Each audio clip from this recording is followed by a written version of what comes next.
but enough about that. I should probably get started. That's enough stalling for time, I think.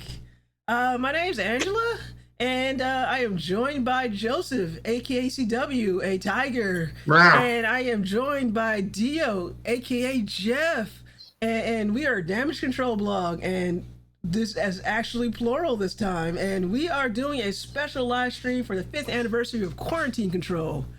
Holy shit, I need a breath. That's all right. But yeah, we just so we put out questions on social media. Unfortunately, I think we're a little too niche because no one replied, but I tried. But I had a backup plan where I asked some questions for us to discuss, and we'll do it that way. And if you guys want to ask anything in the stream, go ahead. This isn't quite Ask Me Anything, so if you ask us anything, we can't guarantee a honest answer. Depends on the question. Desla says, I had to finish the croissants. If the phone battery would last, I would leave the phone and the stream on in the fridge. Fair enough. Without the Drew, this is an incomplete set. Okay, so Goblin, it is your mission to find Drew. we got a hey Mythic. Wow, whole stream, yay for the 5th anniversary. Happily, and you got a snuggler, Tiger. Yay. Again, I'd say that Drew contributes the least to quarantine control, so it's okay that he's not here. He was here yesterday for testing, but unfortunately he had a schedule conflict. So he couldn't make it. He wanted to though. He was here in spirit. He wanted to make it. Well, no, I would say Alex contributes the least. But he's like our what do you call it? Like the 5th Ranger. He just shows up when he wants to. Now, if we had, We're all shocked when he shows up. Well, I mean, if I had like DM'd him and pushed him, he maybe or may not have could have done something. But I figure it's no big deal. So you want to get started? So you guys are the masterminds behind quarantine control. So just tell us, like, how did it come to you? Like, what were you thinking when you first had the idea for the column? Well, I figure this was around the time when COVID-19 happened, but 50 years ago, and we had the idea of starting a feature. Well, where it was just the two of us, just CW and I at first, and then Angela joined later. And we had the idea of just discussing what we were watching every week. Okay. And well, simple answer. That simple is good. The simple answers are good. Well, I figured it would only last until the summer, and then maybe last like another year, and then when COVID was over, we just ended. Yeah, it would just continue for as long as COVID did. Mm-hmm. Unfortunately, COVID is still around, so the feature is still around. At this point, we're going to keep it around for as long as the blog sticks around, really. Yeah, I mean, if I have to weigh in, from my point of view, it was fascinating watching you two go back and forth in the staff part of our Discord and kind of formulated everything down to finding the banner of a squirrel with a remote, which thankfully all of that was before AI, because that is not possible now. I looked and I got a bunch of AI images and I was like, no, thank you. Yeah. It's AI images around. You can't even look for anything on Google image search without seeing a bunch of AI images. Yeah, I kind of stopped using Google a while ago. But even the other stuff that I use, like I use Ecosia, sometimes I still get AI stuff. Like, at least when I was searching for that particular image. But yeah, I saw and I kind of I like the idea of having the weekly feature, the staff feature, and it's just cool. Like, we are a blog, so we can be a little more informal about just what we're talking about, just writing about. I think it's worse on art sites too. At least for Affinity is banned AI, but DeviantArt is an AI wasteland. So if you don't already know and trust that the artist you're looking at doesn't do AI, you might as well just assume that they do. Yeah, I do a Yeah, lot of. I saw a bunch of artists around when DeviantArt started doing the AI stuff. I saw a bunch of artists just immediately delete their accounts. Mm-hmm. Yeah, I'm still on DeviantArt because I read a bunch of webcomics there. A lot of people left, and I kind of only follow the people that I've already been following, and I had to turn off like no AI, don't show me AI, and all of that stuff. The site sucks. Let's see, AI still isn't perfect. One of my favorite recent examples was a piece of fan art for Two Kinds, and so this is an anthro character. The AI knows that people generally have 10 fingers. The AI also knows that animals don't always have 5 digits.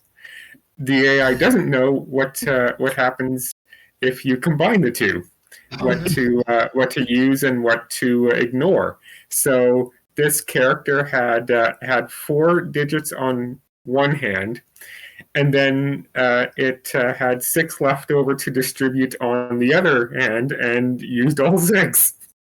That's bad. That's real bad. I can't imagine. Let's see. We got some comments in chat. Yeah, switch to Ecosia. Yeah, hell yeah for Ecosia.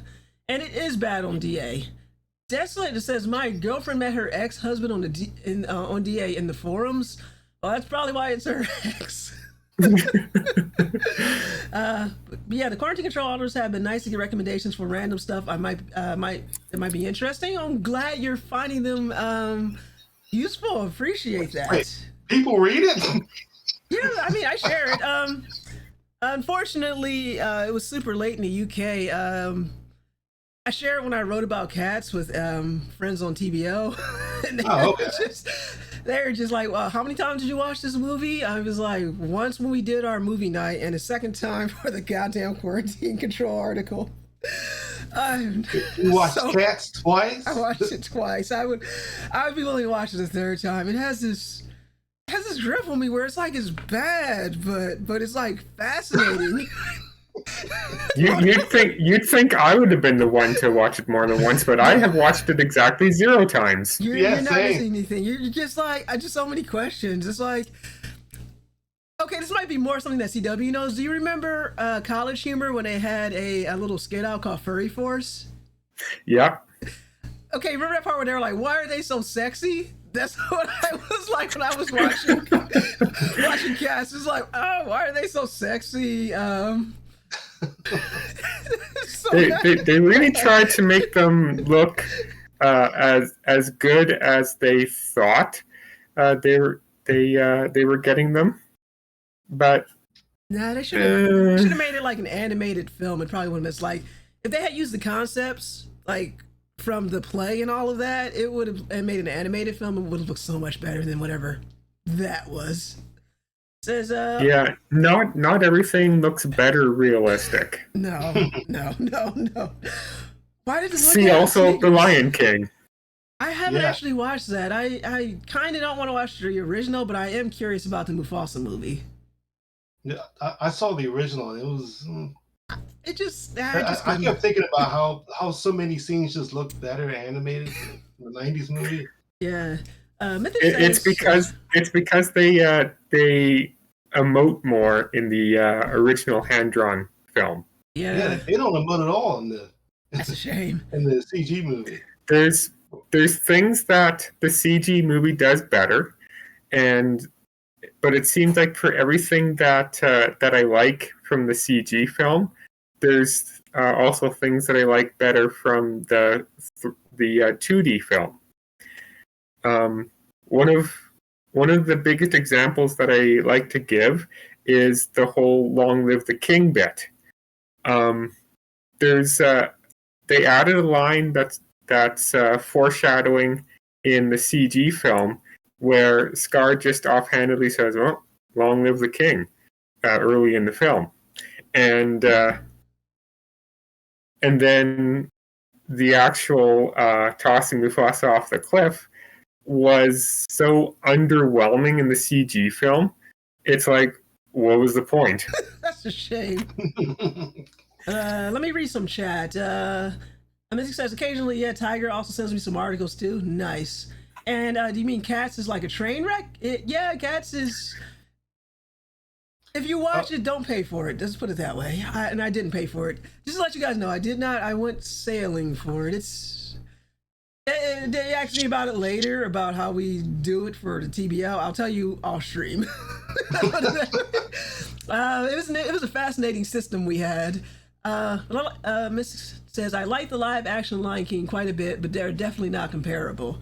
Like I said, I haven't seen it, but I will take your word for it. Like I said, the only reason I'm kind of interested in a Mufasa movie is because it's different. I don't need a shot for shot live action remake of a movie I loved as a child, but I will happily see something different. That's it. Think about that. That does make me want to see Mufasa since it's in mostly original material, I think. Yeah, that's the appeal. I don't know if it's good or not, but I was like, at least it's not. At least it's different. Mm-hmm. From the previews, it looks like they took a lot of the criticisms for the original live action CG remake, and they ran with it. They actually emote now, the characters. Oh. Okay, that's good. Yeah, because I imagine it seems like their vision for it was like, what if it was like The Lion King, but also like National Geographic, and you're like, that doesn't work. Yeah, like go ahead. You could tell from the very first scene that this might have been a misguided idea, because the sunset, not sunset, the sunrise, just seemed underwhelming the way they did it in the remake. It's like way in the back instead of more centered in the screen. So it feels like the music should also maybe sound like it's coming from further away and not really be the focus of the scene, you know? Ugh, that's rough. Let me read some more from chat. It's a fun train wreck, at least. A friend of mine went to see the unofficial drag stage show for Cats and had a blast. Okay, the drag show for Cats, that's way more interesting. I would imagine it's not badly CGI animated. Sphincter says what? Always talk about Cats. Oh no, you set off all the hidden Twitch commands. I still take the comics as canon for Mufasa and Scar's origins instead of Mufasa. They take a lot of liberties. I have heard that there is a difference between the way they did it in Mufasa and the way it's been understood what happened in the past up till now. Says, to be fair, I haven't watched it, but I generally knows what happens. I mean, a reference to the Mufasa movie. I would still like to check it out. I guess if I do, I have to write about it. Yeah, maybe one day, one time later this year. I know it's on Disney Plus now, so I'll just stream it. It's also weird because there's a couple aspects of the backstory that I didn't think would be canon, and they made them canon. Like, I don't know where the origin of Scar's real name was, but it always seemed more like a fan creation, and it turns out it's canon now. Oh no, was it the one where his name was like basically trash? Yes. Oh, dang, that's a shame. It was like Taco or something like that, if I remember. That is correct. Man, yay for memory. I kind of haven't done much The Lion King fan stuff because I kind of realized I could spend my time reading fan comics, or it's like I kind of realized I would rather put that energy into seeing people do original stuff rather than the fan stuff. So I haven't really kept up with it. The last thing I watched Lion King related was the Lion Guard, and not even all of it. Just when I used to go to church back before I started working this night shift, I would watch it on Sundays as I was getting ready for church, and that was the last time I watched it. How far did you get? I don't even think I finished the first season. The Lion Guard's related to the Lion King, or is it something different? It's related. It's related. Oh. It takes place roughly during The Lion King 2 and follows Kiara's brother, who never showed up in The Lion King 2. She never had a brother in the movies, but now she does. Yeah, just that. It says, forgot about Disney Plus a bit, to be honest. School is very busy. No worries there. And his name, okay, Trash or Dirt, gotcha. And it's presumably to start his own pride as in real life lions do. But yeah, Geoff, it's weird because it's like you have this little guy. He's Kiara's younger brother, and also now they have weird tattoos. And now the roar is a thing, like it's an actual magic power. And I'm just scratching my head, like I was like, what the? Yeah, the tattoos reminded everyone of cutie marks from My Little Pony. Oh. And the roar is like a magical power. So it's basically My Little Pony for the Lion King. Oh, and the roar comes out, like, imagine it like a Hadouken or something, but it's shaped like a lion's head. Yes. And it comes out of their mouth. It comes out of their mouth. and it's me interested. There's a parody on I think it's called Mashed. They do like, parody cartoons, and they kind of parodied it a little bit, but it was like what if the Lion King was like an anime. And the surprise is that Simba can use the roar, and that's how he defeats Scar. I think I linked it. I think I linked it in the meme section, but that was months ago. I thought there was already a Lion King anime. You mean Kimba? Kimba the White Lion, was it? Oh, you. It says, Mythic says, presumably to start his own pride, read that. Takes a lot of suspension of disbelief, but still kind of fun. I guess. I was just scratching my head. I'm like, I don't remember any of this from the movies. Kimba the White Lion, oh yeah. I didn't really watch the show, but if you're a Lion King fan, you're at least aware of it now. Mm-hmm. All right. I guess we should we move on? Do you want to ask any more? Should I ask another question, or do you want to keep talking about this? Well, we did cover Lion King and a few quarantine control entries, so it's related. It is. Thanks to CW. I'm definitely the one who covers the Lion King the most. Yeah, I haven't. I was like, CW's got it. I wrote about Balto and Togo, so I got that area covered. Mm-hmm. Okay, well, do you want to move on to the next question? What have you got? Yeah, question. I posted them in the Discord. You did? Okay, so go. It's in the. Going back to the. You're gonna tell me I should have prepared to be on the stream. Oh god, it's in the staff part of the Discord. It's on the cozy thing. Look for the one that Drew linked. As part of the notes and the cozy notes. I'll give you a minute. The whole stream can see how well I planned all this. That's a damage control stream. It's cool. So where is it? The cozy links? The who's what? Okay, let me do this on my phone so this doesn't show up on here. But okay, hold on. Did someone say links? Meow. Links from Chrono Cross? No, not that links. Oh.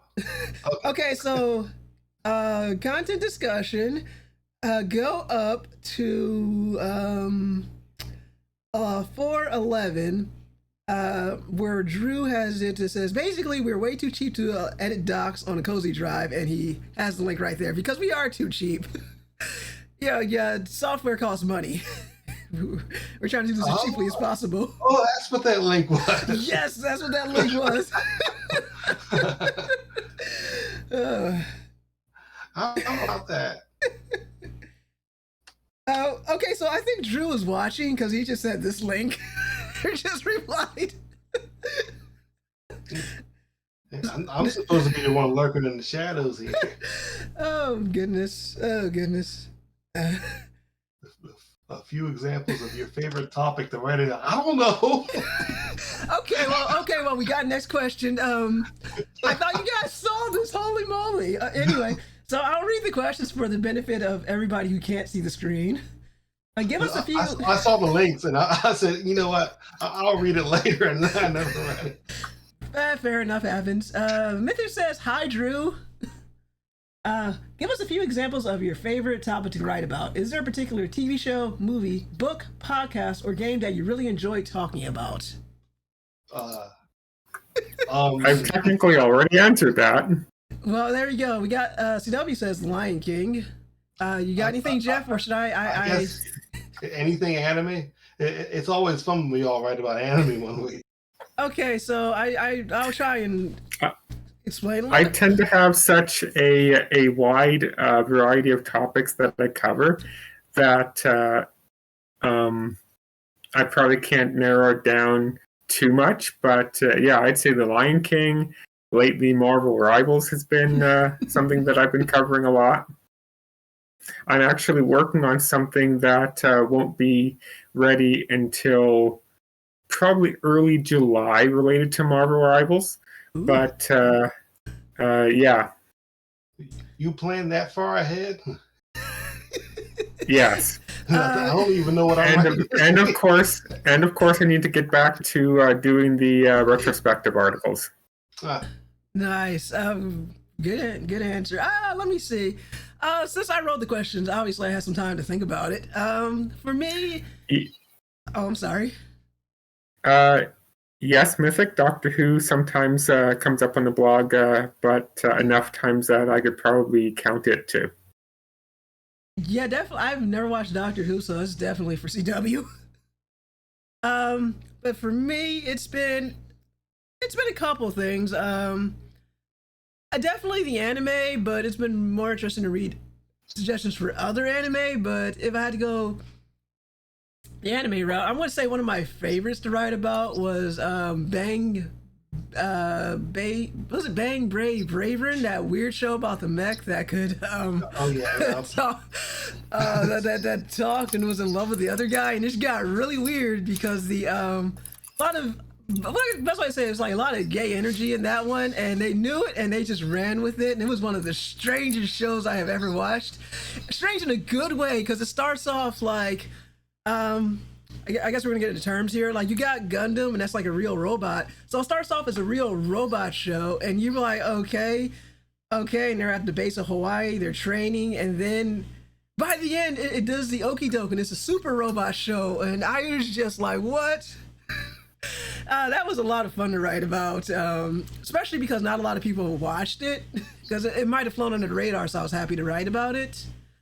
Another one that I really liked writing about was I made it in time for it's a dark anniversary for the 9/11 one, and I wrote about a book I was reading about. It was like basically inside 9/11, basically the 102 minutes before the towers fell, and basically how people kind of helped themselves get out of the towers because firefighters and the police weren't really that effective. And that was a really good read. Like, there were times I'd be up until like after work till like 6, 7 in the morning reading this book, and I was just captivated by it. I wanted to share that. I do think I should answer the question. Okay. well, one thing I did have a lot of fun writing with Michiko and Hachin, the 2007 anime directed by Sayo Yamamoto. Mm-hmm. I didn't realize until earlier today, because I planned all this out in advance. That I wrote about it in the very first entry on April 10th, 2020. Oh wow, yeah, you did. I have the anime. I never watched it, so I enjoyed reading your review. I still have yet to watch it, but I enjoyed it.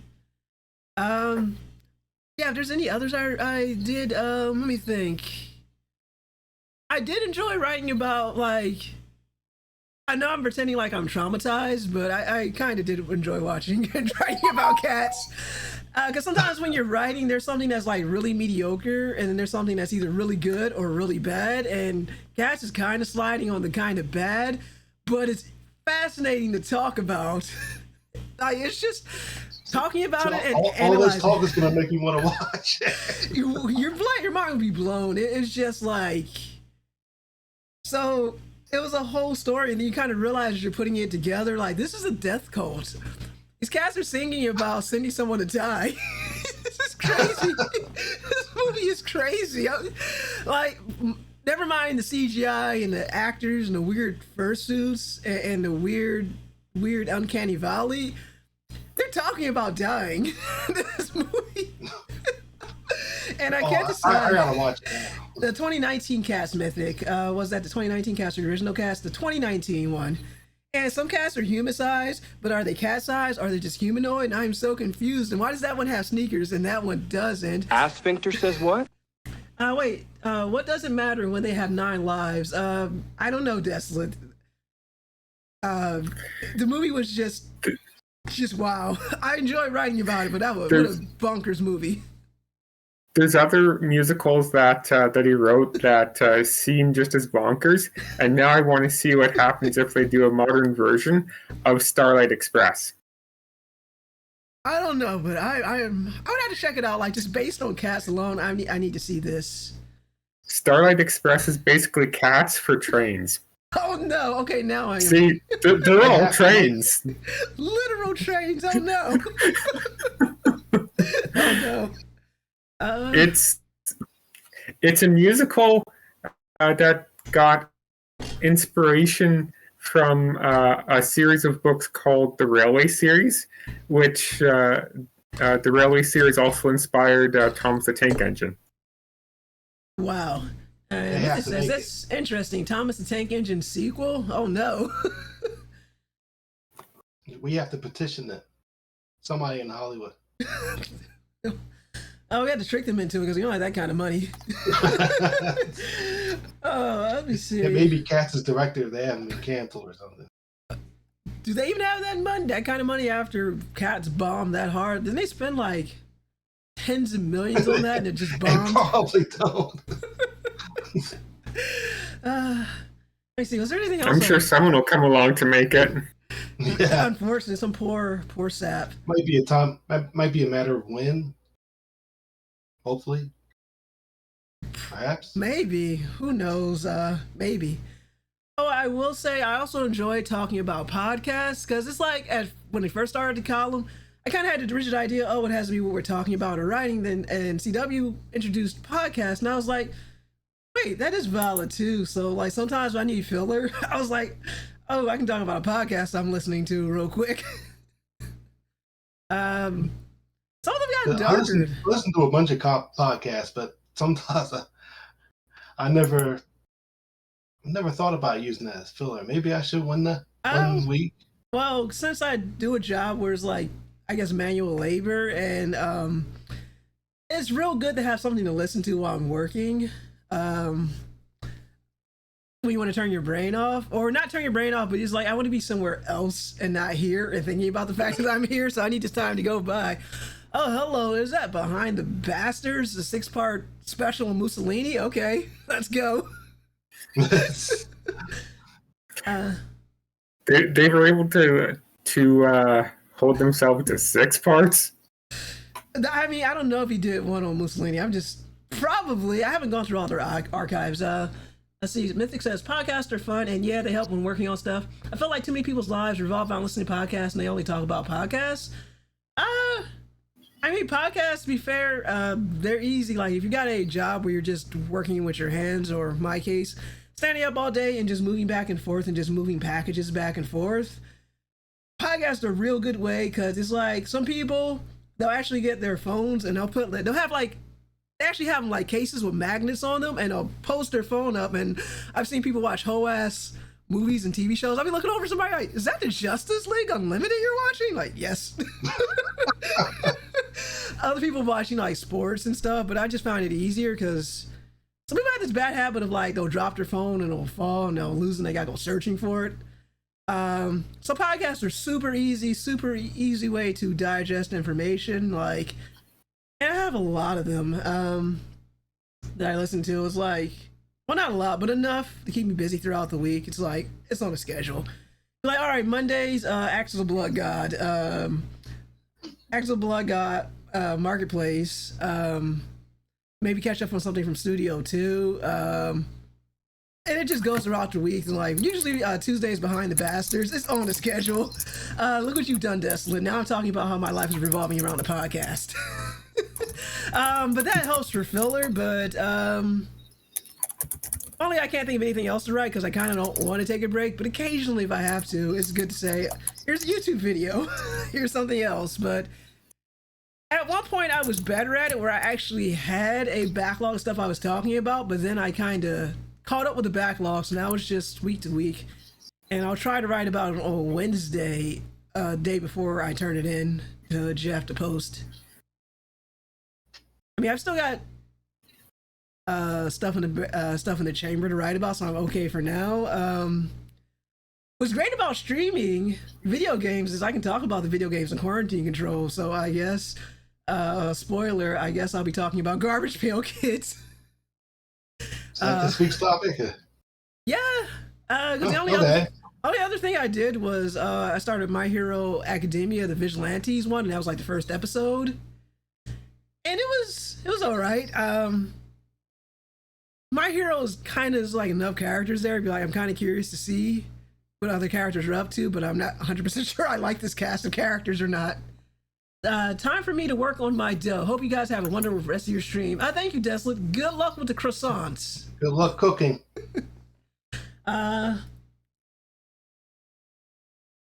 Bread. Okay, so I'll read the next question then. I guess it's a two-parter. What is your process for topic for quarantine control? So, and the other half of that question is, why not make that topic into the subject of another column? So basically, what's your criteria for choosing something, and why do you choose to make it for quarantine control instead of, say, something else like a straight review or anything? Well, I usually just talk about something that's either finishing up or something that I just watched in any given week. And I usually don't make that a separate post because I'm too lazy to do that. So now you all know. Hey, man. Valid indeed, Mythic. For me, thank you.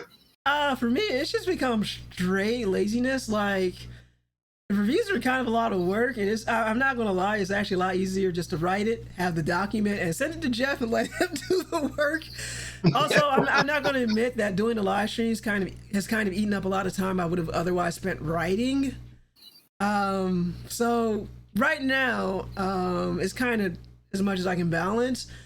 Although back in the past, and I just gotten out of the habit of doing it, if I wrote enough about something and there was enough to recut it into a review, I would do that. The only time I feel like it was successful was when I reviewed Shin Megami Tensei 4 Apocalypse, and I realized I had enough material from random quarantine controls that I could just smush that together into review and just add bits and pieces to make it a proper review. I meant to do that with Final Fantasy 8, but I never got around to it, and I was like, yeah, I ain't gonna revisit that to play the game again. I had enough Final Fantasy 8 when I was playing Final Fantasy 8. Taking a planned quarantine control entry and making a regular post out of it. Or just a review. Yeah, I can tell you I've never done that. It's easier than you think, because it cuts out a lot of time for writing, just recutting it, and you're just editing it into something and just adding little bits and pieces. Like when I was doing the SMT4 Apocalypse one, I realized in quarantine control I didn't do.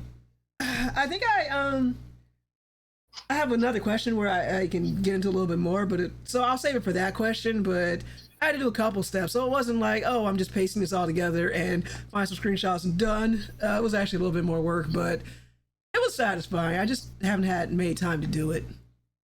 A montage of quarantine control, that makes sense. I mean, sometimes you write enough about something, because there's no rules for anything. We're just making this stuff up as we go along. So there's nothing saying that we can't. Don't tell them that. That's basically been the blog from day one. It really has been.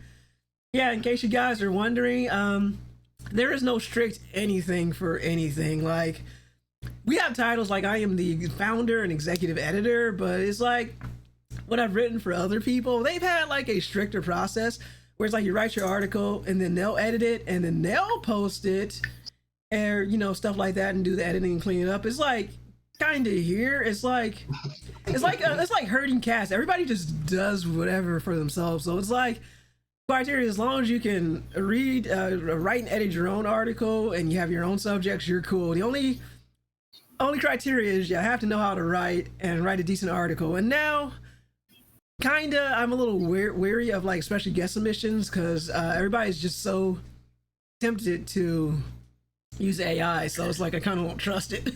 Oh, okay. The secret has been revealed. Herding cats. Wow. Yeah, exactly. It's like herding cats. Yeah, I thought it was bad when we got a bunch of stuff that was just off topic. Yeah, and some of that stuff that was off Or topic, stuff we just don't cover on blog. and some of the stuff that I kind of bent the rules for some of those guest articles. Some of them I had to help them write the articles, and it's like, nah, this is bad. So, like, for some of it, like some of the guest submissions, I'm not going to say they were all bad. Like, some of them were fantastic, but those were a few and far in between. Like, we got a couple from Justin, who kind of does the what was that, the OSG blog or site now, the anime site? It was an organization of Like antisocial geniuses. Like organizations like antisocial geniuses. Antisocial geniuses, yeah. Yeah, like we got a couple submissions from him, and they were really good. Yeah, those were great. Got a couple submissions from. Yeah, oh, we got the ask. That's the ask command. Yeah, we got a couple from some other people, but then like the last few we got were like totally off topic. The best one to always be my favorite were like getting on this oil deal in Saudi Arabia or something like that, and I'm like, what? It says, part of my soul dies when I hear classmates say they use ChatGPT. Thank you. Boo. Yeah, I don't like, some people are like, oh, use AI, it's easy. It's like, well, if we set aside the environmental damage that you're just burning up lakes and just guzzling down lakes to write a stupid prompt and to have that prompt filled, I was like, it's like no fun. It's like the stuff is made by people who don't understand creativity and saying, well, wouldn't you like the end product, and not any of the stuff goes in between it. And it's like, well, that's part of the fun when you have nothing on the page and then you work on it and then suddenly something. Magna says ass mate. Welcome in, Magna. Oh, someone is watching. I can't believe that that ChatGPT gets used a lot. Like people just want to use it instead of do it themselves. I sit in front of the laptop and type for an hour, and I already have like 15 to 2,500 words, and it's like it just feels that easy. Yeah, it's like the more you do it, the easier it gets. Maybe some people just aren't that good at writing, I sympathize with that. Yeah. And it feels like a lot of people are really proud to use it too. It is weird. Let me see. It says both environmental damage and the fact that you aren't improving your own intelligence or creativity. It makes me so sad. I definitely agree. And it's hardly ever correct. And I will say, for people who have had them, like had this thing write their stuff, and me reading it, it is some of the most mundane, milquetoast, lukewarm crap. I can't imagine. I can't imagine how my Final Fantasy VII retrospective article that I'm eventually going to write, how it would turn out if I fed the first 6 Final Fantasy articles into ChatGPT and told it to write about 7. I doubt there'd be very much in there that would actually pertain to 7. Nah, probably not. It will probably mix up a bunch of games. Mix up stuff from Advent Children and Remake and Rebirth. Yeah, it's just at the end of the day, it's like a probability machine. So, I mean, it's kind of messed up. It's like, again, half the fun is writing about it, but I've definitely come across people where it's like, yeah, you were really bad at writing. Wow. It's like, I'm like, you could get better, but it's like it's something you have to work on. And there's no magic thing where people are like, Yeah, I guess we're getting on a tangent, but tangents are fine. Where people were like, "Oh, we're democratizing it," and it's like, no, you can learn. To be fair. Says, to be fair, college students will do anything to cheaply get the good grade, but also I wish they considered the fact that writing can be fun actually. And yeah, Tiger, I can knock it out 1K words pretty easily. It's a subject I enjoy. Yeah, it's like you get better at it. It's like the more you do it, you get better at it. It's just a lot to tell people. It's like the same people are like, oh, well, that person drew and they did it real quick, and why do I gotta pay them? It's like you pay them because they know what they're doing. And it's like, it's this weird thing where people see somebody do something quickly and they assume, oh, you're naturally talented at it. It's not possible to learn that skill because you had a natural talent. And it's like, no, you don't see the blood, sweat, and tears that goes behind all of that to learn the thing. Like I would say, I'll use time. My husband, he's an automotive technician, or some people call them mechanics. And that's what he does. He's been working on cars for years and trucks now. So one time, he's like, "Here, I'll do your front brakes on my car for me." So I went and I drove down to a auto supply shop, and I just picked up a pair of brakes, like some pads and all of that. And it took longer for me to go there, get the pads, come back. He sat down on he pulled one of the tires off, sat down on the tire, he greased it up, and he had everything back together within about 10 minutes. Like, again, it took a little longer to do that, but again, he's been doing that over and over and over again, where he just has the thing where he has it, stuff comes off, pop this off, put the grease on, and put it back. And if you tried it yourself, I mean, well, one, he has all the tools to make it easier, which helps him, but he knows what he's doing. You know, take the bolts off, do this right pattern, put it on, grease it up, slap it back together, do the star-shaped pattern for the lug nuts, I guess that's what they're called, and he's done, and just the other side. And if you or I were trying it, you'd be like struggling. But it's the thing, when you do it over and over again, you get better at it. But people who either are not creative or they don't want to bother to take the time to be creative, it feels like they fundamentally don't understand that, or they don't care to understand that. Oh, but mechanic work is too expensive. I want it democratized. I want AI to do mechanic work for me. Let's have the robots do it. Yeah, and it's funny. Yeah, that's basically it. And it says, yeah, exactly. Just because I can play clarinet really well doesn't mean I picked it up on day one and could play the Rhapsody and Blues solo intro. I played it for, after some math, 12 years. Exactly. Like, it's funny, people doing the whole, let me do the generated art, it's actually inspired me. And thankfully, this is right here. It's like, just to see how it's done. So just in my own little theories, it's like I picked up a tablet. I've got a little tablet here. I might have to get a better one before tariffs. We're not going to touch that subject too much. Go back into effect while I can still afford it. But like, okay, like I'm drawing on the drawing tablet. Like I'm doing some, well, not some art, because I'm not good enough to actually, I could probably do it on pen and paper, but I haven't been good enough to draw on the tablet. But I was coloring in some bases. Like I got some free to use bases, and I was like, I was doing basically the coloring of the line work, and it's like it was a little bit of work to get it done, and it's not easy. So it makes me appreciate anybody who can do this on the tablet and bang it out. Because first of all, drawing on a tablet feels weird. Like there's one thing of like we were all kids and we learned on pen and paper. Drawing on the tablet feels like drawing on like ice. It's like the surface is so slick, and some tablets they'll give you like you actually have to. If you've seen some people wear it, you have to wear. I'm looking for my little setup here, like special gloves. So it's like that's why if you ever see people wearing these gloves, it's like you actually need the gloves. It's like you put them on. I'll show you real quick. You put them on, and that's how you have to draw. Like it helps you hold the pen, so your hands doesn't interfere with the tablet. And it's like if you never tried it, you wouldn't know. You would just think artists just shit this stuff out. I'm saying not the artist, but that's how people think. And there's no effort involved. And it's like, yo, it takes time. First, you got to learn how to use the tablet, the technology. Then you got to get better at it. And it's not easy, but if you try it, and it makes you appreciate it, rather than using this machine to do it for you. It's like, yeah, we love artists here. Digital and traditional can be very different. And the glove, yeah, you need the glove. Like, probably need a bigger tablet too. This one's a little too small. But I appreciated that because I actually used the base to commission. Actually, I used the base to commission the artist for a character that I had in my head. I've never shared it with anybody. I'm not going to on the stream. Nice try.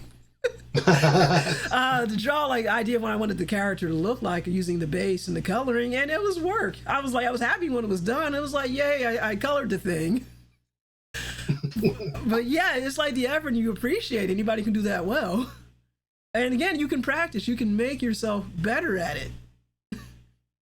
And yes, there are tools, and I'm like, I guess some people say, well, AI can be a tool, and I've seen a fusion of people who are artists and have used AI, and they've done some cool stuff, but it's like, if I could separate the environmental damage from the AI, I guess I could appreciate a little bit more, but it's like, I don't appreciate the environmental damage that's being done either. Yeah. The amount of work is insane. It takes, after starting pixel art, wow, pixel art, I have even bigger appreciation for the medium. Yeah, I don't even begin to know how to make pixel art. I don't know where to begin at any of this. It's basically regular art, but smaller. Yeah, but yeah, that's kind of why, like, as a writer, I don't appreciate the generative AI, and as someone who likes to commission artists, I don't appreciate it either. As people are like, oh, I worked real hard on these prompts to do it. It's like, you just basically gave instructions Sphincter says what? to commission somebody. What's the difference? That's like, you're just commissioning the art, but you're making the computer do it, a mashup of stolen stuff instead of doing it yourself. Yeah, and it takes a lot of time, and yeah, what CW says is dot by dot. Wow. It's almost like installing an aimbot when you're playing a first-person shooter. Oh, I don't want to take the time to get good at this game. I'll just cheat. Yeah, it's you cheat yourself. And I guess another little quick tangent is, like, you got people in college, I'm gonna use the computer to write it, but then you'll never get your skills to be better. And you kind of miss some of the point of the assignment. Sometimes you have to, or I'll have the AI summarize this book for me, or I'll have it do that for me. And it's like, you miss the point. You miss the point of the lesson. The lesson is to teach you the skills you need to do it on your own. Like, I get it, your kid, it feels like busy work. I'm sorry. Oh, sure, go I on. can imagine how bad the AI uses in college these days. Now I don't even want to think about it. I'm We thought kind it was of... bad when- we thought it was bad when people would just copy stuff wholesale from textbooks and from other classmates. Yeah, no, I it's can't so much imagine. worse. Yeah, it says you do more effort to cheat than it actually takes to get good. Exactly, and you wouldn't believe. I'm glad I'm not in college anymore. Glad I'm not in college anymore. Sometimes people don't even put in a lot of effort to cheat. They'll install, like, going back to my gaming example, they'll install the aimbot, but they're not good at any other aspect of the game. So it's pretty obvious they're cheating. Yeah. It's like an online fighting game. there's- I'll go ahead. Go ahead, CW. There's several YouTube channels where some of the content they've been producing is observing cheaters in games like Overwatch and Marvel Rivals, and it's obvious that they need the aimbots in order to bring themselves up to a level of competency that can be easily described as terrible. That's a shame. Yeah, a bunch of fighting games had a problem with that too. Like Street Fighter 6 at one point had a lot of bots fighting online. Yeah, so one of the content creators has started saying that if that's how good they play with the aimbots, they can keep them. Hey, that's pretty bad. because they're still not contributing much to their team. That's a real shame, but it's like, again, you cheat and you don't actually get any better. Let me read from the chat. I'm glad at least my college has a policy that AI can and will be counted as plagiarism, and it should be, because again, you had to toss in all of these other people's work, make a digital slurry, and you just squeeze that back out. So I would count it as plagiarism for sure. AI scans other people's works. Yeah, to make them for the prompt, so it is plagiarism. Yeah, for sure. You want to move on to the next topic, or do we want to bash on AI some more? What was the last topic? We could probably bash on AI for the rest of the stream. There's a lot to cover, so let's go on to the next question. It's a deep well. Well, this one's kind of related to the other question. How does writing a topic for quarantine control differ from a review for you? I guess that's more of a mechanical thing. Like, say if you're writing about a game or an anime for quarantine control, how would that be different for a review for you? Well, the quarantine control entries tend to be much shorter because, well, usually I like to say that I want to make room for other contributors. That's Angela and CW here, but usually it's an excuse to be shorter. It feels a lot more casual. Yeah. Definitely, for sure. For me, I kind of realized, like, so when I first started going back to about writing and getting better at it, like, when I first started, I had a hard time summarizing things without writing out a whole ass synopsis of the whole thing. But as I started doing it over and over again, I found I could knock out a quick summary of what the thing was about in like 2, at most 3 paragraphs, and that was something I used to struggle with a lot. But it also helps that it's a lot more casual. Like, so for me, I going back to the when I did an SMT4 Apocalypse and I converted that into a proper review. So when I did it for the quarantine control, I just wrote about, oh, I'm in this part of the game and this is what it feels like and this is kind of the emotions it evokes for me, especially as related to a sequel to SMT4. And what I liked about it. And when I did the review, I realized I'm like, okay, well, I can't just smash all these quarantine controls together. Says what? Something I used to do for the older entries, I used to talk about multiple things in every entry because, well, I used to watch quite a bit when we were all on lockdown. So that was a great way to just document everything I watched during the week, and I guess it was the same way for you guys. And then I stopped doing that when all the lockdown stuff was lifted, and so I just wanted to do one topic a week. Yeah, for me, I mean, I kind of was never on lockdown, so mine was a little bit different. Well, I think CW knows too because he's also an essential worker. I'm rolling my eyes a little bit, but I had to go to work. So what happened to me was while you guys were all locked down, like my workload increased. So like usually in March for where I work at, it's usually things like February, March is kind of light, but because everybody was like kind of staying home, it was like all of a sudden it was overtime and all this because we suddenly got a lot more volume to deal with because nobody's leaving their houses and everybody's having everything shipped to them. So, but it kind of was a lockdown because when I wasn't working, it's like, well, there's nothing else to do here except for sit home. But as far as like a regular review for me, it's like I noticed for the quarantine control, I usually skip talking about like say aspects of the music unless it was like really impressive or the actual, or say for a video game, the actual mechanics of how it plays unless I figure that's valid for some reason. So I feel like I can skip all of that and just kind of talk about how it made me feel or I thought about like themes surrounding it or basically how it made me feel because again it's very casual.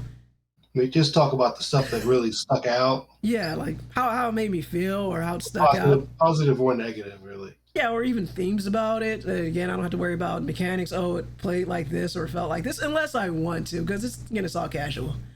Let's see. Mythic says that's valid. It shows when reading it too. Like a friend talking to you about what their latest recommendations are instead of a formal review. Both have their advantages, though, of course. And I was an essential worker too when I started working at Walmart that summer. Yeah. A little bit rough. I think for me, I like the freedom of being able to say this thing that I watched. I think it's better if you go into it blind, and then I don't talk about it much. And that way, it feels like I'm not spoiling too much about this particular thing. I remember when Yahtzee wanted to make Undertale his game of the year it came out, but he also didn't want to review it because he didn't want to give too much of it away. So he never bothered with a review of the game.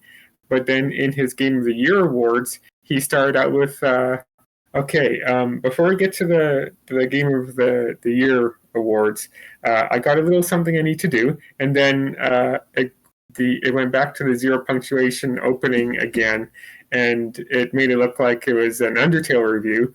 And then he's like, Undertale is a good game, and then he did a brief end credits.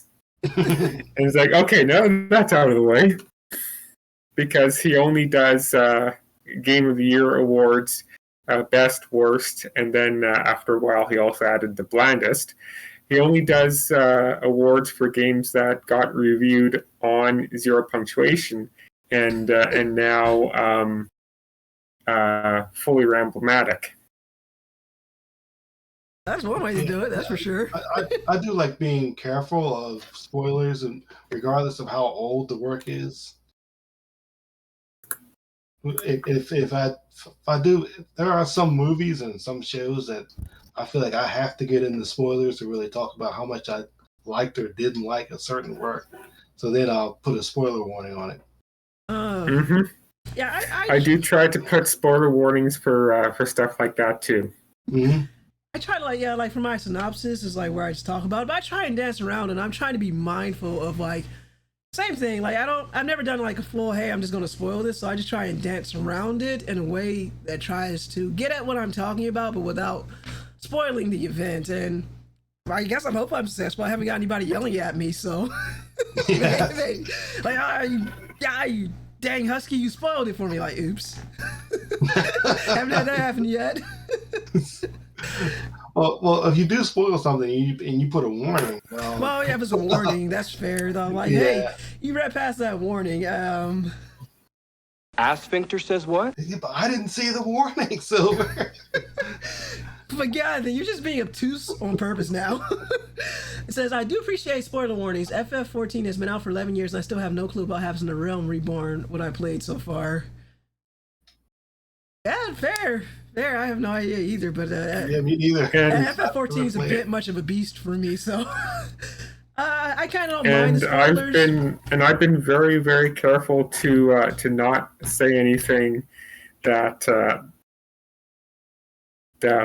comes later in the game, because there's a lot of stuff that it feels like the best impact will come from experiencing it yourself. So when I'm discussing the game with Mythic, I leave a lot of details out. Oh, fair. Tiger got me into it. He's very good about spoilers with me.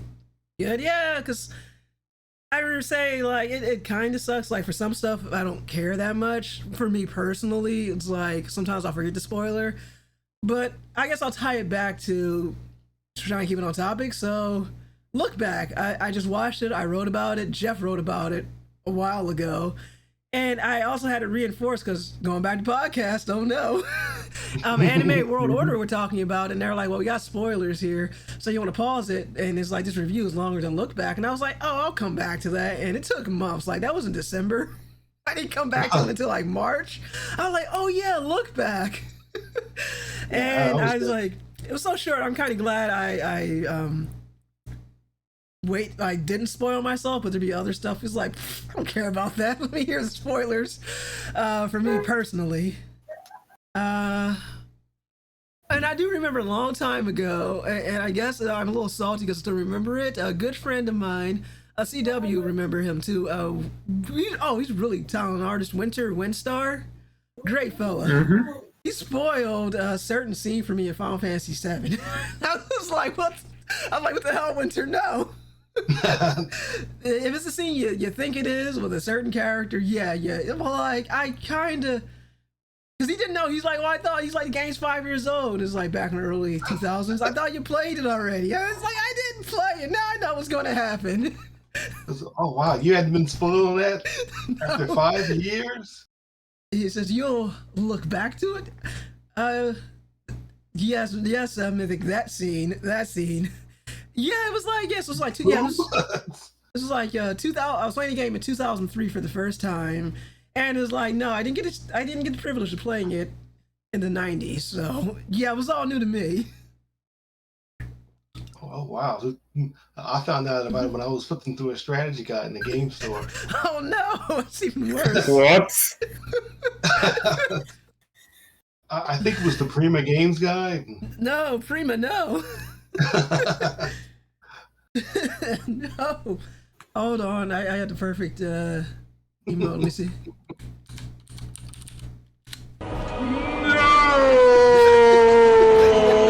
That's good news. I can hear the emotes. Oh, that's funny. Yeah, let's see. Oh, thank goodness for all these sounds. Oh, I don't know if you were here, CW. I added the What new about the one. whammy sound? That's still there. I got another one I added, CW. If you ever played, if you play Shin Megami Tensei 4. Make sure you bring more maca next time. I've not played 4 yet. If you do, you'll hear that a lot when you go shopping. I was like, wow, rude. Yeah, like every time. Every time. It's like, yo, these shopkeepers are rude as hell, but it's like they know you don't have a choice. Like, where you going to go? You can never have enough maca. No, you can't. Like, where are you going to go shopping? Outside? I don't think so, but I don't think so, Hunter. I love how you have the Murder Girl from Bravely Default too. Yes, thank you. The Drew added that one. Oh, goodness. Let's see. You are in the pit, Dio. That game's waiting for you.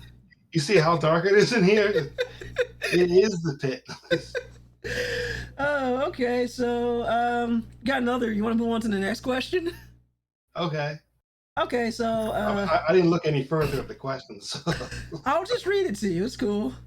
Okay. Do you often collaborate with another writer, or is every person for themselves? You all fend for yourself. It really is. Yeah. Usually it's fending for ourselves. Yeah. There have been occasional times where we'll work together on something. I remember one article that I wrote, and I got some input from Angela for it, and I made sure to thank her at the end. I think it had to do with what was that event that Twitch streamers were doing a couple years ago?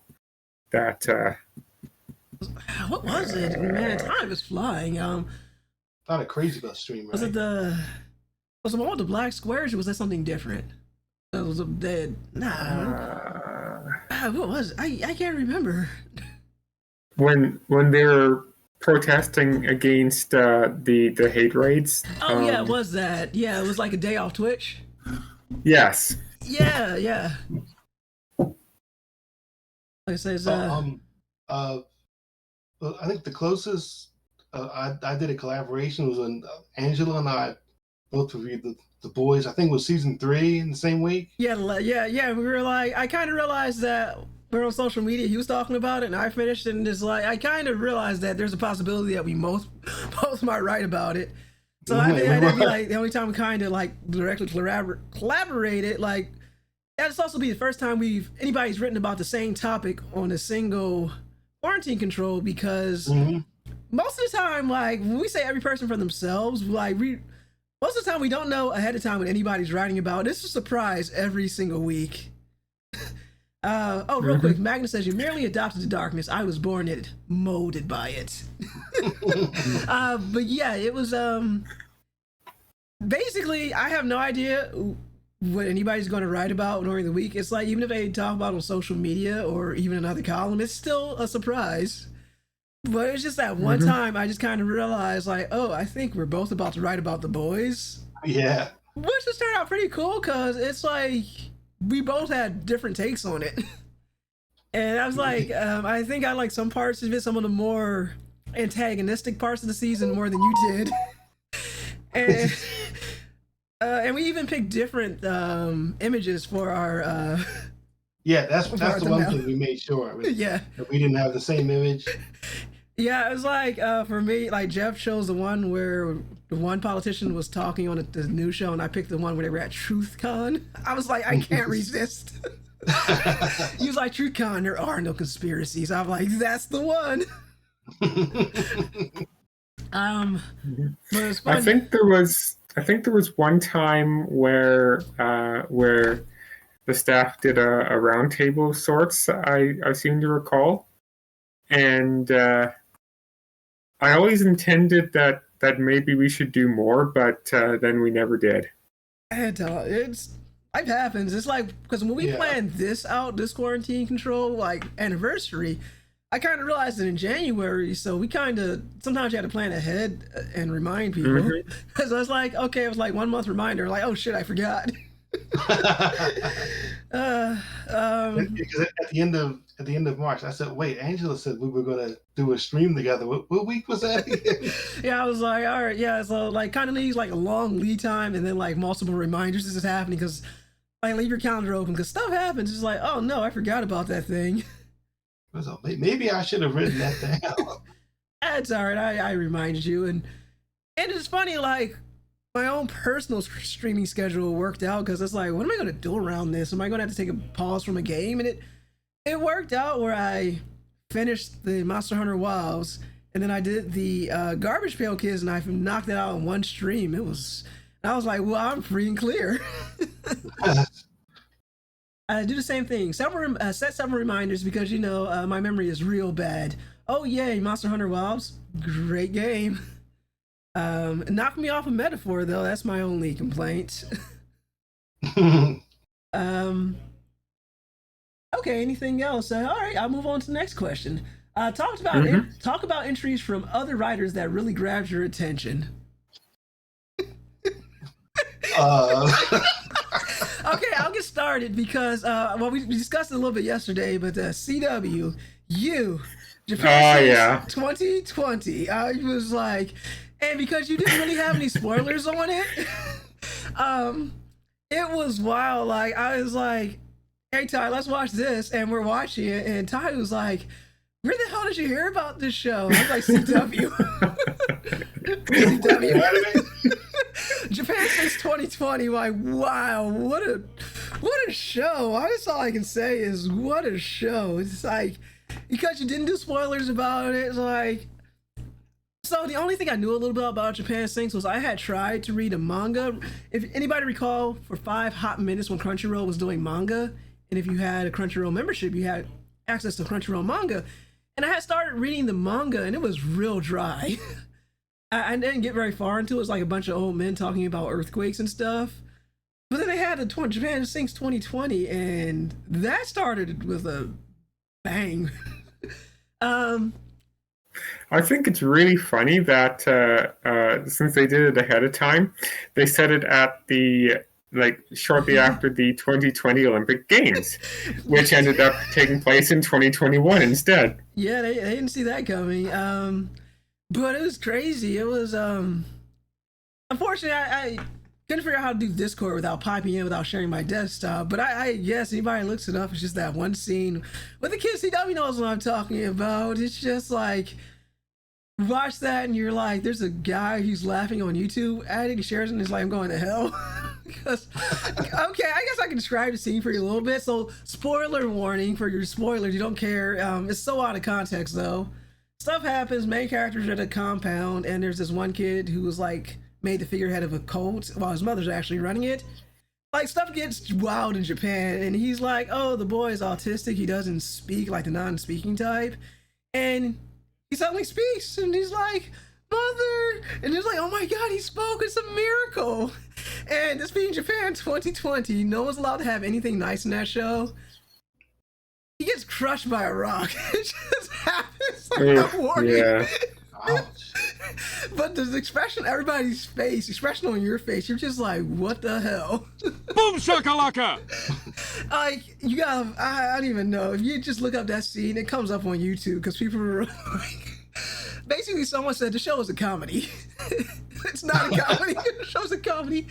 But let me read a couple from chat. Yeah, almost done with low rank now. About to fight Jin Dihad as in Monster Hunter Wilds. It's Jin Dihad is he's a fight.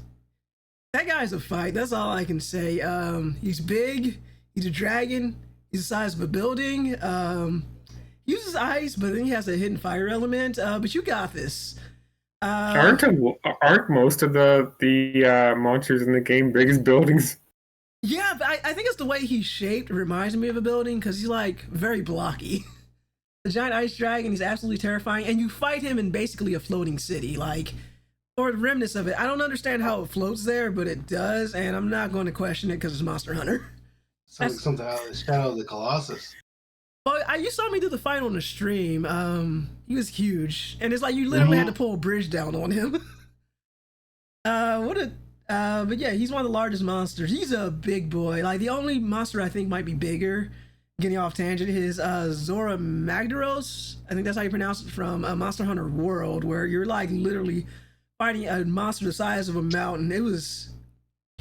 I didn't like it very much. It was a siege fight, and people complained about wilds, and it was like, oh, it's too much to get to the action. I'm like, counterpoint, there are no siege missions. I hate siege missions.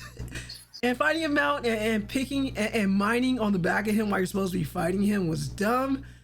It was dumb. And then you had a flagship monster comes in, and it's like, oh, Nergigante plans to eat Zora Magdaros. I'm like, how?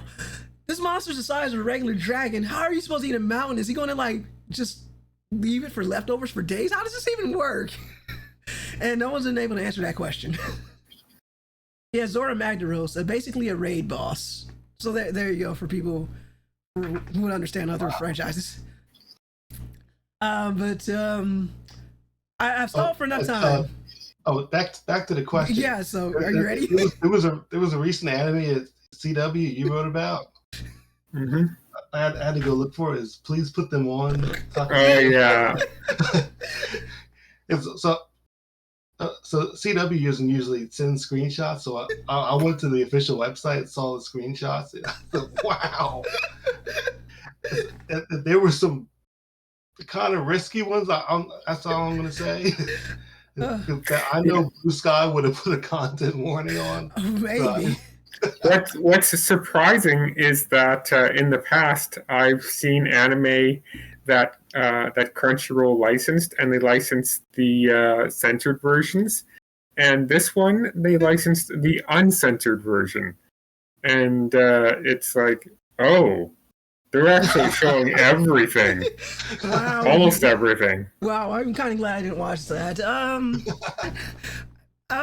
Let me just read the chat real quick. Gammoth is also gigantic. I'm not sure which game he appears in. I didn't run across him.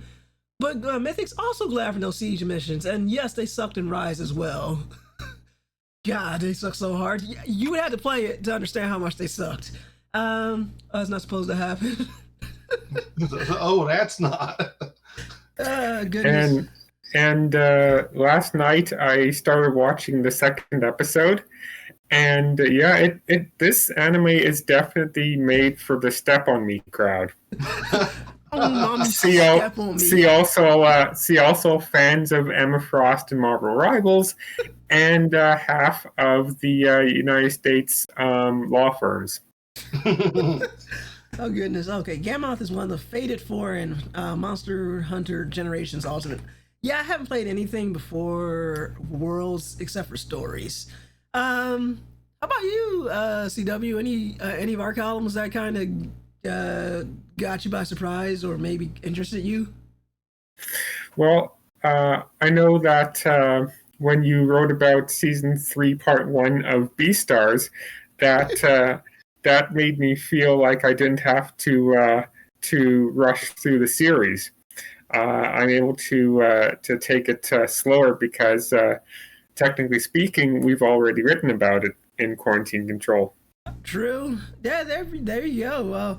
I was actually kind of surprised I was getting to it first. That was so surprising, but if it felt like you had a breather, that's good. I also felt the same way about is it Spy X Family? Is that how you pronounce it? Yes, Spy Family. Spy Family. These goddamn X's and crosses. Spy Family. So I was going to write about it, and I was like, do I have to rush? And Geoff wrote about it. I was like, whew, thank goodness I don't have to write about it. It's not like I have complicated feelings about that show. I like the spy stuff. I don't like dealing with Anya. Yeah, something about her just annoys me a little bit. Like, yeah, this kid, and I know it's part of her personality. It's either endearing or it's not, but just sometimes you're just like, really? Kid. I just want to say, I find her to be hilarious. Yeah, I love Anya. she's hilarious, but it's like, okay, the last episode I watched, we were just dumb. It's like, there are episodes I liked where some of the stuff she does, but I think I like some of the stuff in the first season more than the second season. Her whole thing is like, oh, blah, blah, blah, be friends with me if I make this. And she's trying to make an animal out of cardboard. And I was like, and she's basically just run off with her imagination. And as it's like reality, it plays out and it's so different. It's like, well, what did you think was going to happen, kid? All right, granted, you're well, a kid. she's a kid. Well, I was she's like, like what, 4 or 5? Yeah, so I was like, I appreciate that aspect of the show where she's super immature. Because it's like, you know, sometimes you got kids that are like, some shows they're like, yeah, this kid's way too mature to feel like a kid. She feels like a kid, and that annoys me a little bit. But I understand it and I clearly get it. But sometimes she annoys me. I think it's mostly because I kind of want to see the spy stuff more so than the school stuff. That's where I'm getting at. Oh, the X isn't pronounced. Heck. And you've only played Rise and Wilds. I have a friend who played most of the franchise. Nice. Speaking of Monster Hunter.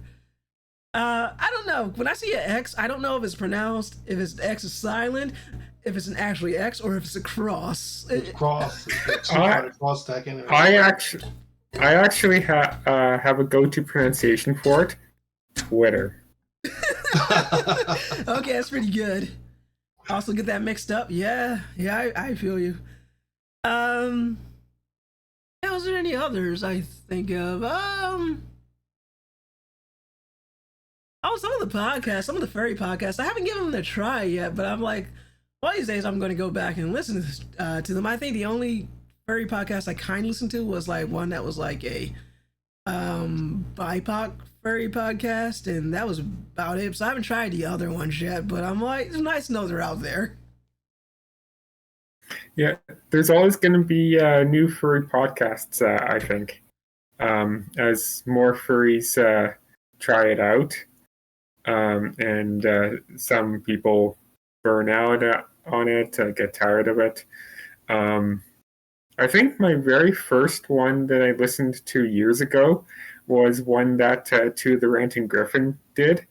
And he was pretty prolific at the beginning, but then every new season would be about 8 or 9 episodes before things stopped again. And it didn't feel like he was getting to the end of like the natural end of a season. It felt more like he burned out again. And just like with his rants that he used to do. Oh yeah, new rants are coming. Releases 2 and then no more. Yeah, shame about how he turned out to actually be regarding being a yeah. person. It's like, oof. I do remember him being one of the first furry podcasters that I knew of, or like, oh, that's the guy who does podcasting. But I saw one of his shows way back when Anthrocon was still here in Philadelphia, and I did not jive with that guy. So I was like, yeah, no, not for me. Well, he tumbled down the conservative rabbit hole after a while. That's basically what happened to him. I think you told me about him. Yeah. Was that Angela? Yeah. Yeah, I told you about him. That guy in that video I sent. Yeah. It's not good. It's not good. But like, I guess when you find like kind of don't jive with something, and you're like, well, maybe it's just me, and then somebody turns out or either falls down this rabbit hole and gets into their worser tendencies, the little petty part in your brain like feels a little bit vindicated. It's like, okay, good. My gut feeling wasn't completely wrong. I just felt like when I saw a stand up at Anthrocon, it was just a little mean spirited, and I was like, this ain't my kind of humor. It's like a lot of punching. But I down. never watched it. But I will say I never listened to his podcast, so he might have had a totally different vibe. But his stand up shows weren't doing it for me. No, it didn't. It didn't have a different vibe. Oof. Yeah, then I probably wouldn't have enjoyed this podcast. Mythic says she should listen to some furry podcasts. I had to find them on the blog. Yeah, just use the podcast hashtag or the furry hashtag. You should find it. Yeah, there's one that I've been really enjoying lately called Barkcast. And I wrote about it a couple weeks ago. And then before that, there's I think it was called Pause for My Tail podcast. and shortly after I wrote about it, it seems to have gone on hiatus. Oh. But there's enough episodes there that you have a nice bit of backlog to get through before you run out. Okay. It's not bad. Okay. Anything else on the subject, or you want to move on? Let's move on to the next question. Okay. Let's see. Well, I got 2 more questions, so we'll see how much we can stretch these out. Okay. Do you wish you had talked about a particular franchise or property before another writer, or do you mind not talking about the same topic? Which I guess kind of feeds into the other one. Oh, I definitely don't mind. Yeah, I don't mind either. Not really. Like sometimes 2 or more of us will have stuff that we want to say about a particular franchise, so we just do it. True. Yeah, and going back to the example of Angela and I both reviewing The Boys season 3 in the same week, I thought it was really cool that we both did it. Yeah, that was fun. Like I said, I wouldn't mind if that happened more. yeah, it just happens to be like if something aligns, because you never know who's watching one particular moment. Like, watch your stuff. I was like, Geoff, you're my gateway to shows I probably never would have watched, like Severance or something like that. Or some of the stuff, like, I get a chance to, or I get to it late. Like, I still have yet to get to Gen 5 or Gen V. Gen V, yeah. Gen V, yeah, Gen V's good. It looks good. I got to. It's just getting time. But yeah, I definitely don't mind either, because at first it's like, you kind of don't think about it, because it's like the way we roll. It's like, well, there's nothing stopping me from talking about it when I'm ready if I have anything different to say. I put input. And by the time you send yours, I'll be finished mine. So. Yeah, and it's like when I finally sat down and watched Black Panther, and I'm like, Drew already reviewed it, CW already talked about it, Geoff already talked about it, and all of that, and I was like, well, I was like, well, let me find something a little different to say about it, other than, my God, it's been 6 years, so I'm finally getting around to it. Jeez. It was like, yeah, it was pretty good. I can see why it was popular. Or other stuff where it's like sometimes you read something because of suggestion, or someone's already wrote about it, so you can kind of link to that and just have your own take on it. Yeah, like I saw, I'm going back to Takamine-san again. I saw CW's reviews. I said, you know what, I'm putting that on a list. I don't know. I'm kind of like, do I want to watch this? Or like, we had like our little discussion yesterday for our test run of this. It's like, there's some anime that's like hot garbage, but it's really interesting, and there's like stuff that's mediocre. So I'm not sure if that was sliding into hot garbage but fascinating, or like hot garbage but it's kind of mediocre at the end of the day. This is hot garbage. I think I'll watch the next episode. I mean, because I tell Ty, like, I have this thing with Ty where he's like, oh, I don't watch, like stuff that's really bad. And it's like, so I tell him, it's like, when you go dumpster diving, it's like sometimes some mediocre stuff isn't that bad. Like, or debates about My Hero Academia, like, as far as I'm concerned, everything after season 4 has just been downhill. And so he's like, oh, the show's bad. And I was like, it's not bad, it's just mediocre. I'm like, I've seen worse. And he's like, I know, I've seen it, where I'll show him an episode of something that was bad, and he'd be like, don't ever show this to me again. Sometimes it's like you need to watch garbage to appreciate mediocre stuff sometimes. Or maybe that's Stockholm Syndrome, I don't know. Like Bloody Wars, my God, what a bad show. It was one of the worst shows I've ever watched. Bloody what? Bloody Wars. Is that an anime? Yeah, it's bad. I think was it produced in China? I'm not sure, but it was bad. It's like, it was a battle royale style, but also they were like vampires, and the logo looked really bad, and it was dumb, and it's like, I could watch a better battle royale than this. There was just something just mediocre. I forgot the name of the show, but it was like, what if we like made like a Fate Stay anime, but made it Fate Stay anime, took a couple elements from like Lunar Eternal Blue, but it made it worse. And there was an anime, and it was so bad I can't remember the title of the anime now. There's some garbage out there, and again, my favorite is, I'll never forget the title because it's easy to remember. Nothing to do with the Roman emperor, but Caligula. It was a game, but the anime was so bad I never want to play the game. And everybody tells me, people tell me that, or who play the game, like, oh, the game is so much better. But if the anime was supposed to be advertisement for the game, it did the opposite job. Because I'm like, I want nothing to do with this franchise. It was one of the worst animes I've seen in a while. I saw the ideas around the anime. I said, no, thank you. Like, I feel like they were. And then I saw on it, Angel. No, it's fine. I felt like they were going for something like, how do you pronounce it? It was like, was it Jungian psychology or something like that? But it was like the most milquetoast interpretation of it, because I think the original game was like some of the people who had a hand in like Persona 1 and 2 kind of worked on it. So, in theory, that sounds good. But then the anime came along and their plot twists were just head scratchers, and I'm just like, what is this garbage?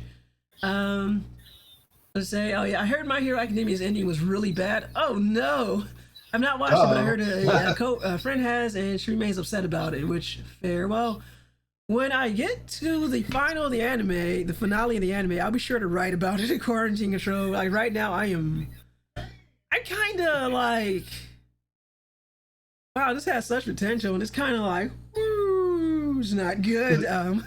Maybe they'll make some modifications for the anime ending. I hope so, because I was kind of hyped for Stars and Stripe, and the way she was done in the franchise, I just like, why? Why couldn't she get more screen time? I'm like, I don't know. It's just like, cool idea, and I don't know. I don't want to talk. Let's see how My Hero Academia Vigilantes goes. Maybe that's a little bit better. All this talk of bad anime is making me think of some of the bad anime that I've watched. Yeah.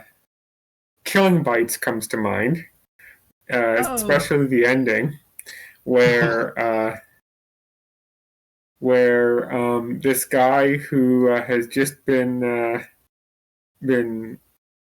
making his way through the series and just letting it happen to him all the way through, he gets killed by the animal girl that he's been trying to help, and it's like, oh well, guess that's it for the series.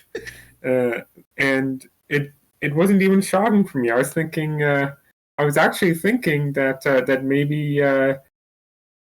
maybe she's gonna kill him, and then it'll end the series and end my misery, and then she does, and it's like, okay, this doesn't surprise me. And then the very last scene occurs after a time skip, and here's the guy somehow gotten better, and now he's I guess part beast person too, and participating in the same fights that she is, and what the heck. And I guess it was their way to try to put in a sequel hook for a second season that never came. That's probably for the best. Oh, and speaking of something, yeah, because of you, I think I checked out that what was that one? Oh, now I can't remember it. Crap! I remember what the show was about. It was the one with they had to fight those Zodiac animals and yeah, I know which one you're talking about. I think you were hot. You were more up on it than I was, because I watched it and I was like, "What the hell was that?" That was that show. I think I watched it around the same time as Killing Bites. So the reason that I was more forgiving of the show is because it was better than Killing Bites. And I completely understand that logic. Again, going to the dumpster. What was the name of that anime? Now it's going to drive me crazy because I remember what it was about, but I forgot the name. But it was like, they were kind of talking about I can look it up on Crunchyroll. Oh, thank you. They were kind of talking about it like on the anime podcast I listened to. It's all podcasts. My God, I'm sorry, Destiny, if you're watching the VOD.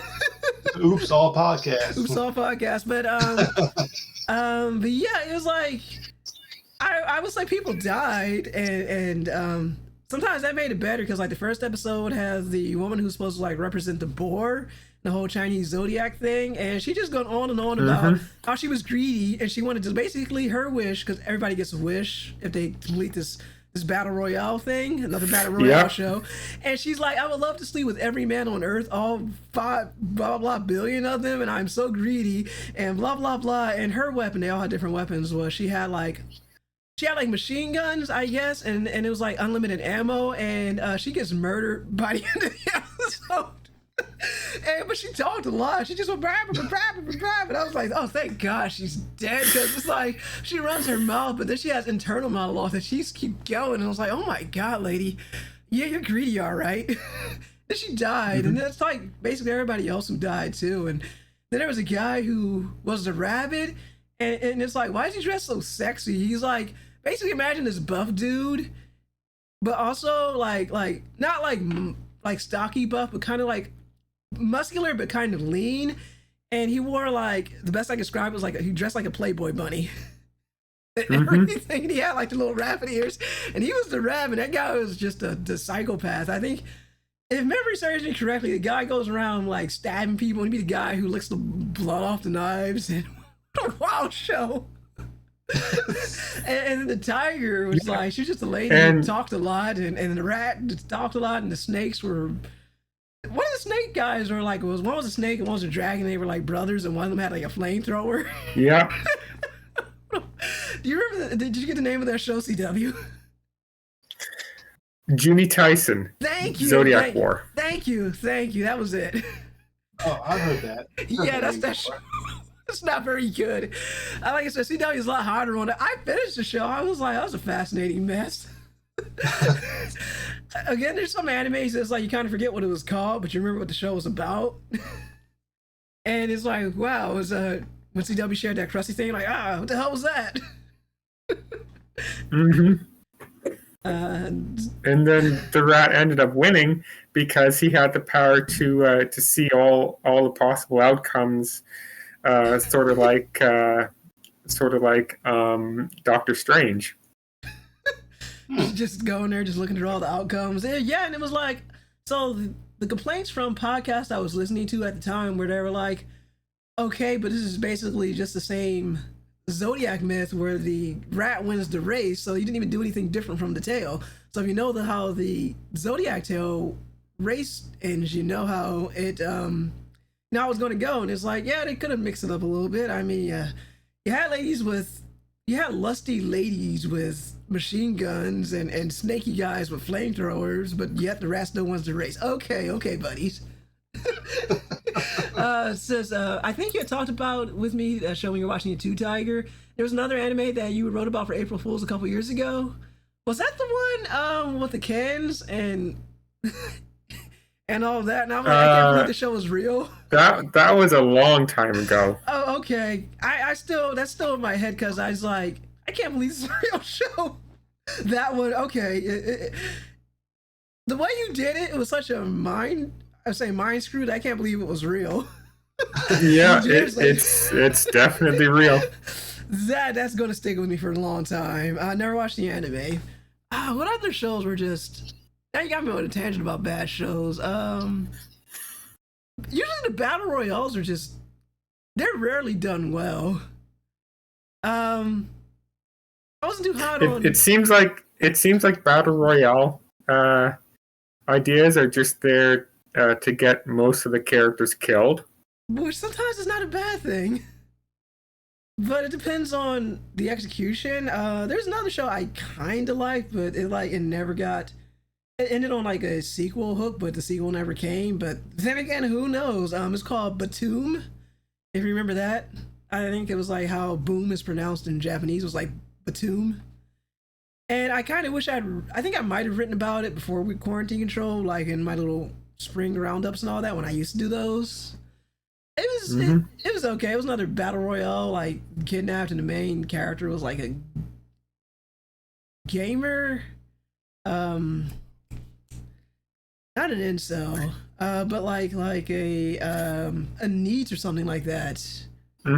And But he was so hardcore gaming. You know how he was hardcore gaming? He had an Xbox and he was Japanese. Wow. I'm learning so much. I don't watch enough bad anime. You should. Sometimes you just look at the post. So, again, Oops All Podcast, Anime World Order. They like sometimes you can just look at a poster what the anime is about and just read synopsis. Sometimes it's almost exactly what you get. Someone says, I don't watch that many shows, so I don't have shows to share here. That's okay. You can just listen to us talk about past stuff. Yeah, that was. What was that show you made me watch?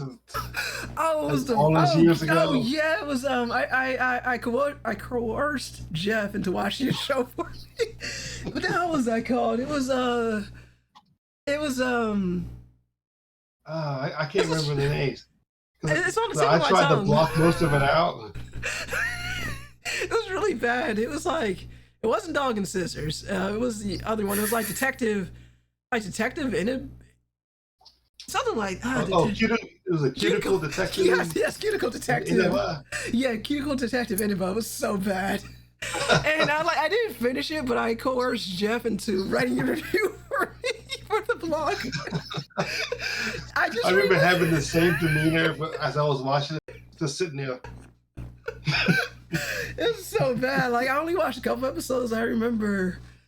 Only thing I remember was like cuticle detective what, and then there was like a goat that wanted to eat money, and it was so dumb.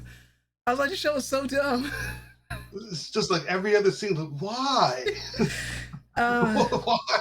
Hey, be glad I didn't make you watch Dog and Scissors. God, show's so bad. I've heard you talk about that show so much. It's bad. It's bad. It's real bad. It had promise in the beginning, and then it just cascaded, and it just got weird. It turns out it was a low-key harem anime, surrounded about the dude who was a book nerd, who was all like, I don't like real women, I prefer 2D women. He gets murdered and reincarnated into a Dotson, and all the ladies are into him. Never mind that he's an actual Dotson. And they want to bang him, and he's a Dotson. And you're like, no, sir. No, ma'am, please don't do that. like, please. She's like, oh, do we do it you style? And I was like, thank God this is the last episode, because this might be where I rage quit.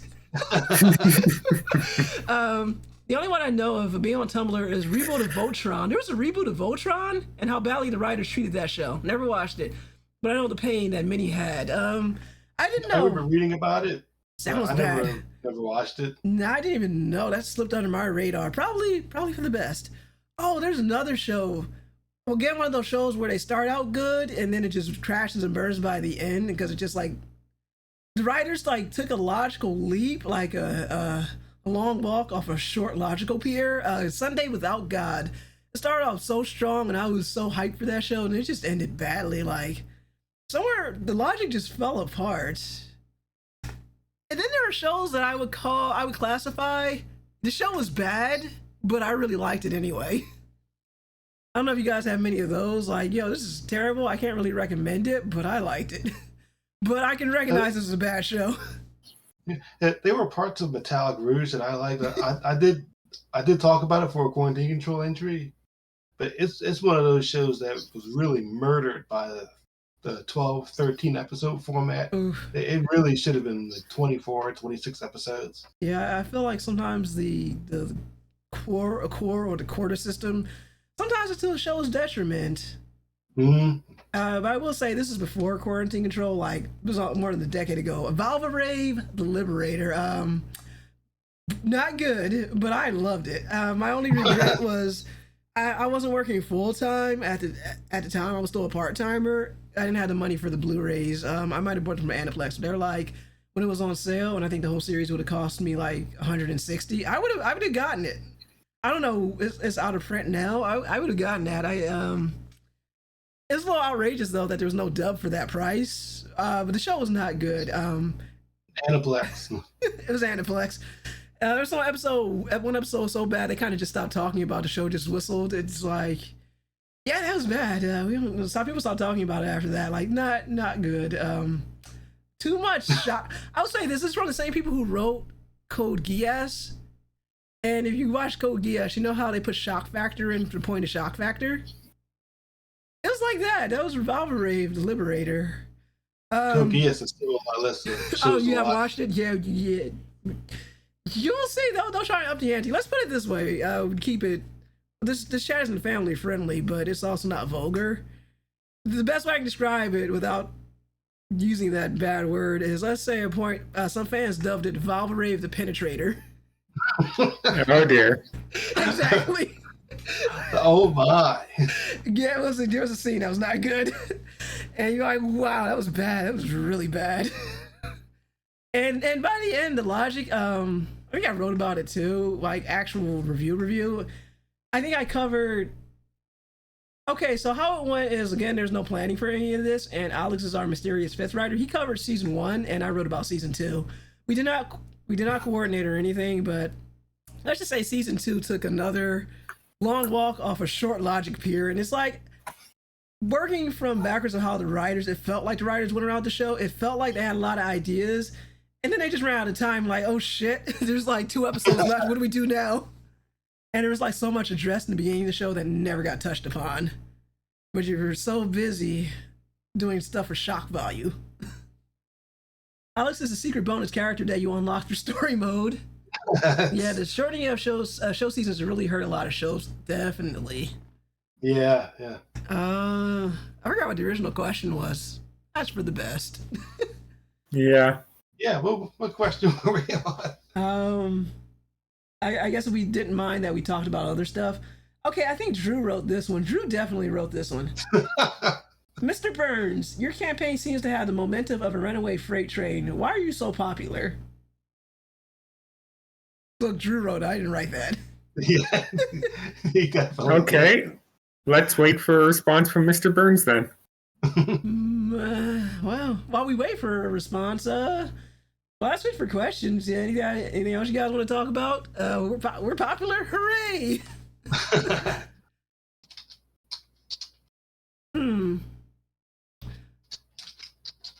Yeah, I don't think Mr. Burns is coming, and I guess Magna planned to be around for that, but he wasn't.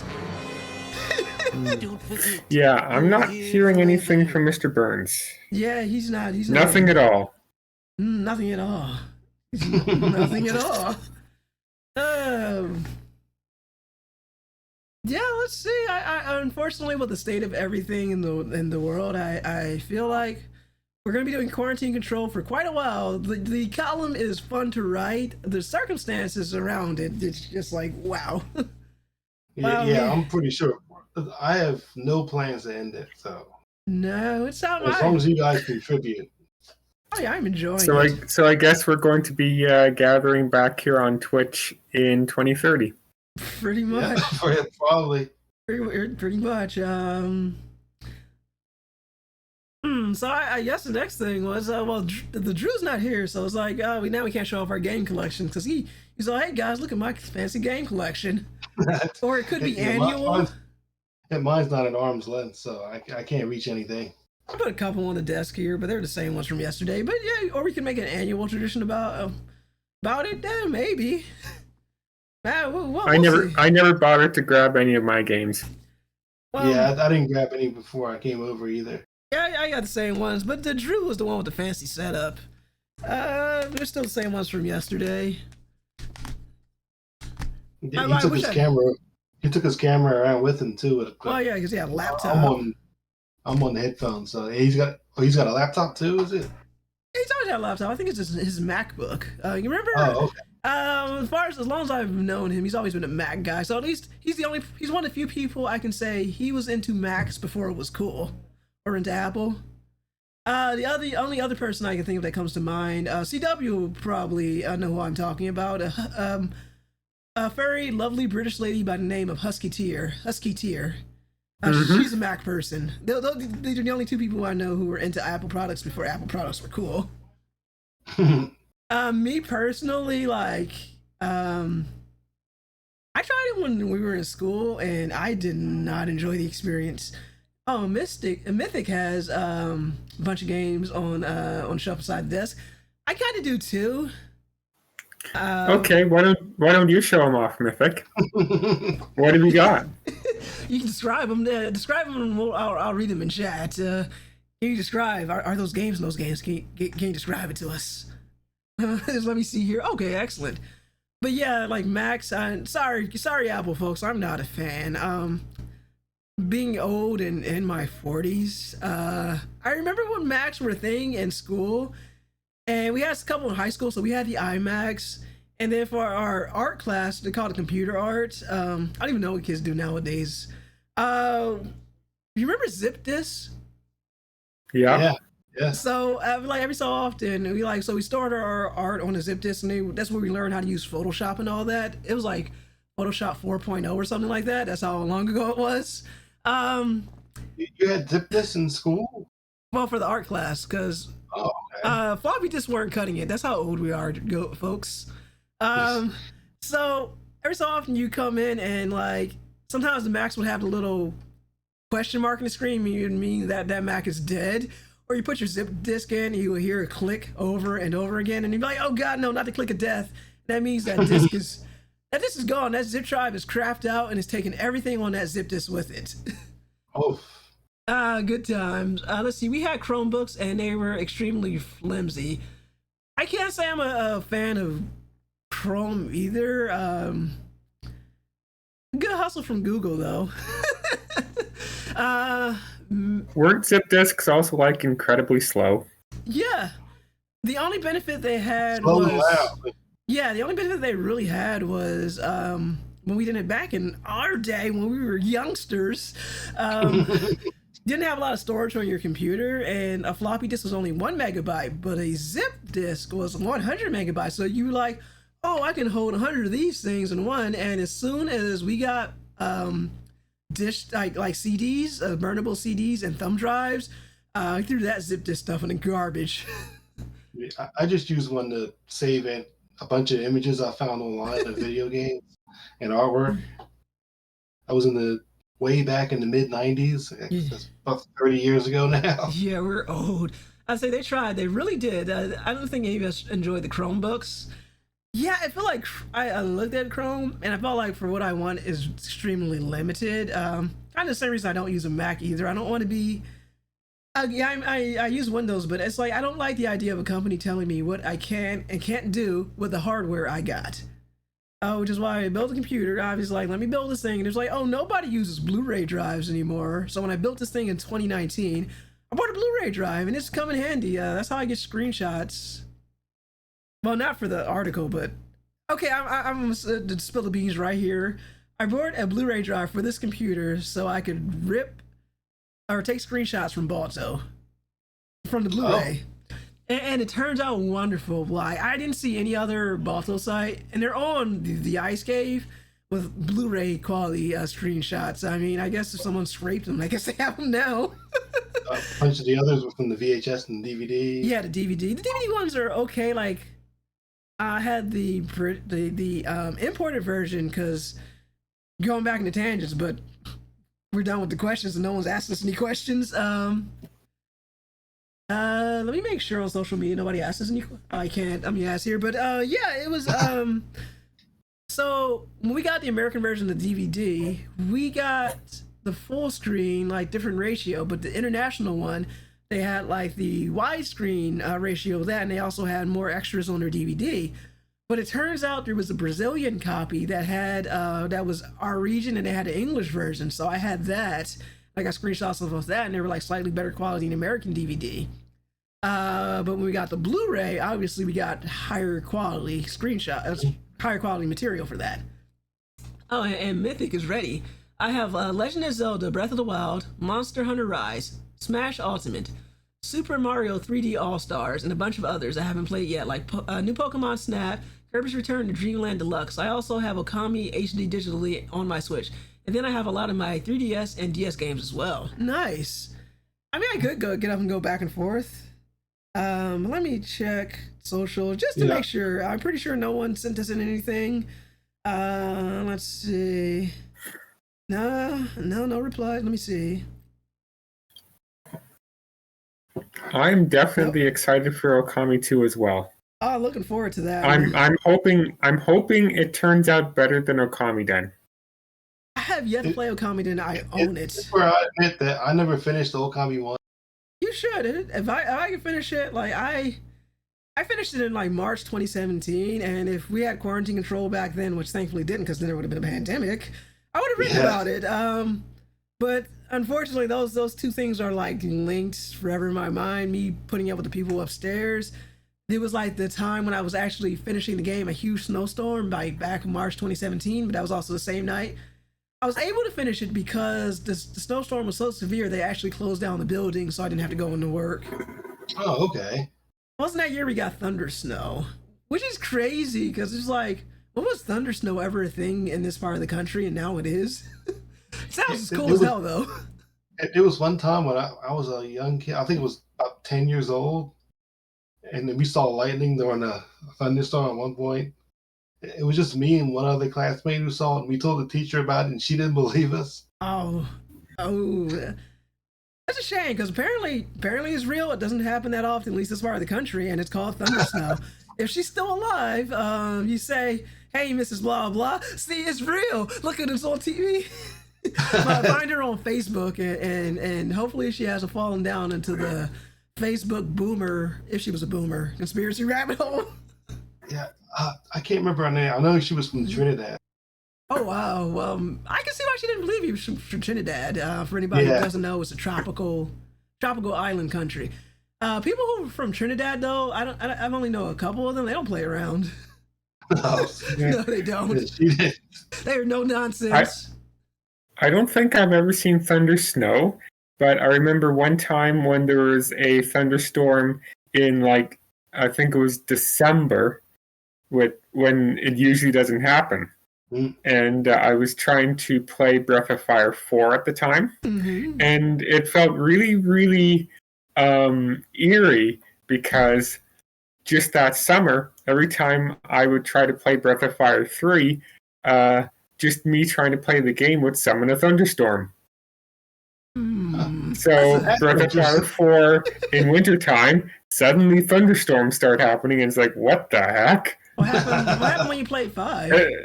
Like, this is Breath of Fire, not Breath of Thunder. Wow, that's crazy. Let me catch up a little bit on the chat. Go up. Let's see. I'm extremely excited for Okami 2. Same. It's been so long, we finally have the sequel, a proper sequel. I liked Okami then, but it wasn't the same quality as Okami. And that teacher didn't have any whimsy. No whimsy, Geoff. And it's kind of terrifying. Very true. Yeah, wrong element. Yeah, some teachers were like that. I noticed, like, some teachers are better than others. Some teachers leave a sense of, what's the best way to describe it? Some teachers culture and nurture and all of that, your curiosity, and they teach you how to be a better learner. Other teachers are just like, I'm old, I don't know what you're talking about. My ears are closed, la, stupid kid. Oh goodness, we got a virtuous Hobbs. Hey, I'm just lurking, got no commentary. Welcome in, Hobbs. Enjoy the lurk. Always good to see you. Yeah. A couple teachers like that. Some teachers were strange, and it's like, you know, you're a kid, and then you're like, you don't think much of it, and then you're an adult, and sometimes you question them a little bit, like, oh, that sure was an interesting teacher. Yes. But being a teacher is hard, so I would not belittle anybody who does it for a living. It's hard, and it doesn't pay well. Yeah.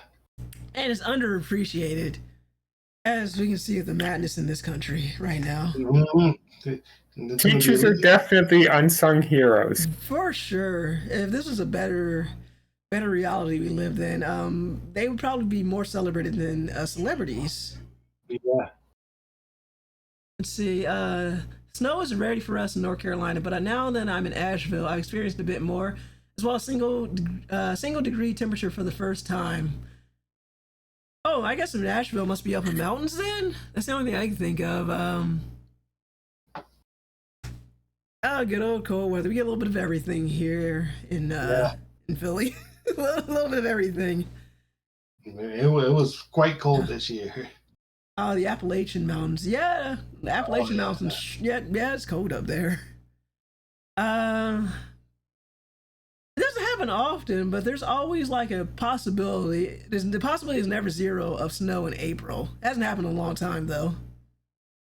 Oh yeah, teachers are super underappreciated, especially here. Yeah, I think you should have more. Okay, yeah, there's some teachers who can be dickheads, but there are other teachers who are totally awesome and deserve all of the praise and more money, way more Trying their money. best with the few resources they have. Yeah, and then it's like, all right, then you teach your kids, and then this is too hard, and it's like, best way, kindest way I can put it is, this society definitely needs more empathy. Mm-hmm. Yeah, I like teachers who are kind and empathetic and understand their students. Mm-hmm. North Carolina is in the bottom 20%, I think, for education. Sadly, I do not know where Pennsylvania ranks. I know it's not as good as New Jersey, which is across the river. But I guess it's better than some places because I'm gonna keep it light with the politics. But I remember, because both of us vote, back in the 2010s, we had a governor. His name was Tom Corbett, and he made it his mission to cut funding for education, and people did not like that. Like, this state is a very purple state. It swings back and forth. And people didn't like that. So we voted in another guy named Tom Wolf, who's not the current governor at the moment. But yeah, they were like, I think people were like basically in the state like, whoa, hands off our education. And they booted his ass. Corbett did a lot of stuff that would ensure that he was only one term. Yeah. And Tom Wolf did it better because he had 2 terms. And normally what happens here is we'll have a Republican governor and then we'll have a Democratic governor, then usually it flips. But for whatever reason, we had another second Democrat straight in a row. Josh Shapiro now is our current governor. But yeah, as far as I know, I don't know how much things have changed, but I know I've learned in this state or seeing how people react. Mess with education and people will give you the boot. People don't like too much stuff being changed. I think people even this area, like Moms for Liberty tried their BS. They chased them off, like, get out of here. Yeah. Like, yeah, he spoke downtown. Yeah, I think people were like, people weren't having it. And you know who even visited. You know I'm not. Yeah, we know who you're talking about. The one. Wasn't it like a sneaker convention? Didn't he get booed or something? Or is my memory correct?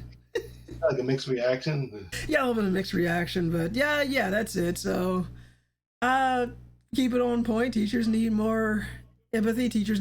And we just need more empathy as a society. It's not good right now. Yeah. Hey, see, but I do have games on my desk. As we were talking about yesterday, some stuff I picked up that I'll probably not get to anytime soon. Xenoblade Chronicles X. And okay, so we had a debate about this in the live stream a couple weeks ago. I think if you were there, Dio. Mm-hmm. So super nerdy guy, friend of the channel, came in and he said it's actually pronounced Xenoblade Chronicles Cross. And I was like, oh my god, that's a stupid name. So, keeping with the theme of the night, podcast, Axe of the Blood God. They actually described it. They actually described it. So basically in Japan, it's just Xenoblade Cross. And that's how it's pronounced. There's no Chronicles. But in the United States or West or whatever, or in the Western markets, I should say, it actually is Xenoblade Chronicles X. Oh, it is X? It is X? It is X. Because I keep calling it X in my head. Yeah, it is. Xenoblade Chronicles Cross sounds stupid, and I hate it. And Mythic agrees, yes, it's X. Mythic also says, I've always liked teachers that had taken an active interest in their students and what they're doing.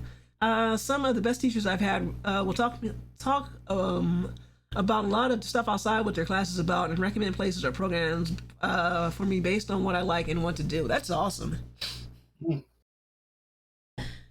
Yeah, it's been a while. I had some good teachers from high school. I had a couple good ones from college. I had a couple weird ones from college. I think, Geoff, you were in some of those same classes.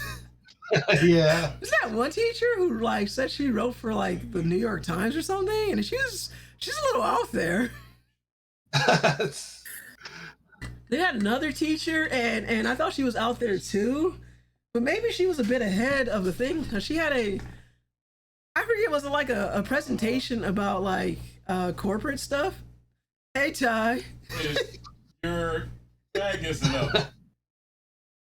Uh, Screen wasn't up. yeah, I told you it wasn't going to be. No, I don't pay you no mind. Hey, everybody.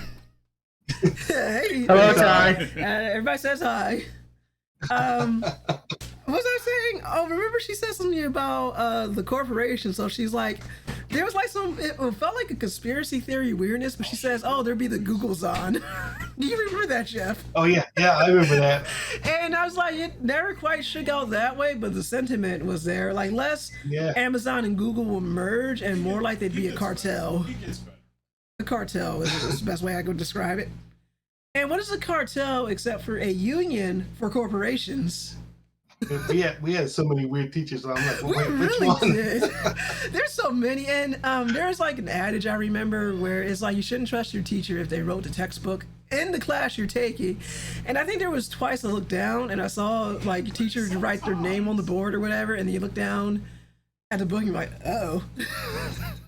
No, I never encountered that. It happened twice to me, and okay, so the first one was not. It was just like I guess an elective class. It was interesting, a little disturbing. He was the guy who wrote a book called Acres of Skin, if you guys remember that book, and he had a joke about it. His joke was, if this had been a porno, it was so much better. But it wasn't. I kind of wish it was a porno, considering what happened in the book. So basically, he was a young student at the time, and it was back when here in Philly, Holmesburg Prison was still active, and it was used as a place where they would have the prisoners enroll in various experiments for stuff like people would come into the prison, pay the prison money, and give the prisoners a little bit of a stipend, and they would test all kinds of stuff on them. Like you would have the government test where they would test drugs and other kinds of crazy stuff, and it was a whole scandal. And they would the biggest thing that came out of it was the guy responsible for retinol cream basically used prisoners as the guinea pigs to test this cream. You didn't think that would get so serious now, did you? No. But basically he was one of the guys who wrote about it, and that was his book, and basically it kind of exposed it. And I don't know if it directly led to Holmesburg Prison shutting down, but that prison is no longer active. It's there, and I think they do tours of it, but it's in this section, not this particular section of the city, but I would say it's about a 20-minute drive from here. And if you go on an area called State Road, you can kind of see the high stone walls while you're driving by, and it's like, oh, that's where they did all the experiments to people, inmates there. And the other guy I think wrote the textbook was CW is a rare exception, but there are people who are good at writing who are also good at math, and I'm not one of them. But for my journalism classes, they made me take a statistics course and stuff like that. Too. So the guy who did that stuff was also the author of the book, and as my memory serves me correctly, he was a South Asian British guy, so he had a very heavy accent. A British accent, not an Indian accent. This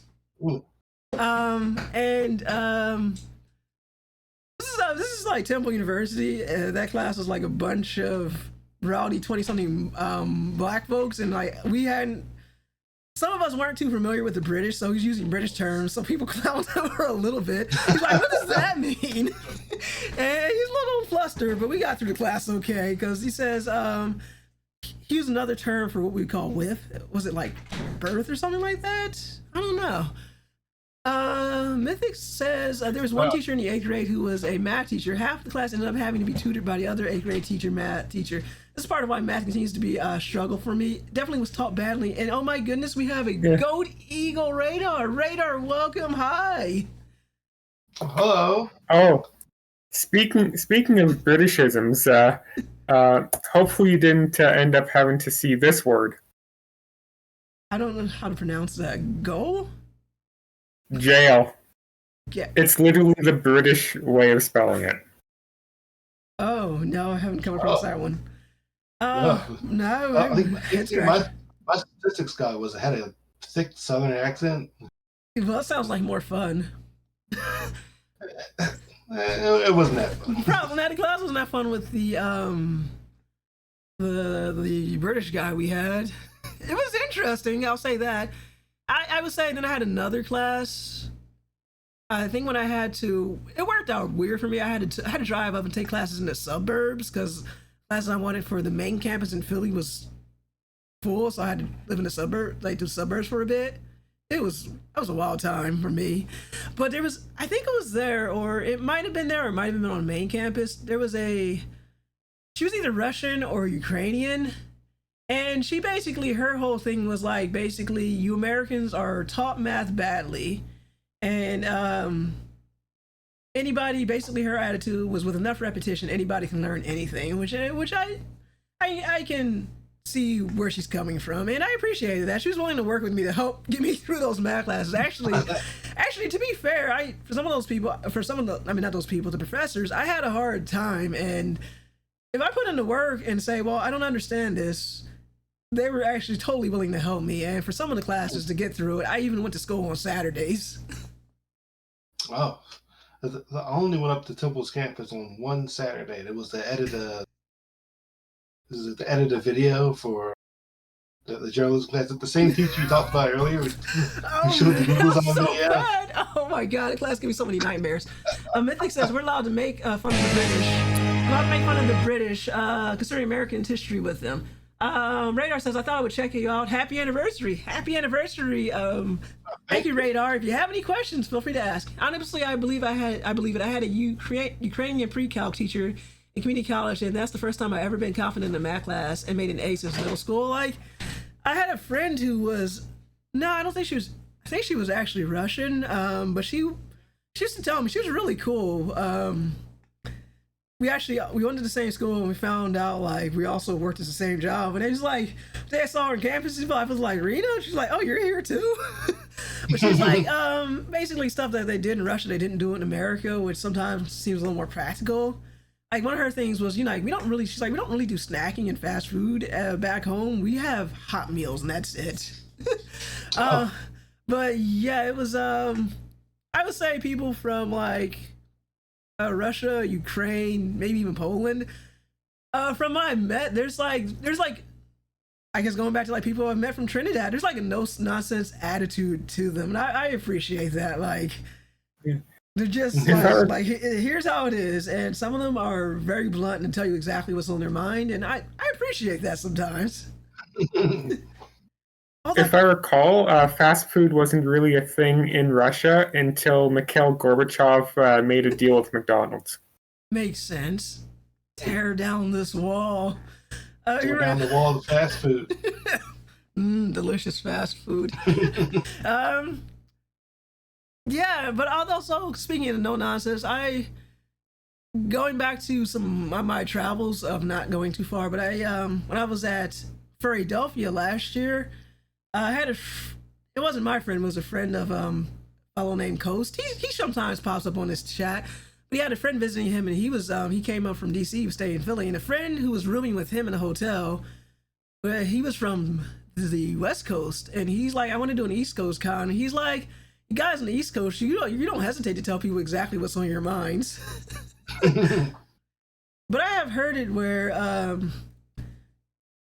on Mastodon, there was a guy I like to follow. I don't know how to pronounce his name, but he'll say people in California, they'll be nice to your face, but be kind of jackass. Where people on the East Coast will say "fuck you," but then they'll give you the shirt off their back. Like, and I was like, I didn't see that. You had that, like, oh, you fucking suck, but I'll help you out. Oh goodness. I live in Arizona. That was enough of the West for me. It wasn't a bad place. It was just really hot. We just moved back, and definitely a different attitude. Some stuff people didn't believe me about, and everything. Like it being really hot. No, I mean when I lived in Arizona, they like subways and mass transit. It just wasn't a thing there. Oh. But no, it was hot there. You have to experience temperatures like on the West Coast and that kind of heat to make it real. It's really, people are like, but it's a dry heat, and it is dry. In the same way you open the oven and the heat that comes out is dry, but it's still hot. That's the best way I can describe it. It's like when I open the front door, especially if you have air conditioning and you go outside. So inside might be a comfortable 70 degrees for us Fahrenheit. And you go outside and it might be like 112. Doesn't feel good. Me going to the South, we won't tell you to your face that we don't like you, but we sugarcoat it. That sounds like a compliment. Is that mythic? Is it that bless your heart I've heard about? Because I had a acquaintance who lives in Alabama, and she's like, yeah, we say that, but I like to say go fuck yourself. That's what she did. Yes. So I've learned, it's like somebody from the South or the Southern accent says, oh, bless your heart. And I'll be like, hey, wait a minute. Or, oh, you sweet summer child. You might, hey, wait a minute. That's not nice at all. Yeah, and it's like, here, you like, sometimes it's easier. You're like, well, I'm not going to sugarcoat. There's some people you can sugarcoat it with, and it's like others, they just need to know the point. It's like, no. Get lost. But I heard you sweet summer child a lot when I was a kid. Oh, no. But I was a kid, and it wasn't the summer, so I just took it literally. Bless your heart can be meant genuinely, but it depends on the context. Yeah, I can see that. Also, I always took the other context. It was like, oh, bless your heart, like, and the term is like, you mean well, but you don't know what you're talking about, is the other way I've understood it. It was like a nice way of saying you're kind of ignorant. That too. Like, I've been to South Carolina because I had family there a couple times. I didn't enjoy being in South Carolina. Mom didn't enjoy it either. I think that's why we like living in a big city, because I've noticed in especially, at least small towns, especially in the South, people can't mind their own fucking business. That's what I like about a big city. Everybody's too busy to mind your business. And like, maybe it goes a little different if your neighbors are nosy. For the most part, people mind their business. Mythic says, yeah, you know what I'm talking about. Oh man, who goes to that church and who does that? And you're like, who cares? Why does that matter to you? Oh, but I need to know. Is there like truly nothing going on? I know that Walmart's like an hour drive away. Atlanta, I heard, is good, but more rural. I can't say that word too well. I'm sorry. It's a tongue twister for me. I struggle with R sometimes. It can be iffy. Yeah, you say out in the boonies. Yeah, my great grandmother's house, when it still exists, I think it got demolished. There's a whole thing going on with the family. I don't even remember what they were up to with it. But last, when it was still standing, and I remember it, it was my grandpa had died, and we went down south. This was like 2004, and you know, for his funeral, because he wanted to be buried down there. So we left. Good night, Radar. Oh, good night. Good night, Radar. Thank you for stopping in. It was like February. Yeah, I remember I think it was around February. He passed away in February. It was like in the 20s or 30s here. Park into a car, drive for 12 hours to get to South Carolina. It was in the 70s. It didn't feel good from that drastic of a change. Also, it was really humid, and they kind of lived in a swamp. So there was like, so the front yard was like slightly flooded, and we had to cross like planks of wood to get into the house. And I stepped outside, and I have what people in the South call sweet blood. I don't know if you heard that term before. What? Sweet blood is what I was told I have. That's what mosquitoes. Did a vampire tell you? Mosquito. Do you consider a mosquito to be a vampire? Yeah. I had mosquito bites all over me. You know, I was just miserable. My grandmother, when she was still alive, she's like, "Oh, baby, just put some ammonia on that, and they'll go away." And I was like, "I'm not putting ammonia on me." Yeah, mosquitoes love me too, but I never heard the phrase "sweet blood." That's what I've been told. Humidity sucks. It feels like you're swimming through the air, and it's like Mythic knows what I'm talking about. Yep, mosquitoes will swarm all over some people, but not others. Don't know why. Yeah, that's the term I've heard. It's real. Sweet blood. I have off now. I use off in the summertime if it gets kind of humid here.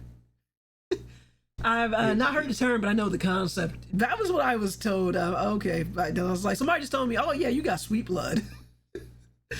I guess I taste delicious. Oh, me too. Yeah, I guess you'd be like, I'll be doing that and Ty will be fine. And just like something like a couple weeks ago, it was like for a hot minute it was almost 80. I walked outside. I felt something crawling on me, and I don't know if it was a mosquito or not, but I just freaked out for a minute. It was like, come on, it's too soon for this. Like, I've been outside for 5 minutes. I was a walking star, and 5 minutes. Like, come on. Be wearing the vampires. Yeah, I'm done. I mean, the whole vampire versus werewolves. Obviously, I choose werewolves, but I'm done.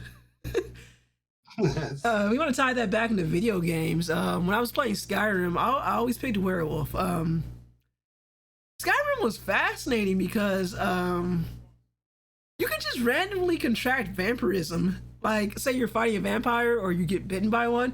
You're like, oh no, I've contracted the case of vampirism. And usually have to go to a shrine to get it treated. But if you leave it too long and you don't feed, you get these weird cravings and you become more and more vampire. It's really weird. Huh. It's a really weird game. I loved it though. The skills are less. Game. I've only done Skyrim. And the time I streamed like 2 hours for you guys. Yeah, like Saturday afternoon, I think. Mm-hmm. Where I had my Khajiit running around in his underwear. And then Goblin was all like, yeah, you got your character here. Look at him with his dick flopping out like that. Oh, he's got a loincloth on. He's wearing a loincloth. So I've never actually played Skyrim. Is it, does it have a story or is it more open world? You can do a story and you can stick to a linear path and do the story. And there's objectives. Or you can say, as soon as the game cuts you free from the story, you can run off and never do the story again. There's a lot of side quests. It's a huge story, so I never finished the main story. I think I got to a point where I stopped doing it. I just did a bunch of side quests, and I'm like, wee, I'm free. And that's how Skyrim went for me. Some of the side stories and stuff that happens like randomized, and it was wild. So I had a lady. She was all like, "Oh, Dragonborn," and she's like, "I have a quest," and she gives me her quest. I've told the story numerous times, but I'll tell it here. So I was like, okay, quest accepted, and their dragons just kind of chasing after you. They want you dead. A dragon flew into town. It landed on her and killed her instantly, and it was like, quest failed. And I'm like, what the hell happened? So if your quest giver dies, that quest failed the quest. So after I got rid of the dragon, I was like, well, she's still there dead. You know what? She's not going to be using anything. So I literally looted her pockets. And then I went back to her house and waited till nobody was watching me. I went in and I ransacked her entire house. I was like, she's dead. She's not using it. But it's funny, if you can pick locks. If you pick locks and someone sees you, it doesn't automatically add to your bounty. If you see a horse, the horse will snitch on you because the horse is watching you, and you'd be like, hey, someone's watching you. I was like, come on. And also, I learned this the hard way. If you transform into a werewolf and someone sees you, that's an automatically 1,000 gold bounty right there. And I was like, sis, what is this, a crime to be a werewolf? But this is Skyrim. But also, I don't know if you game's not horsing around. It sure isn't. Also, if you kill all the witnesses, your bounty goes away.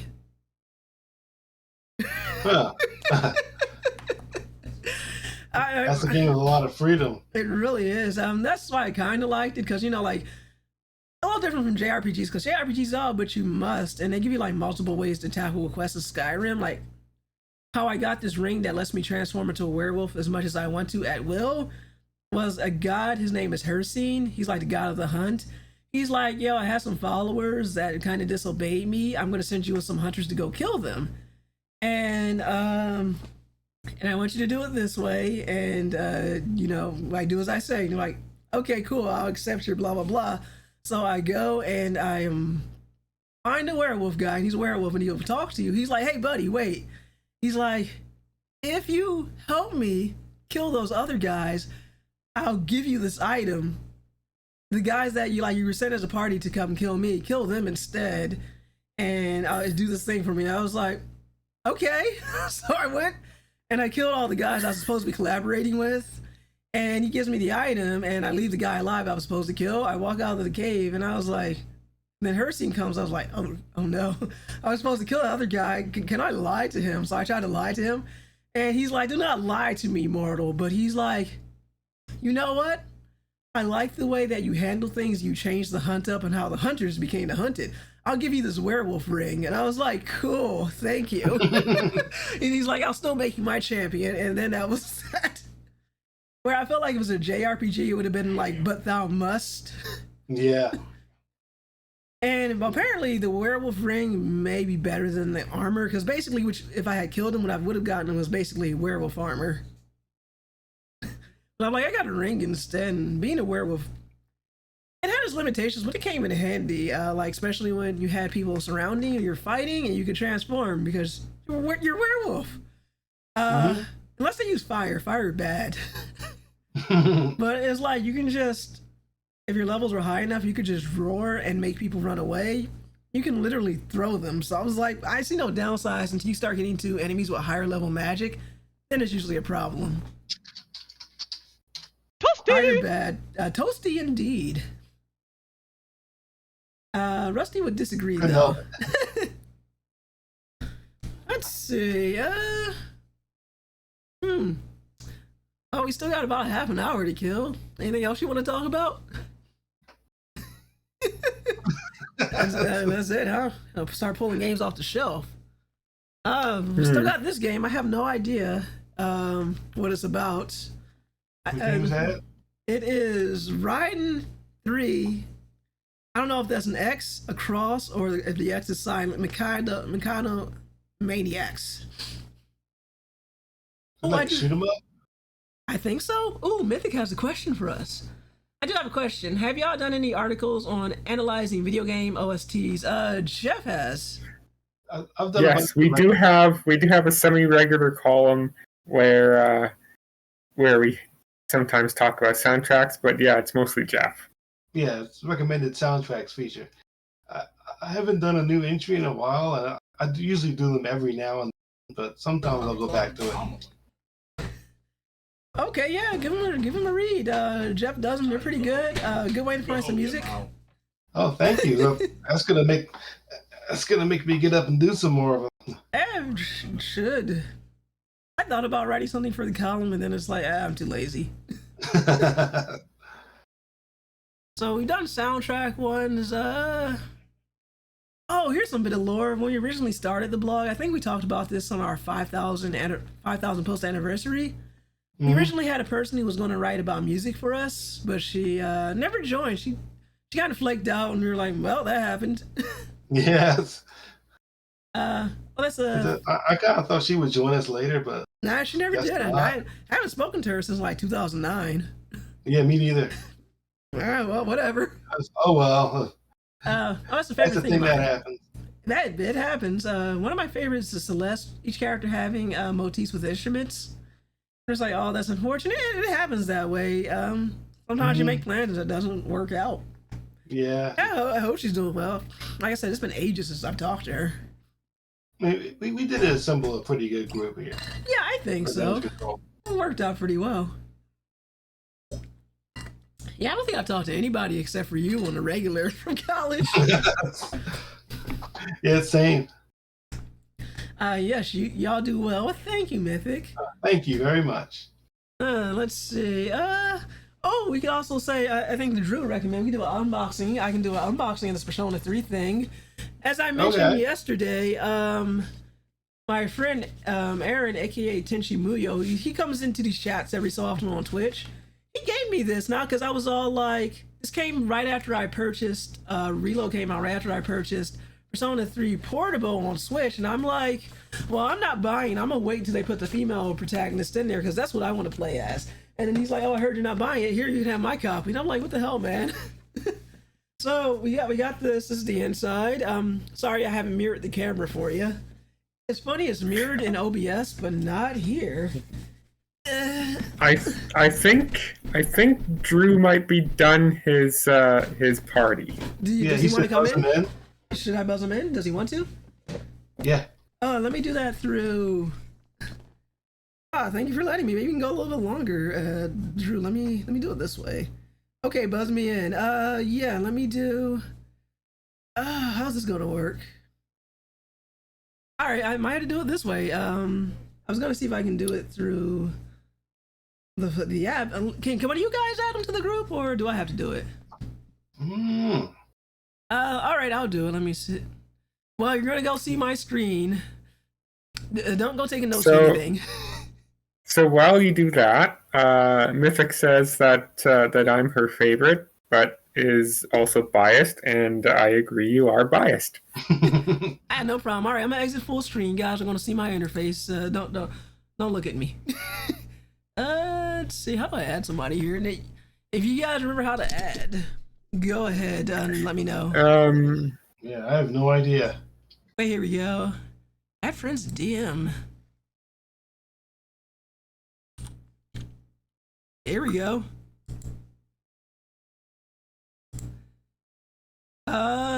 Yeah, I think that works. I think now he just has to hop in.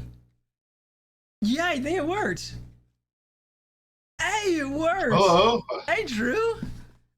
Yay! I will write for food. I love that shirt. And I picked that up at the museum. nice. Yeah, we're just about to do the unboxing. And Mythic, can you have the box? I want the box, Mythic. Well, it makes for great. So I gotta do this again. So that's the box. I've never done an unboxing stream. You can feel free to talk about stuff, Drew. I don't think we read all the questions again. Do we have to do that? Oh no! Let's put all the focus on you. Okay, so here's the game. Here we go. See the wire. There's the game. As you can see, it's open. Is there a soundtrack in here? Nah, but there's DLC. I'm making sure there's not a DLC code visible. I know how people are on the internet. I can't see it. Because it's on the other side, probably. Here's the Oh, sound. that's good. Here's the soundtrack. I guess it's a soundtrack book, and there's a couple discs inside. And I'm taking that out. You guys know what a CD looks like, I think. Mm-hmm. Let's see. I hope so. Okay, under that, got a little insert there. Art book. Nice.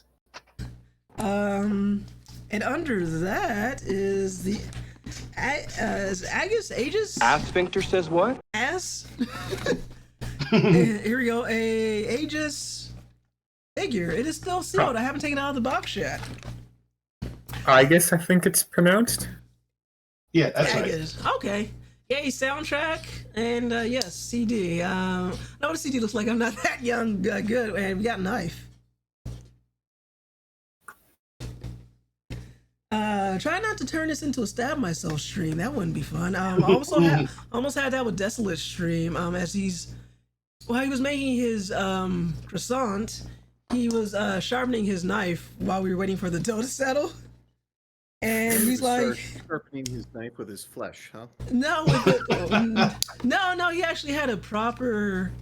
Was that a whetstone? I didn't ask him, but he had a proper thing, and you actually had to clean it off. I think it was a whetstone of some sort, and he actually just watched him, as he had a camera like strapped to his chest, or just watching him at the sink clean a knife and try not to cut himself with a napkin as he cleaned the knife off. Wow. But then he showed That's he's like he actually cut himself earlier while chopping up chicken in the day, and he showed us his gnarly cut. But there, I managed to open it without cutting myself with a very sharp knife. Aaron would have wanted me to open this on stream, to be honest. Here we go. There she is. Sure. Not bad for a packing figure. Yeah, and there's a little stand for her too, I guess. Yeah. I'm gonna put all that back later tonight. That'll be fun after the stream. Let me balance that carefully. Oh, so that's that. For the wrap up. All the dog's asleep. She's out cold and her tongue's stinging out again. That's how we know she's gotten a good sleep. Say, yes, please. No hospital stream. Ouch. And cute and sleepy baby. Unfortunately, I don't have a dog cam. Take my word. She's out. She wishes you were streaming the after years. No, she doesn't. Or does she? I can't tell with this dog. That was so bad. That was one of the games that will stick with me. It's like, yeah, it was one of the worst Final Fantasies I played. I will say it was that and 8. It's tied. Which one made me angrier? But I thought you enjoyed it. You thought wrong. Oh. After is way worse than 8. You should have a dog camera. I'm pretty sure many appreciate it. Probably should. Like, look at her. She's like huffing and puffing, and like, I think she's dreaming. Like, her chest is going real fast. Her tongue's slightly sticking out. Like, the tip of her tongue is just out. That's sweet. Yeah, she's a good bad dog. She's an okay dog. Was it Oop? I guess one of these days I'm gonna have to figure out a second camera. Those aren't as interesting as cats because there's a 50% chance that she'll be on the computer and it's dark under here by my feet. And sometimes she's in bed and I know she's gonna wake up and she's gonna wheeze because she forgets how to breathe in her sleep. And she wakes up wheezing and she's done that since she was a puppy. And she's 15. I've had her for 14 years. She's an old lady. But she's white, so you can't see her going gray, so I guess that's good. If she were any other color, she'd probably have a gray muzzle. Going gray as we all are, except for Geoff over there. He's all like, oh, I'm not going gray. Well, you can't see my hair from here. Oh, I'm definitely going gray. Yeah, you know, like to leave it and just like it makes me distinguished. No. I should have reversed my camera. So Drew, how you doing? How was your party? I see you moved Secret Hitler up in the background. No, that's where it always was. Oh, it was still there. I can see it a little clearer today. Yes, you seem to be a little obsessed with Secret Hitler. Don't worry about that. There is no Secret Hitler. So I've only played FF14, so I have no comment on the other Final Fantasies. So I'm definitely wanting to play some more. Final Fantasy 10, 7, and 9 is Tiger's favorites. Or I forget it's 8 or 9. I'd say 9. 9, yeah. I already have a gray hair through stress. It's fine. Yeah, they sure do pop in. They sure do pop in where they want to pop in. That's all I can say about gray hairs. Someone mentioned Final Fantasy 2. Yeah. Final Fantasy 2, great story, not great gameplay. Oh, but according to I was watching. Finally, it's not a podcast this time. I'm talking about a channel of like a Megaton, but he does other games. A guy called Gnarly. He does these challenge plays. So he's like, can you play through Final Fantasy 2? Only uses the main character. Answer was yes, and you can break the game. Because it's like, it sounds like it wouldn't make sense, but apparently if you only have one person getting the experience, he gets overpowered real fast. Like, I linked a video in the Discord. I don't know if you guys ever watched it, like 3-4 weeks ago, but you can get so overpowered. He was just mowing through the game, like just left everybody else dead, took all the experience for himself, and this guy was like a one-man army. It was crazy. It's one of the videos I put in the watch later section. You gotta watch it because I didn't think, there's no way he'll finish this game. Not only is it doable, it's probably a more enjoyable way to play the game. I hear in general is weird. I think for most of the whole time. Oh, hold on. Yeah, I think for most of the challenge videos, if they're uploading it, the answer is probably yes. There was one where I think he said I can't do it and he quit though. Like I forget what it was. He was like, this can't be done. Most of the time, it's totally doable. Let's see, Mythic says, my hair in general is weird. Mostly red, but some sections are thinner and black, and then a section of gray-silver. That's shiny hair straighter. But think about it, you got a nice variety going on. Hair diversity, as we'll say. Yeah. And by the way, 9. True. It was 9. I would say Final Yes. Fantasies. I enjoyed 1 a lot more than I thought I would. 2 made me so angry. 3 was super forgettable. I recently played 4. I liked the story of 4. The gameplay was decent. I thought some of the characters were as dumb as bricks, and I wanted to punch them. Yeah. That's the YouTube short we have up currently. 3, yes, the Say one. 3 is something you really, really, really need to view. You should watch that. It's good. I didn't play 5 yet. I have yet to play 5. 6 was amazing. I love 6. It skyrocketed to one of my favorite Final Fantasies. So good. Yep, 6 is the correct answer, by the way. I really enjoyed 7. 7 was like the first one I really, really took seriously. And I enjoyed it. It had issues, but it was a lot of fun. I had a lot of fun with 7. I enjoyed 7 Remake as well, but I got to the end of it and I saw what they were doing. Not going to spoil it, but it was like, I see what you're doing. That's ballsy. I like it. It was ballsy.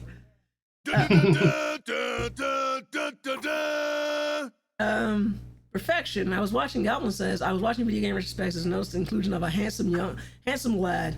I like Nanaki and Red 13 from 7. He's good. I felt like he's a little bit ruder in at least a little bit of remakes that I played. Like, wow, Nanaki, wow, Red, you need to be a jackass about some things. Well, he is technically a teenager for his species. That's true. So I got it right. Teenagers just at your jackass stage. Some people never grow out of it though. As you saw me play through for this whole thing, stream all of 8. I didn't like 8. I think. Okay, so I feel like you go into 8 with a certain mindset, and if your mindset aligns with how you're supposed to play 8, it's a great game. If your mindset bucks that, then it's not a great game. So from the people I've heard say who like it, like CW, Drew, podcast mentioned again, some of the folks from Axe of the Blood God, going directly with one of the co-hosts, Kat Bailey, if anybody follows gaming and maybe knows of that writer. That was the 8 crew. I've noticed that people, me, Ty, and maybe a couple others have like in gaming more of a conservative or traditional mindset, don't get as much out of the game. You're like, okay, this is the way the game told me to play it. How the game is being told to play is not matching up to what you actually have to do, because you're supposed to think out of the box. The game doesn't tell you you're supposed to do that. And either you get it and you snap and you're like, oh, that's pretty clever, or you're like, what the hell, game? I'm supposed to draw magic. You're not allowed to use that magic. And that pisses me off because you're like, man, check out all these great spells you can't use, or sometimes you can use them. Oh, there's an auto junction for you, but don't use the auto junction. That's not the correct way to do it because your character is weak. You actually have to junction it like this, but I'm like, the game doesn't tell you anywhere you're supposed to do it that way. And then you could be like some high level and is weak as hell, but then you read your junctions in a way the game never tells you how to do the junctions, and then suddenly you're powerful. But then if you're not thinking out of the box all the time and you're just playing the game the way the game puts it to you, like a straightforward way, you're going to fail it. So for me, it feels like Final Fantasy VIII can set you up to fail. That's why I didn't like it. Oh yeah, the auto junction is horribly broken. I don't know if shouldn't they be there intended for it to be broken, but it does such a shitty job. And that was that. Like, so as soon as I got like a walkthrough helping me, plus I had 2 people, maybe 3, helping me out. So a friend of the thing, you've seen him in the chat sometimes. His name is, he goes by username Togo. CW knows what I'm talking about from the Balto. That Togo, he's one of his favorite games. He doesn't play, he's a PC guy, so he doesn't play a lot of games, but JRPGs, but he absolutely loves Final Fantasy VIII. So he's giving me tips on what to do. I got Super Nerdy Guy giving me tips on what to do, and a couple other people. And if I didn't have that help, and if I wasn't live streaming it, if I were playing on my own, I probably would have put the game down and never picked it back up again. Okay, I got some stuff to read. Yeah, I think 8 was definitely an experiment. Yeah, it was. And it depends on. If you could actually have been bothered with Triple Triad, you could have trivialized the entire final disc. Probably, but I felt like for the sake of moving the stream along, that's why I kind of skipped over it. I just gave it a taste of it and didn't bother to learn it because it's like, well, I just want to keep the story moving. Yeah, that's what I did. Mythic says, I think Tiger has slowly tempted me over the Sony side over the last couple years between Final Fantasy and some other PlayStation titles that I'm wanting to play, especially with their price tag on Switch 2 and its games. Oof. But I will say, Mythic, some of these Final Fantasies are on the Switch, so you can get them on the Switch. So if you still want to be mostly a Switch gamer, you can find them there. And the Drew linked it in our Discord, and as part of the meme section, there was a thing from what was their name? The Clean Pip. Thank you. Where it was like, hey kids, what's wrong with your current Switch? And it's like, but you got your backlog. And I was like, this video is hilarious and correct. There's still plenty to play on the Switch, so don't even worry about the Switch 2. That video was hilarious, and if you haven't watched it, you should. And Goblin says, I didn't hate 8 because I forgot too much of it. I remember some of 7, but none of the 8. How can people hate something so nothing? It wasn't nothing. It just didn't appeal to you, Goblin. And I find the story of 8 was a little bit, it got out there. You're like, okay, it was time travel the whole time. Yes. Goblin, the reason you don't remember Final Fantasy VIII is because you equipped a Guardian Force. But I hate I know what that means. You should.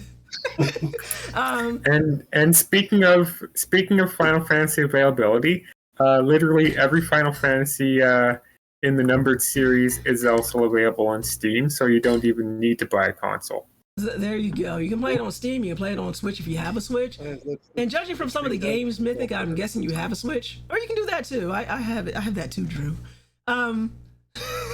Let's see. I'm glad you have a support squad for the game. Yeah. As much as people on Twitch sometimes get a bad rap, I have learned that there are plenty of people willing to help you out when you're playing a game. And keep forgetting that's where Triple Triad comes from and not 14. Its experimental gameplay is memorable. FF2 is memorable. FF8 is not only forgettable, but being between 7 and 8. 7 and 9 only worse than that. I don't know. I feel like that's a matter of opinion, Goblin, because there are some people who... I know a lot of people who played 8 and they either loved it or hated it, and there's some people who like a lot of people who just never bothered with 9 or didn't like it. Yeah, I have a lot of games on Switch and PC still to play, and I'm enjoying Nintendo less for a lot of reasons, so I might end up switching anyway. Pun not intended. If I have a Switch, and I love Drew showing off his full collection. Very pretty covers. And I promise you, I have 9, but I can't reach all the way behind me to get at the Switch games. Oh yeah, that's right. It did come on Switch. I still have I still have those games on PlayStation, so that's how. Yeah, I still have my PS1 version in a drawer somewhere. Oh, speaking of 9, and going back, I got that. Hey. I have the black label. I got the green label. Speaking of 9, remember I mentioned a little earlier in the stream about coworker who also went to Temple or my university. She sold me her copy of 9. That's how I got my copy of 9. Went over to her house, stopped in for a quick minute. She gave me some Eastern European candies, and I think I gave her like $50. And that's how I got Final Fantasy 9, like back in the mid-aughts. Not green label. Nice. I only want him showing off Snowy. Snowy will do what Snowy wants, Goblin. But Mythic's enjoying the him showing off the game, so don't ruin Mythic's fun. I'm looking at the God of War series and as Horizon Zero Dawn, probably a couple of other series as well. Yeah, you can get those on PC. You got a nice collection. My collection's in my bedroom, and that's not nearly as expansive. Let me see. Oh, speaking of the Final Fantasies, I played 9. As I told you, I burned off my coworker. Here we go. Yes. Yeah. I started 10. I got as far as them explaining the Spirit Grid system. My eyes kind of glazed over. I'll be like, I'll be right back to this game. Location confirmed. Sending supply. And it never happened. Thank you for the reading, Goblin. Let me tell you my story real quick, then I'll finish that train of thought and I'll go get Star's Treat. I didn't play 11 because MMO. I have yet to finish 12. I had the tragic thing of you start a game and then you start another game and then you don't finish either. I got like 50 hours into 12. I absolutely love 12. Need to finish it. And I'm one of the 5 people who like 13. I had 13.2. I don't have 13.3. I haven't played 14 because again MMO. I have 15. Haven't played that. supply drop, and let me get the dog's treats. And I guess I can bring some games over. Let me put Agus away. And don't mind me with my pajama bottoms because I didn't feel like putting on pants. Twitch ban. Oops. Oh, Yeah, I'm the one on the staff who plays 14. Yeah. This is our resident MMO player. It was right behind Yes, you. there is a big board game collection as There well. you go. She got her treats. Can't even see the bottom shelf from this angle. Dog, enjoy the dog trying to find the last treat. She hasn't found it yet. It's like right behind her. It's like next to her. Come on, you can do it. You're so close. Oh, she found it. She found it. We can keep going with the Final Fantasy stuff. Look at that beautiful dog. Oh, adorable doggo. I believe in her. Yay, she found it. Oh, nice. Oh, that's awesome. That's awesome, Drew. You know what? Well, we got a couple It's games really over funny here. to me. It's really funny to me how when I listen to all those old retrospective videos of the original Final Fantasy, one of the things that they always love to talk about is how the original game is so incredibly buggy. But here's the thing: how do they know this? None of the bugs really impact gameplay in a visible manner. They only know about the bugs because someone else told them about the bugs. I would argue that the critical hit bug was probably something people could figure out. I always wonder how people figure out stuff, and I was like, maybe I'm just too dumb when I'm playing these games. I don't know. I don't have. Okay, so the only Final Fantasy I have over here, I might have the other ones, is Rebirth. I asked for it for Christmas, and again, it's reversed, and it has 2 discs. 2 discs. Still not done. Yeah, all my stuff's in the bedroom. I do have that one, that Final Fantasy IV. I have yet to play it. And again, I got Dragon Quest. Oh, here's a fun one I played on the stream. If you remember River City Girls, that was fun. I should probably go back to that. Let's see. It's like the angry video game issue with game opinions. Too many NES games were tainted with over-the-top entertainment reviews. So many old games hated before ever being played. Well, it's because it was entertainment with the nerd, and it's like the more I learn about them, less it's like it's just the best way I can think about it is don't think of a gamer who's actually genuinely sharing games that he loves with you. Think of someone who's doing a bit, and that's the best way to enjoy the angry video game nerd. I don't have 2 Xbox games here, and I thought I had my copy of Final Fantasy 15, but I don't. So all I got for Xbox is The Outer Worlds. I started it, and this is the one I played, Skyrim, the Anniversary Edition. Which console did you play it on? It was Xbox. No, it was Xbox. Okay, so when I played Skyrim, I have, speaking of stuff that you buy over and over again, I'm totally guilty. But Skyrim, I have a copy on.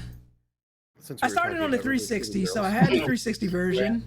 Upgraded to that version, and I got a version when it came out on Switch.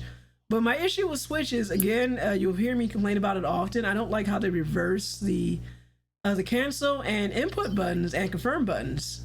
And guess what's reversed on Skyrim? Skyrim is everywhere, and I still not yet played it. Skyrim is fun.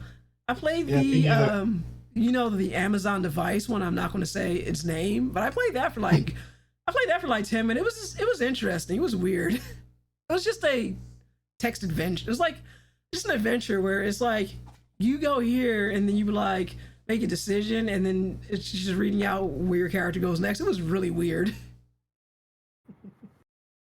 I watched a Let's Play a long time ago. Remember that being advertised? I tried it. It was weird. Let's see what else. Unfortunately, I don't have any cool games. It's really here's your furry game. You guys remember when I streamed this one, a Red Lantern? I think that was 2020. I think Might have been. It was definitely before I had a camera.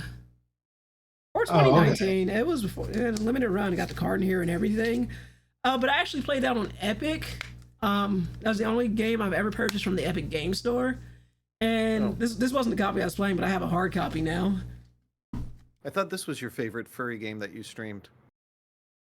No, but I enjoyed it. I also streamed Dust and Elysian Tale. I like the Twitch interaction with that game. Yeah, that was funny. That was fun. Yeah, I can say so. There is a bit of lore behind the Red Lantern, and I can actually get the materials. Not this Red Lantern, but another Red Lantern. So I've got to go get up and get the book. I can't show you what's in the book because the book is erotic. Yeah. CW knows exactly what I'm about to talk about. I'm gonna go get it. The cover is safe for work. Don't look like it. Don't look like that, Geoff. Why are we being cautioned about the cover being safe for work? What part of it isn't? I guess she's keeping us in suspense. I can't wait.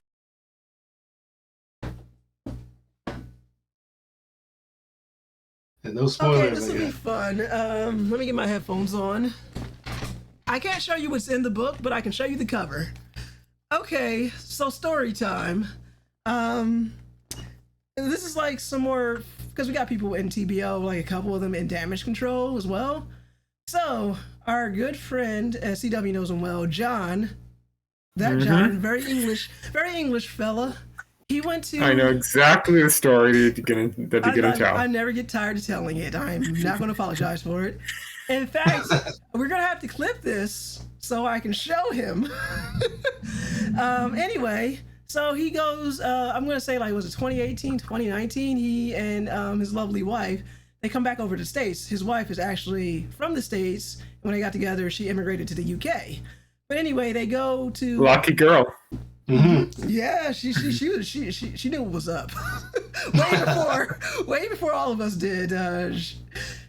So she, both of them, they go to, I think it was Midwest Fur Fest or MFF, and they have a good time there. So John picks up a bunch of cool furry art and stuff. There's like, if you ever go to a furry convention, it's kind of the inverse of an anime convention. So just imagine everything at an anime convention, but just in fursuits and. So you got books, all that stuff, people cosplaying, but it's fursuits. Imagine that. That's a furry convention. And you can buy all your stuff there. And so there was a book that John liked. It was called The Red Lantern. He picked it up based on the artwork alone. This is the artwork. It's very nice. And the author, Ruckus, I had the pleasure of meeting her when she comes to Furrydelphia. And you better believe I told her the story. So John buys this book and he wants to show his mother how cool furry is. He's like, yo, some nice stuff. And there's some nice stuff there. And he's like, hey, basically, Mom, this is a lot of cool stuff in the fandom. So he shows her this book, but he doesn't. So he buys the book. Based on this cool artwork, he doesn't go through the book or read on the back what it's about. Nor does he notice, right here, it says, like, right at the bottom, as reversed, but this red label, it says adults only. So she goes... So what does the back of the book say? You want me to read it to you? It's actually really, it's not... On a small isolated island run by ruthless gangs and a powerful crime family lies a town of brothels and drug dens, serving all who come into port. Sold into a life of servitude when he was young, Aman is now approaching the end of his usefulness to the Madame. With no hope of escape and too little money to buy his freedom, all he can hope for is a miracle. Now, war is raging in the water surrounding the Shanivar Islands, bringing foreign naval soldiers and their money into the brothels. Their unfamiliar morals and military code of conduct would be a blessing or a curse, and with Aman already forced to start training his replacement, a naive young tiger with nothing but hard lessons ahead, time is running short for everyone. It sounds like a peaceful story. It sure is. So, back to the rest of the story. So he hands his mom this book, and she's flipping through it, and it's not long before she finds penis and boobs. Because this is an erotic story. It's a brothel. It's set in a brothel. Oh. So, but it's just like... See, I figured the brothel was just there. I didn't know central. What a comic to show your mother, A dear very God. central brothel. So the running joke is... in our Balto Discord that every time anybody mentions the Red Lantern, we bring the story up about John showing his mother inadvertently furry porn. And I was like, even if you're playing something as innocuous as the Red Lantern, which is a game that's totally not related to that the work by Ruckus, the damage has been done. Everybody in that group will forever remember John for that. Let me read back up again. Missing some stuff. Oh, you sweet summer child. Always vet what you're going to show others. Yes. I'll have some more, but let me catch up on chat. Wow. Okay. Oh, I remember that being advertised. Genuinely want to play Doom on a calculator. That would be fun. Do I know this one? Yes, you do. Asphincter says good. what? Ruckus is a favorite of mine. I did meet her. Ruckus was super cool. So what I found out was when I was meeting her, the copy of the Red Lantern, because I wanted to see how it finished, and she only has some of it up on her website, was actually someone had gotten the master files from her and sold a bootleg copy on Amazon. And I was like, well, that's shitty. So I went and bought the hardcover from her, and she was kind enough to sign both of them for me. Oh, that's nice. And yeah, she's awesome. Oh no, yep. And sweet some dog dick in there. Yeah, it's a really good comic, but there is erotica. Oh, madame. Yeah, and yes, there is. I'm not hating, but furries are wild. Desolate. Yes, furries are wild. We are a wild bunch. Unfortunately, a lot of people use furries as a shorthand way to bash on the LGBTQ community, because everybody's like, oh, that group is weird, so I can shorthand bash these people. But you're not going to deny that there are adults here. But what gets me is being in several circles, like being in anime and gaming. Furry gets bashed for the adult stuff, but it's like you got cute anime girls doing anime stuff. You got gamers being horny on main, so it's like it just always makes you scratch my head. But dear God, so what a comic to show your mother. Oh no, it's a central part. Love that though, sucks for John. It's like a new wave erotica novels for youngins, but instead of Fabio, it's animals. Lots of illustrations. They're not for youngins unless you're like 18 youngins. It's not supposed to be. Please vet what you show, especially in furry. Yes, unfortunately. Anime can be a lot worse. Yeah, it can be. Like I said, people ask, because I like with my husband, he's not a furry, he's an anime guy. So our understanding is you really you like your furry stuff, and I really like my anime ladies, my busty anime ladies, and we have our understanding. But I will say, speaking of what you show your mother, I actually bought. I didn't make this mistake. I learned from John. So if I ever have when I'm out, sitting on a coffee table and I have this book out.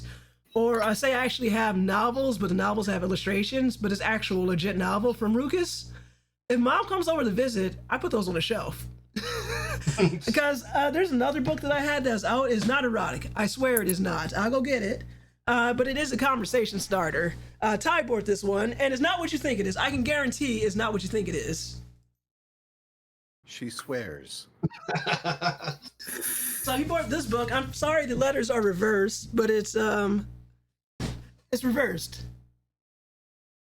And people see it. So for the last couple times, mom came over and she saw that and she's like, wow, he sure is. And this is it. And funny enough, we had a guy fixing our heater one day, and the young guy, he saw this book on the coffee table, called his boss over. He's like, yo, check this out. And they're like, yeah, that guy's crazy, isn't he? It's a conversation starter, but yeah. So be careful what you leave on your coffee table. But most of the people I've had over would agree with the sentiment, like, yeah, that guy. So that's just saying. So yeah, if you thought it was erotica and someone saw it, it wasn't. I make sure I put those books up.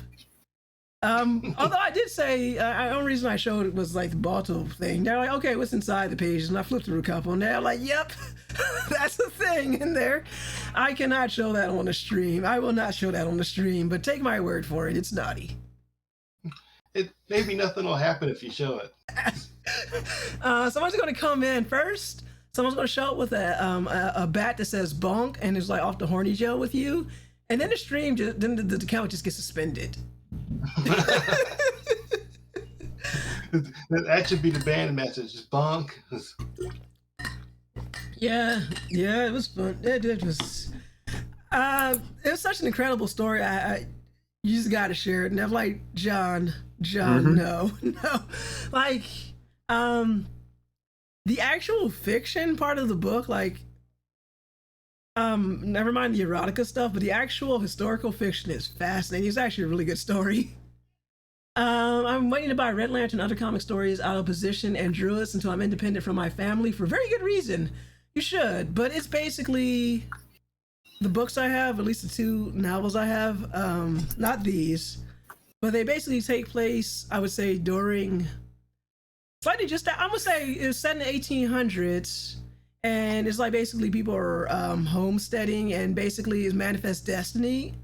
And the conflict is natives being pushed out of their land by the colonizers. It's a good story. And it kind of reversed, like she had to play with it a little bit. So like you're reading at some point, you realize that the position of the Americans and the British have been reversed. So it's like basically historical fiction with furries, but the Americans are the religious ones and the British are escaping the Americans and are the colonizers. But they were always the colonizers, but they're also escaping from the Americans.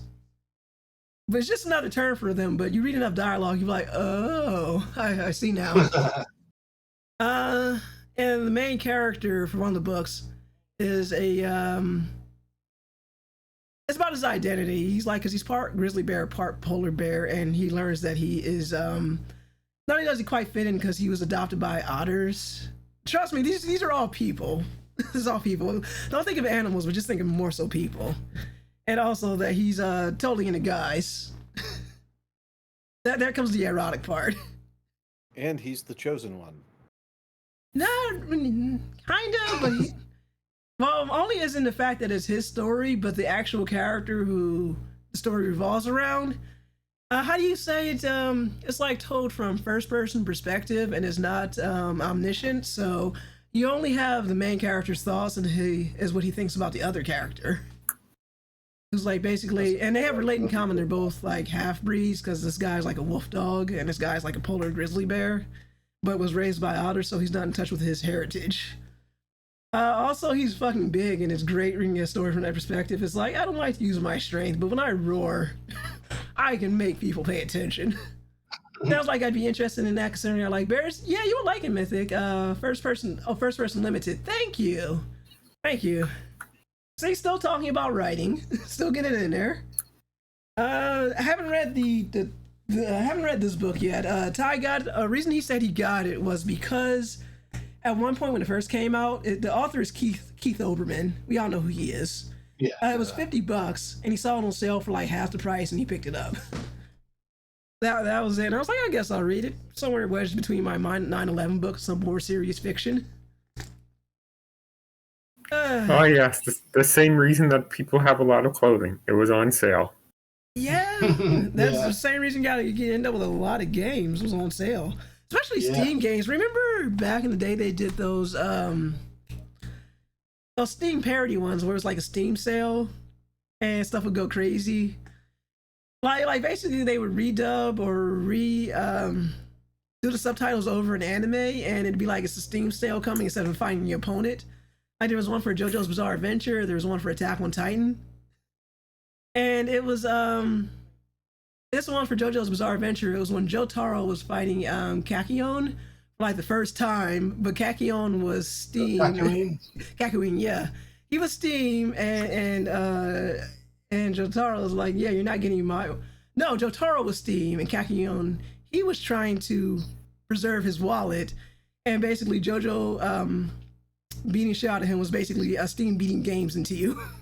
And when like the part, like when they first meet and he punches his stand so hard, stand gets punched so hard and it makes the building shatter. So, and the students were like screaming like, oh no, a little subtitle under that was like console gamers. So it was like the might of Steam. Those videos were wild. If you haven't seen them, you have to watch them. I showed a friend of mine. Her name is in fact, the very artist I commissioned to do the silver icon that I have on the stream now, Gray Kitty. I was chatting with her one day and I showed her those, and she was like, "Oh my god, that's hilarious." I don't think I've ever seen them. I don't know. I hope they're still up. I think I have them saved, so I have to look for them. I'm even looking on my phone now. Let me see. I think I put them in favorites. I know stuff gets pulled down all the time. My poor YouTube feed has been all politics. All makes me sad. But yet it's like crack. I can't stop. Yeah, sometimes I have to go through and purposely watch a bunch of free stuff to reset it. Oh yeah. Another question I thought of: how long does it usually take to write the articles for Quarantine Control, and then compiling them together? Oh, thank you, Mythic. For me, if I know what I'm talking about and I have an idea of it, about for me writing, the articles go up every Thursday. I start writing on Wednesday to give myself a buffer of time because I have to go to work. So it takes about an hour to maybe an hour and a half to write the article. And that's just the first draft. And I leave it and go to work, and I come back the next day, and I would say to edit it, about a half an hour to 45 minutes to edit it. And then I pass it on to Geoff, and he does the other work. I just send Geoff, I email Geoff a docx file, and I find the image to go with the article, and I resize it for the blog, and that's how I do it. Yeah, I would say that I'm averaging slightly under a year. I usually start typing mine about the Wednesday, the night before. They go up every Thursday, so when it's depending on how many distractions I might have around, it should take 45 minutes to write the rough draft and maybe about another 15 minutes to edit it. But if I have a lot of distractions, it could take like an hour and a half up to 2 hours, including the editing. Distractions are real. Yeah. But honestly, this last one went pretty quick for me because I basically took a bunch of things I complained about in the staff chat, put them on a page, and then added an extra paragraph in between each existing paragraph, and it was done. Yeah. If it works, it works.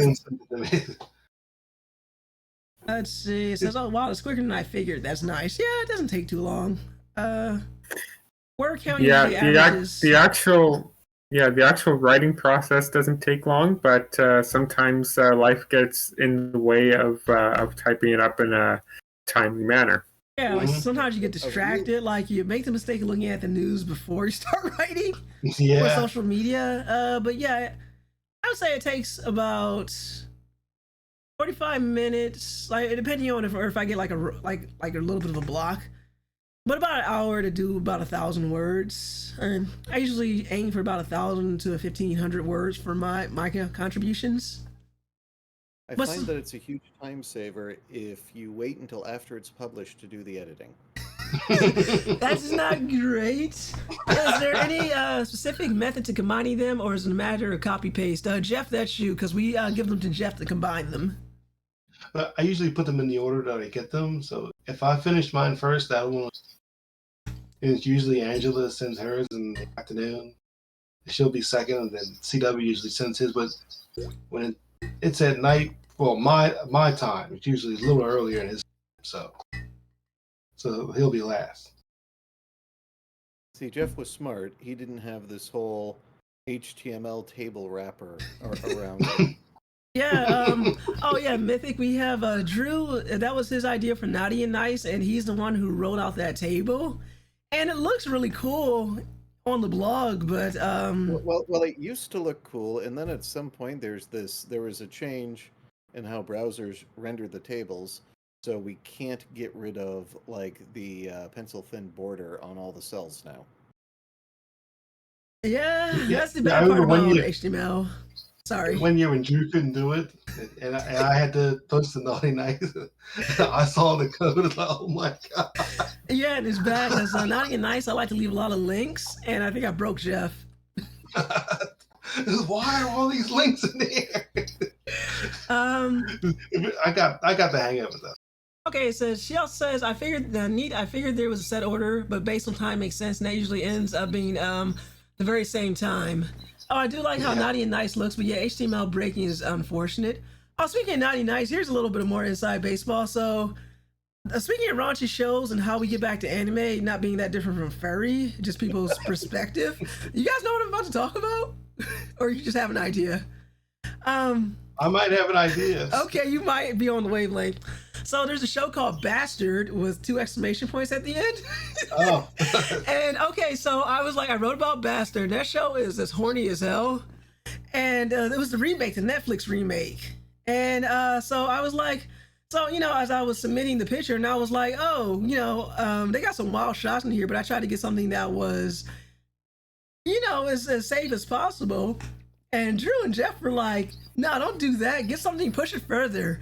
I was like, okay, well, I know a shot where the camera pans on the character's ass. You see Dark Schneider there, and he's talking to her, but the character he's talking to is from behind, and you just have a shot of her ass. And they're like, yeah, that's the one. So I sent it in, and we posted that shamelessly, like. but again, a Bastard, that's a shameless anime. Like, that's terrible. I know, but I love it. Snowy. Okay, there's a part in the thing. I think I mentioned it like in these chats. Yay, kitty. There's a part like entirely we bring it up every so often as like a joke between ourselves. So this is like the 2nd season. So if you watch the first anime, the remake goes beyond that. So there's one where all this stuff happened, and for whatever reason, the characters with a different group of characters, but Yoko's there. Yoko's running, and there's another character who's kind of in there temporarily, kind of the point of view character. So he's running. He's like a little shit.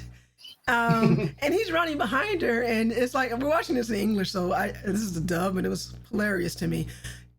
He's running, and he sees behind her, and he's like looking right at Yoko's ass, and he's like, oh, Yoko's sticking out a little bit.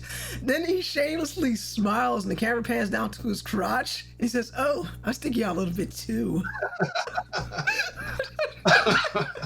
And then he has like the shitty grin on his face as he says it. Excuse me, and it's just so goddamn shameless, and I love Bastard for it. Again, that's what gets me. People are like, oh, furry, so terrible. And it's like, have you watched anime? Have you seen how thirsty some of these shows are? Very. I'm sorry, I'm gonna remember that for like, if I will remember Bastard because of how wild that show was without being that line. So every time I walk by time, I'm like, oh, sticking out a little bit. It just starts laughing. That's just so stupid. I don't know if the scene is on YouTube, but it's just the way he says it to him. The line delivery is just hilarious. Perfect, perfect delivery with a shit-eating grin. Perfect. And Mythic, you're allergic to cats, but that stopped me from owning one in the future. I guess lots of brushing, some allergy pills, that'll help. Mm-hmm. Yeah, but again, my sister is also allergic to cats, and she always ends up having a bunch of cats. At one point, she had 3, and then one by one they passed away. Aww. And now she has a new cat.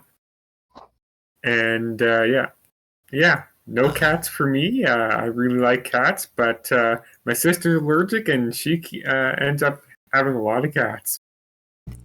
Yeah, we used to have her kitty, but she passed away. And then I told you the whole story. We adopted one from outside, and then we go to the vet to check it out, and you're like, oh, there's a microchip in here. And it was like, okay, so then getting the cat back to the owner was a trip, because I lived on one side of town, lived on the other side of town. We decided to meet in the middle, and that was like the Philadelphia Zoo. And it's like, lady was she wasn't terrible, but she was young and immature. And it's like, if I had known someone had my cat and they called me, I'd be like tearing like place over, like I need my cat back. But she's all like, oh, taking my sweet ass time. It was weird. And they were like, oh, can we keep the carrier? Or like the carrier we had, like, yeah, keep the cat carrier. But I guess that's why you microchip your pets. But apparently it was an indoor-outdoor cat, and the only thing they could guess was the cat got trapped and transported, like the neuter release or fixed release. And instead of being put back in the same part of the city where they were taken from, somehow they ended up here. Because one day a lot of cats just showed up, and some days I go outside and I'm like, who are you? Who are you? And you are you? I'm like, okay, that's the block captain's cat. I don't know if you guys have block captains, or if that's like a Northeast thing. But, yeah, we have block captains. This is my question. Are the catch and release neuter people checking for microchips? Apparently not. Otherwise, that cat wouldn't have found her way to us. And plus, we thought it was a kitten because she was so small. But now they're like, yeah, this cat's about 7. So I was like, oh, you're a black cat. That white spot is not a cute little white marking. That's gray hair. You lied to us. you made me believe you were a kitten. But yeah, I don't think they are checking for microchips, or maybe not this particular group, because there is no way that cat walked all the way from one end of Philly to another. And, for people who, well, you guys know about that would Philly, be an incredible journey. It really would be. Let's put it this way. I live on one end of Philly. Geoff lives on the other end, and it takes almost an hour for me to get there by car. Yeah. On I-95 of the major expressway, major interstate. Now, to be fair, half the time the interstate's backed up anyway, but taking the back roads would take so long. It's still the fastest way.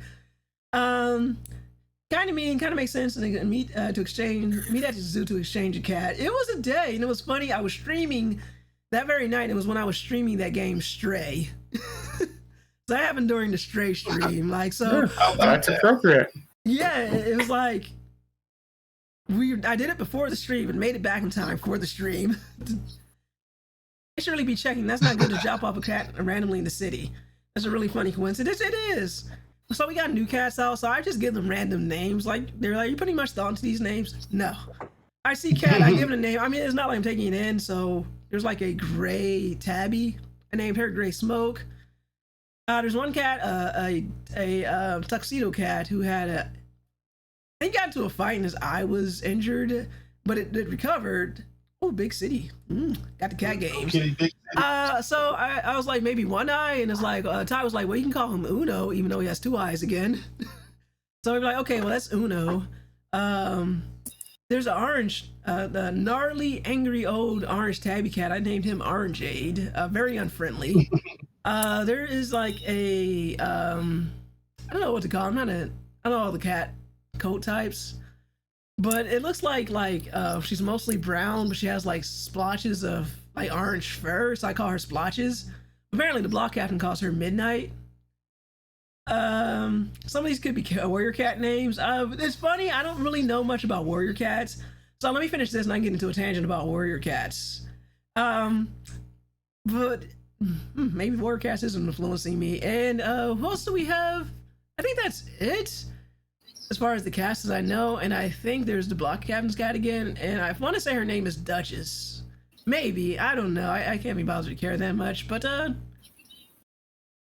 I think Gray Smoke and Splotches are pregnant again, so yay, more kittens. But I'm pretty sure that Orangeade is the father. Only because when Splotches had kittens a little earlier, just before the election, one of them looked just like Orangeade, and I can't say that's a coincidence. I don't think so.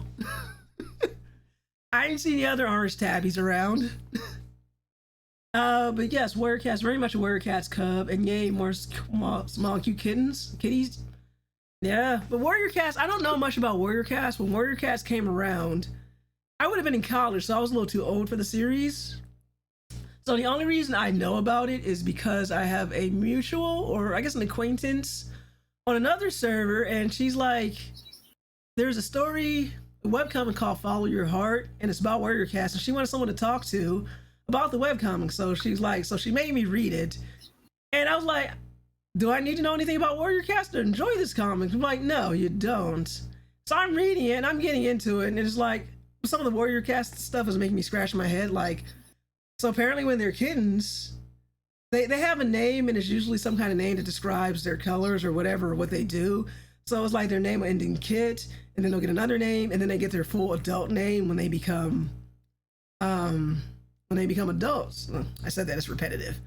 So I had to figure it out because I'm just scratching my head, and I'm like, what is going on? But I like the story, but unfortunately the story's kind of dark. Like, the art is super cute, super toony, and it's just really dark. I think the author basically, she didn't like the way that topics like grooming, and I don't mean cleaning, I mean the other kind of grooming, were handled in Warrior Cats.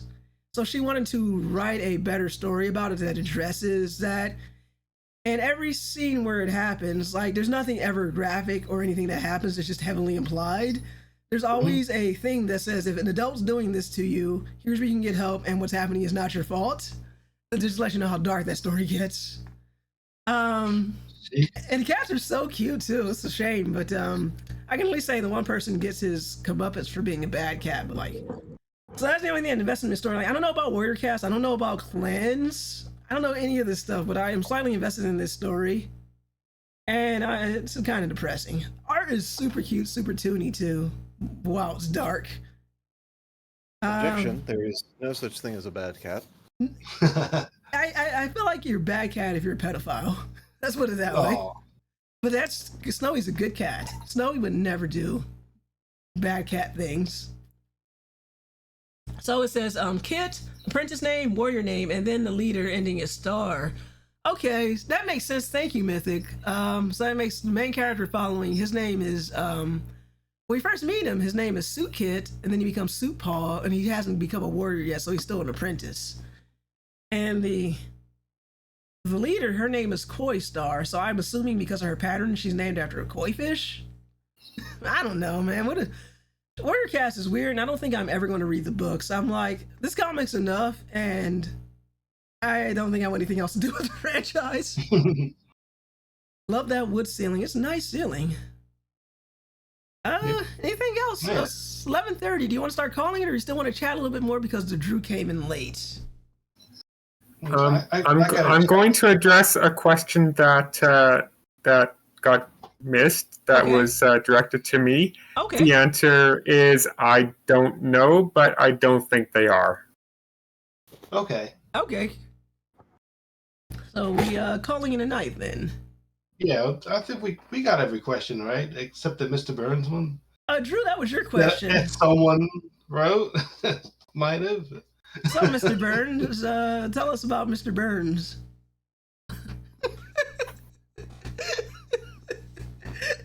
I always think of that Simpsons episode whenever there's like prepared questions. Oh boy. Fair Sums that up. Everything eventually becomes Simpsons references. Absolutely. We may as well embrace it. Yeah. There you go. Mythic says, I read the first 4 books, then for Christmas I got 5 and 6 for Next Star. Then I fell off the series after that. Again, I think Warrior Cast was just a little out of my age range, because I think by the time they started coming out, I was well into college. So that's probably why I missed them. If I got them as a kid, if I were a bit younger, I probably would have enjoyed them.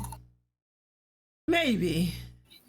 There's some stuff I missed when I was a kid, but I'll tell you what, I'm glad I never watched Watership Down when I was a kid. I think that would have traumatized me.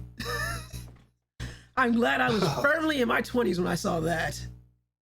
I'm sure I can think of more questions, but I can save them for Water or later. Water is good. I've not watched Watership Down. I'm scared to. You know, all I've seen of that are screenshots. Really, it's good, but it's dark. But it's Watership Down is an experience. I think is less dark than Plague Dogs, but then if you read Plague Dogs, the movie is on a darker note than the book. I think the beginning part of Watership Down will always be iconic because you'd be like, "Oh, look at this cute British movie," and friend sent it to me again from the Balto League. He actually mailed me the DVD. I still have it, and I was like, first 5 minutes of this film is one of the main characters. His name is Fiverr, I think. He's like, the best way I describe him is he's like a Cassandra type where he has these visions, but not too many people believe him. And the first thing he has a vision of is a field covered in blood. Like they live in a warren. I don't know much about rabbits. And everything just runs red with blood. And you're like, okay, wow. Had no clue where I got water, no problem. Yeah. Oh, we lost the CW. Does that mean that Alex is coming in now? Probably not. But no, Watership Down, I would definitely recommend it. You'll appreciate it more as an adult than as a kid.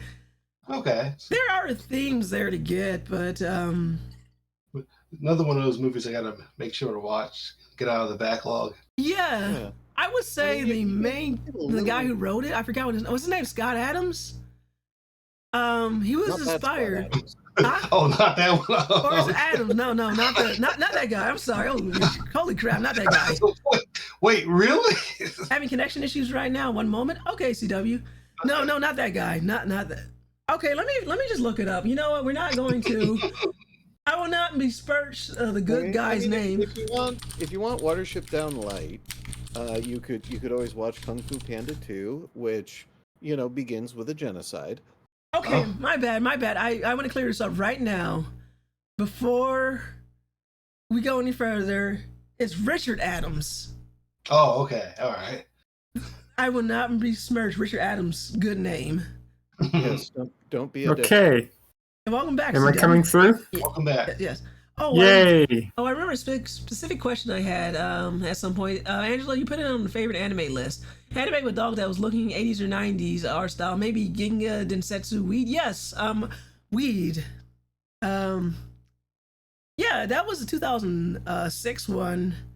So you might be thinking of Ginga Densetsu Weed. I mean, whatever. It was like, the English version of it is called Shooting Star Gin. And it was like, the anime came out in 1986. We never got in the United States, but it's big in like the Nordic countries like Finland, Norway, all of those. They got it there. We never got it here. The only way we got it is because of fan subbers, where they took the time to fan sub out the anime. And it was like the old BitTorrent days where you had to download each episode. And that's how we got it for us in the States. We never had an official release. However, in the early aughts, was it Viz or somebody, or it was either Viz or Tokyo Pop, probably Tokyo Pop. They tried to bring out Ginga Densetsu Weed, which is Gen's son, which is a sequel. So we got like the first 3 volumes, and the manga was mirrored and everything. And I think before they either didn't find their audience for it, or people were like, "Oh, cute doll! Holy shit, this story's dark." So that never took off here. But we got that. And that same group that fan subbed Shooting Star Gin, they fan subbed Weed as well. Yeah, it's a sequel. Weed is the one who always pisses me off in the anime. He's blue, but he's supposed to be Brendo, which is also called Tiger Stripe. And where are his stripes? The same thing with I think they got a little bit of it with Gin in the OG anime. But I'm like, where the fuck is the stripes at? There we go. Like, he doesn't have stripes. He just looks blue, like a blue Akita. Like, what the hell? But yes, that's it. I've seen it. I've watched it. The animation for the original one was by was it Toei? They did the animation, and then I think Studio Dean did the animation for the 2006 one. It's bad. Like, there's a couple episodes that look decent, but the characters, my God, they never stay on model. Their legs always look fucked up. But the story was interesting. We didn't get the full complete thing. We only got like the first like 2 or 3 arcs, and it continued on, but we never got it. And they were doing fan translations of the manga, but I didn't keep up with it. Is there any civic place I can watch the original? Mythic? I don't know. I have them on my hard drive, and I've never thought about them since the day I downloaded them like 20 years ago. Gotcha. The only thing I could do is, video quality is probably not that good because it is 20 years ago. I could always mail them to you. Like, put them on a thumb drive and just mail them to you. I've done that for people. I've just like loaded up anime series, put them on a thumb drive. I did that for a good friend of mine, or we were good friends before we had a falling out about politics. I talked about him yesterday, that guy. Oh. Yeah. And it's funny too, because before he had that, I was going to ask him. I was like, well, you wanted me to send you that Togo movie. And I was like, okay, well, never mind then. I guess I won't send you the Togo movie then. I'd see if I can find it. Well, yeah, just hit me up. If you can't find it, let me know. I'll send you a copy. I'll just put it on the thumb drive and just mail it to you. It's 26 episodes. I just send them both to you. Sounds good? All right, yeah, just let me know. Again, that's the old fan sub. Fan subs were okay, but again, nobody else was doing it, so it was good. Okay, I looked it up on YouTube. Mhm. It looks like there's a playlist of the first series with hard-coded English fan translations, and I found the second series as well. Okay, then you can do it that way. That'd probably be a lot easier. Just watch it on YouTube then. You never know what's going to be taken up down on YouTube and what stays. It's always weird. Yeah. Like that weird anime with that pervy ass dog. You know the one I'm talking about. Well, or the same guy I had a falling out with is the same guy who sent it for me. That's not descriptive enough. The German Shepherd. Asphincter says what? A goblin watched it. He found it fascinating and shared screenshots of it in our Discord. Yeah, I'll never forget them. It's bad. It's real bad. A goblin, he might actually forget them, so send them all again. Oh, that dog is. no. It's bad because the show takes point of view from the point of view of the dog, but the dog's. It's like Dog and Scissors bad, but the dog is the aggressor in this one. At one point, he fights over his teacher about the teenage girl. So you got a dog fighting with a teenager, and it's bad. It's just that show was wild. It's not good. It's not good. Friend was like, "Oh, do a write up for damage control." I'm like, "I'm not doing this unless you slide me some money. I'm not doing this for free." We got a commission section on Ko-fi. I'm not debasing my dignity for that. Like there's a line, and I'm willing to cross that line for money, not for free.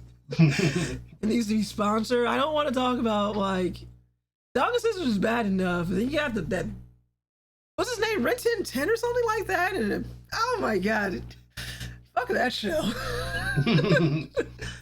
Yeah, at this point, in this economy, I don't blame you. It's not even about the money. It's about not wanting to torture myself about this show for free. It's like, how badly do you want me to write about it? You need to assign that no money down sound to one of your Stream Deck buttons. I should. And then, when I was a kid, that joke went right over my head, but now that I'm older, I'm like, okay, that's pretty good. I like that. And it's like, no money down? No, comma, money down. They got this all wrong. Oh my goodness, it's so good. Oh, shouldn't have that bar association logo here either. Oh my goodness, that's funny. That just reminds me of another wordplay running joke. You ever watch those Adult Swim weird infomercials? They showed them at like 3, 4 in the morning. And there was one, it was called Alpha Chow, and it was like a parody. I'm in bed by then.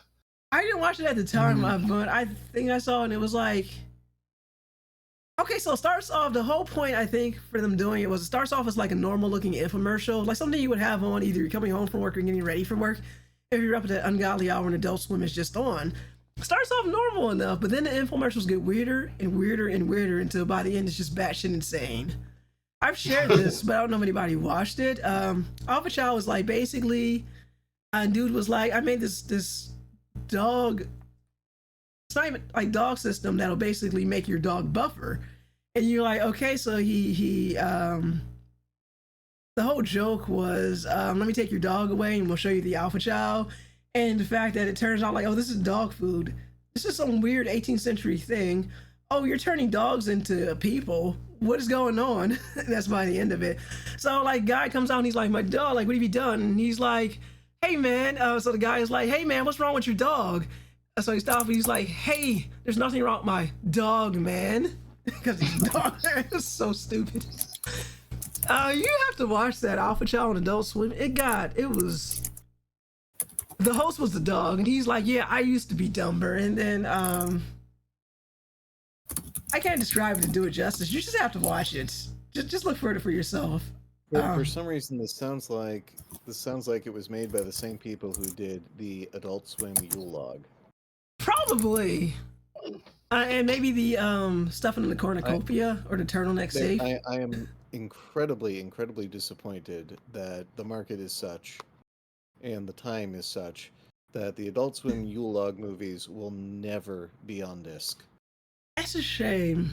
It says, makes your I dog love- buffer stronger. I don't know. It just stops moving for a few minutes at a time. Generations. Back then I was up doing the nightmares. Now it's just bland insomnia. Yeah. All the other one, it was. You had to watch those infomercials. That's all I can say. They were so weird, but it was so on brand for Adult Swim. Probably also from the same minds who gave you Too Many Cooks.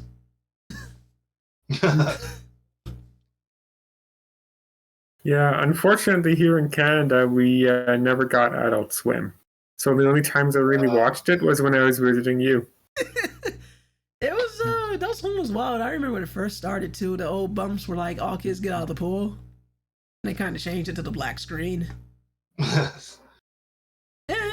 Adult Swim was I haven't watched in a long time, but yeah, I enjoyed it. It was good, and then we got streaming, and then that kind of killed my interest in it. Never watched Adult Swim, never was interested. I loved Adult Swim, but also helped that Adult Swim when I was in college. That's when it was started. So, and I was still working my current job, but it was like not deep into the night shift. But I got off.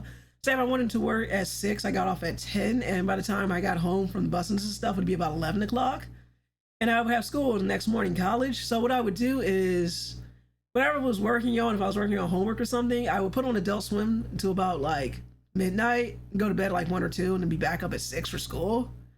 But basically it was for the first hour, like Family Guy and Futurama, and then depending on the day of the week, sometimes you might get some of the weird shows. And it used to be anime from time to time. You'd be possible to watch Family Guy, Futurama, Cowboy Bebop, Blue Gender, which is not about gender but about bugs and all kinds of stuff. Oof, that's not much sleep. No, it's not much sleep, but it's amazing what you can do in your 20s that you can't do in your 30s or 40s anymore. Yeah. But yeah, Blue Gender. Has anybody seen that? Or am I the only one who had the fortune or misfortune of watching Blue Gender? I still have my DVD collection here, somewhere around here. I really liked it. It's pretty much like Starship Troopers with X. And... Imagine if but it was more boring. I felt like for me personally, Blue Gender was like a little bit boring, but kind of preachy to you. And then holy shit, what was going on there? And the bugs would come, and it was also like slightly disturbing. Also remember, I'm kind of ass tired because I just got off work pushing around packages and trying to do homework at the same time. But it'd be like, there was a scene where I think it was like the blue, they would eat people, and then they barfed them back out, and I think they arranged them into balls, and you just heard all the bones snapping as they rearranged them, and that was just so disturbing. I imagine if you're kind of listening to it and you just hear this while you're writing, you're like, what the fuck? It goes places in the second half. It really does. Let's just say that. How to stop my dog from buffering? Wrapping in blankets. How does that work? Stops your dog from freezing. Bugs can be gender enough if you try hard enough. That story got so weird by the end. If I remember correctly, weren't the Blues sent by the Earth or Gaia to stop humans because humans were considered a virus and to protect the environment? Isn't that how the story went? I never watched it. It was like 2 parts boring and 2 parts really violent. That's why I describe it. Sounds like I'm glad I haven't watched it then. I could never have told you that was actually on Adult Swim. That was some of the stuff I watched. So again, you do your thing. I'm like Family Guy at 11, Eastern Standard Time, of course. Family Guy at 11, Futurama at 11:30, and then like an hour anime or 2 until I had to tap out and go to bed. But to be fair, Mystic, even though the schedule was a little rough, I didn't go to school every day. I had a schedule that was like off and on because you're in college, you can make your own schedule. So most of my time would be, I had it set up where it was basically I went to school Tuesdays and Thursdays, or it'd be Monday, Wednesday, Friday. So that's how I survived with so little sleep. Tuesdays, Thursdays, and sometimes depending on the class, if there was like a lab, it was a science class. Might be a Friday lab, like a Friday afternoon lab. So that's how I got around it. I didn't go to school every single day. I don't think I couldn't have done that because classes started at like 8 o'clock. I'd be done at 4. I got to boogie home, get ready to my work clothes and then be back out the door at a certain time to be at work at 6. So that's how I did it. And obviously, I guess we had probably stated, I didn't work on campus. I was a commuter. So I never lived on a dorm. I can't say I've ever had that college experience. I did a straight up commuter. It saved you like $10,000 a year. And the nice part was you didn't have to rely on lunches either. So it was like, yeah, I had to go to school for lunch, but breakfast and dinner, I had those at home or at work. That is in stark contrast. The only reason I have any experience with Adult Swim is because I was in the dorm. That's crazy. Yeah, because they had cable and home did not. Oh, okay. And next semester I have an 8 a.m. class, but Thursdays and Fridays I have one class in the morning, so I'll be able to go right back to sleep after. Yeah, that works out pretty well. But yeah, for me, we had cable at home. We weren't as broke anymore, so I had access to cable. But yeah, it was on. It was like basically I had been rolling with that in Toonami, and I remember it was like Toonami the Midnight Run, and then we had Adult Swim. So Toonami the Midnight Run basically became Adult Swim, and that's how I know of it. That's how I got into Adult Swim. I was following the Toonami train. And I've been following Toonami since it first aired. I still lived in Arizona at the time. So I was on a train for a long time. It was good. But that's funny, it was the opposite experience. But it was funny because what was great about Adult Swim, especially with Family Guy, was remember Family Guy was canceled for a long time, so you couldn't catch it anywhere.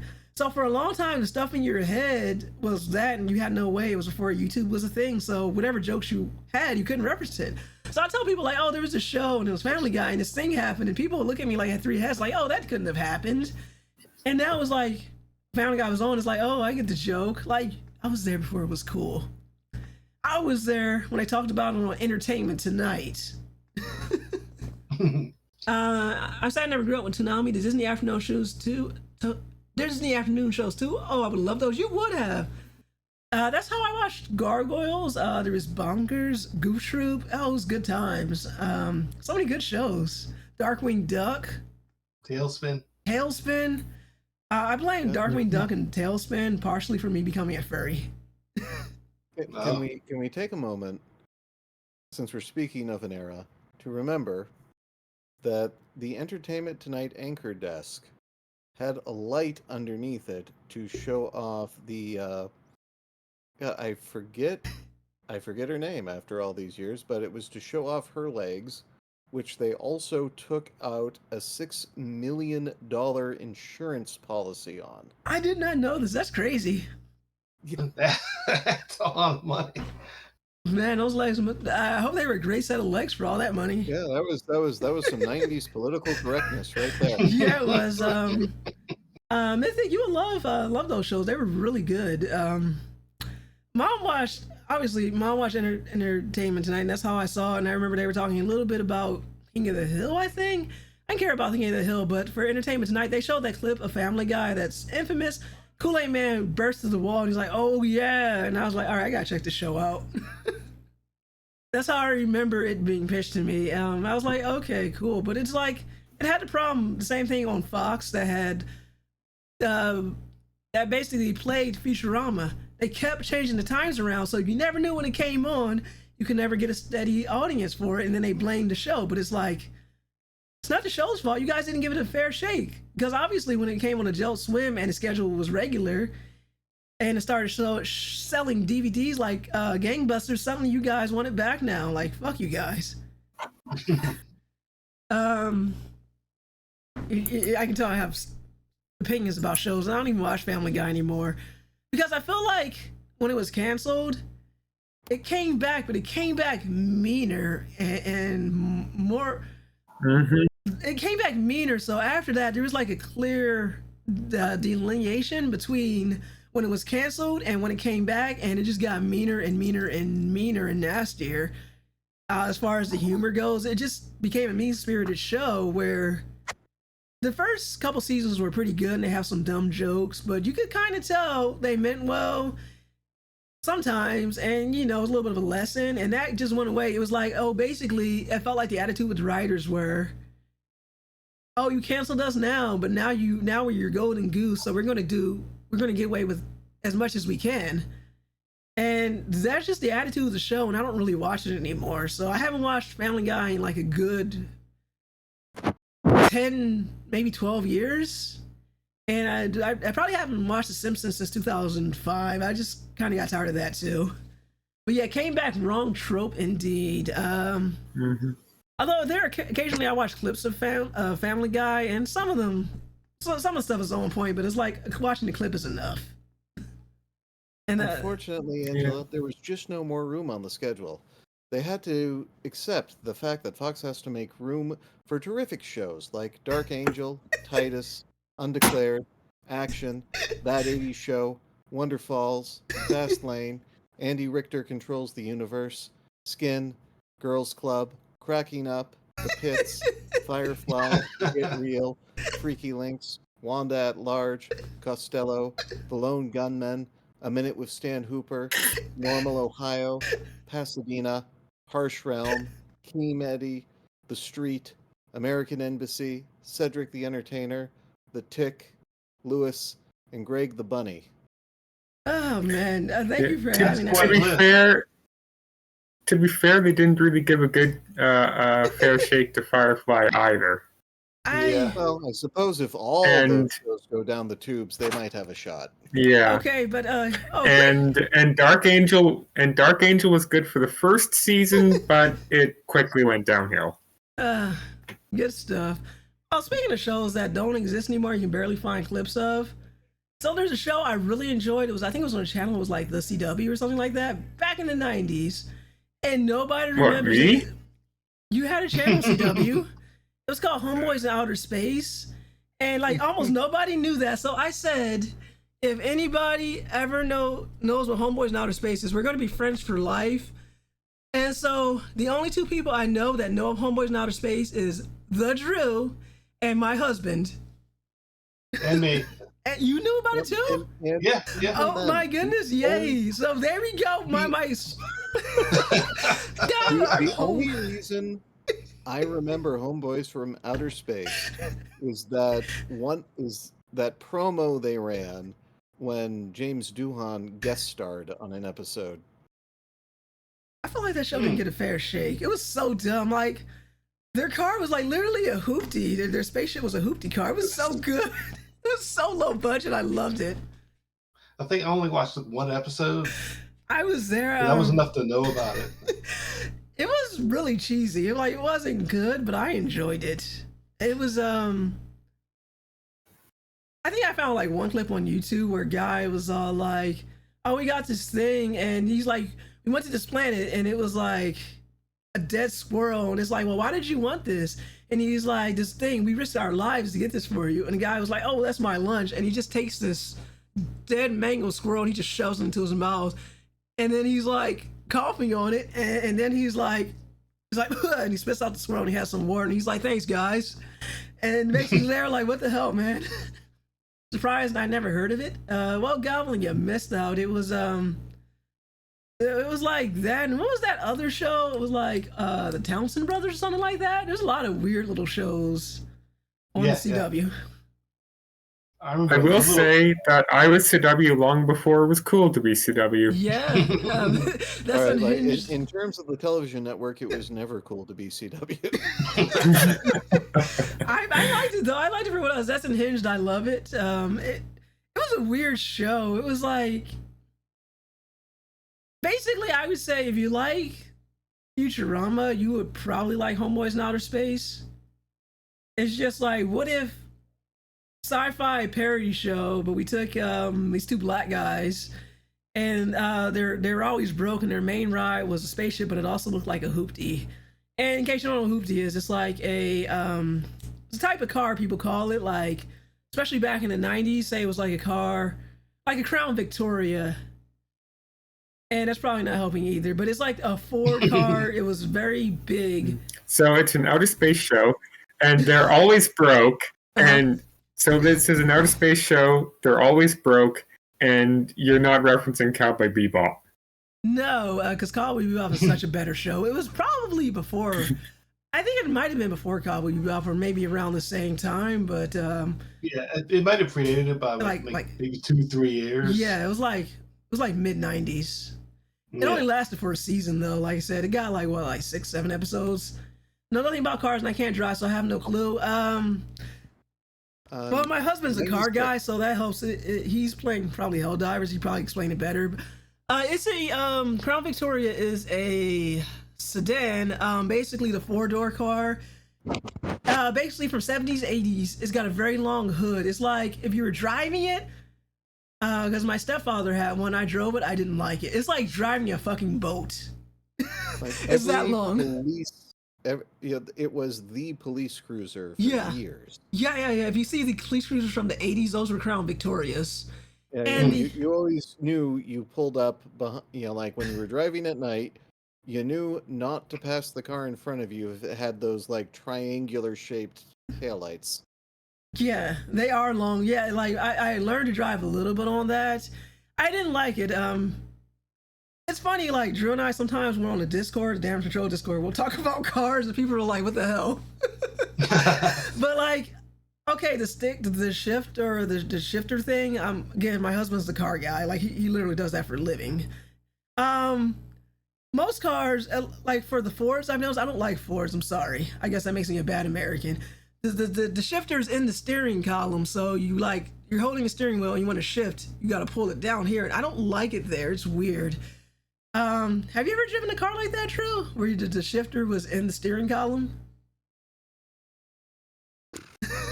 Oh goodness, my grandmother had one of those. Let's put it that way. Yes. But apparently, if you go, remember we had another conversation about renting a truck. Like if you don't need to buy a truck, you can rent a truck. So I rented like a Ford F-250. That thing was massive, but it did the job. You just go.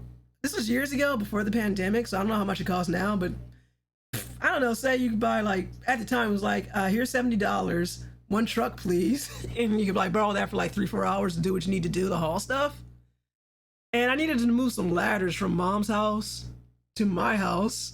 And Mom comes in, and even though she drives SUV, she drives one of the smaller ones. She's like, "How did you come home in this big truck? Like remember the F-150? That's big enough. The F-250 is when you want to haul something, you put that in there, and it's huge. Like when I get into it, I'm only about 5'5". I gotta grab the handle up here and I have to like lift myself into it, and that's the big thing you call is like." I can't imagine what driving a semi be like, but the thing is massive. And I pulled up in our little driveway, and then she's like, "How did you drive that?" I'm like, "I rented it. I gave them money. I drove it down the thing." But again, the shifter's in the column, and it feels so weird because where every other car I've had, because a bit different from I drive a little Japanese car, a little small car, and it's like right there, down there, and that's probably the reason why I don't like touchscreens. At least with these cars, everything's tactile, so you can do whatever you need to do without ever taking your eyes off the road. But say you buy one with the touchscreen and everything's in the touchscreen, like Cybertruck. I can't see how that's safe, but yeah. The hoopty is the Ford F1. The industry's moving, by and large, is moving away from that. They've got it figured out that it's just plain dangerous. It is, because think about it. I don't know, like maybe the people who design these things are so out of touch they don't drive anymore. But like, so my little Honda, it has even though it's almost 20 years old at this point, like everything I can do is in the steering wheel, like the stick shift is down here, do that. But say it's something as simple as I want to turn the volume up on the radio, there's a thumb button I can press, and I can press my thumb, and I never have to do that, like look on the road or everything you need to flick, like for your blinkers or windshields. It's designed so you can you don't even have to take your hand fully off the steering wheel, you can just do it with your fingers. But just imagine doing that with a touchscreen where you gotta look over, everything's on the touchscreen. You'd be like, no, that's not safe. And my dad has a Ford F-150, which is a big reason why I hate riding in trucks. Ford F-150s are massive now. Back in the day, they used to be a lot smaller. And the touchscreens are dangerous. Yeah, but the bed was a lot lower, easier to load. Like trucks these days are like 10 feet tall. It's crazy. It's just impractical. Kind of is, and it's like most of the people you find out driving, they don't haul anything. Like, so you say you hire a contractor or whatever reason, 9 times out of 10, and the ones I've hired anyway, they're not showing up in like a Ford F-150 or F-250. They're either showing up in an SUV or a Sprinter van. But yeah, there's no reason to like go to the dealership and drop 70 grand on a truck when you can like go over to the Home Depot and drop $20 on a truck. Well, for me it was 70 when I last did it, but maybe it's a Philly tax. I don't know. But again, the same thing is like. No, it's been a while for me, so I'm probably like a few million points of inflation out of date. He said very much. I did that. Online grocery with Walmart. Groceries, loading groceries and such in people's cars and the trucks are so tall. And I'm 5'10". Oh, tall. But yeah, I can imagine that. But I remember social media is dumb, and this was on Twitter before, while it was still Twitter. It's dumb. Conversations are dumb. So basically, people in the States were making people in Europe believe that we all drove around. We Americans all drive around in fucking pickup trucks. And it's like, well, if you have a car, how are you going to get your groceries home? It was like, I imagine the person typing that in a smug voice, like, and then they're like, I don't know. What, like how many? Like even for a family, you're bringing what, like 4 or 5 bags most? Yeah, like a back seat, the trunk, and it's funny. Most people were like, the people being honest about their pickup trucks. They were like, I have a pickup truck. I don't put anything in the bed. We put it in the cabin as well. But it's like, yeah. Why would I ever put my groceries in the back of a truck, especially an open bed truck? Yeah, it's so stupid. And many people also show up in their little Kias. Yeah, they have a TV they ordered. That's funny. That'll never not be funny to me. Big item in a small car. So basically, our thing is we go to the club stores. So the one where you got to pay a membership to once a month, maybe twice a month. So we load a car basically as much as we can fill into what I had the Civic. So the trunk and everything in the back seats, there was no room for anybody to sit back there. That's how we get our stuff home. Since the tragedy of Ty's sports car being stolen and it's been replaced with a mom car, a little SUV. We use the SUV now, but even then, like, we fill that up in the back and then like back seat, and it's like, anybody who tells you they need a pickup truck to do this, they're lying to you. Or like, well, what if you need to haul the sofa? Again, you can rent a truck. Yep. Oh yeah, like hauling a sofa, that's totally something I need to do multiple times a week. Oh wait, no, every couple of years? Yeah, imagine that. And you're just like, imagine dropping like 70, 80 grand on a truck just for that and spending like $100, $200 a week in gas just for that privilege. I've seen someone buy 25 plus cans of pasta sauce and 30 plus boxes of spaghetti and nothing else. That was an interesting interaction.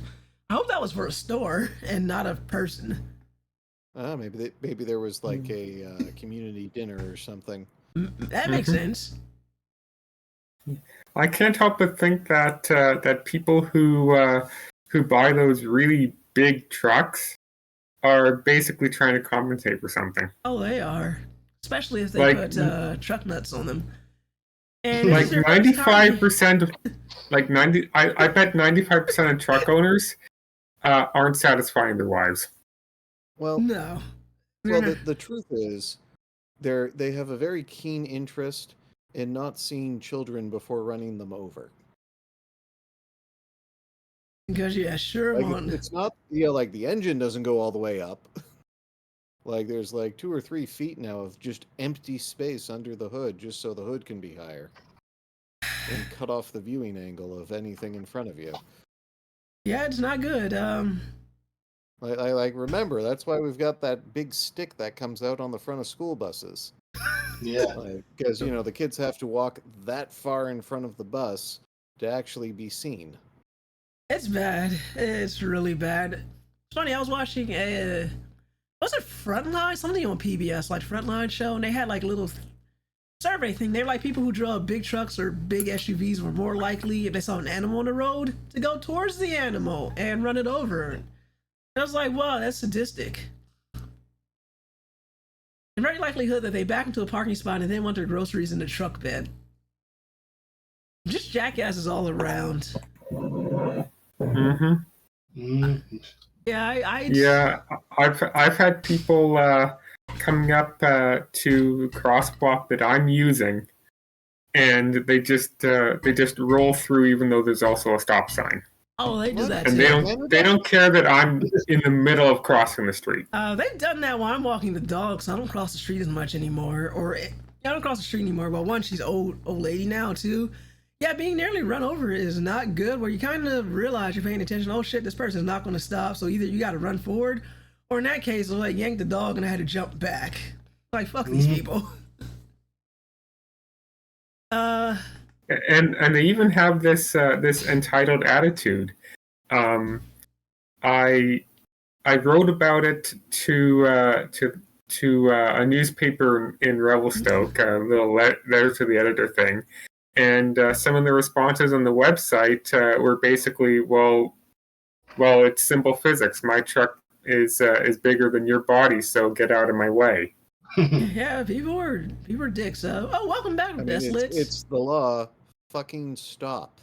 Yeah. Desolate says, I hit cars that are in the crosswalk hard as I walk through them. I've never done that, but it is tempting. It's tempting. Yeah, it's not good. People suck.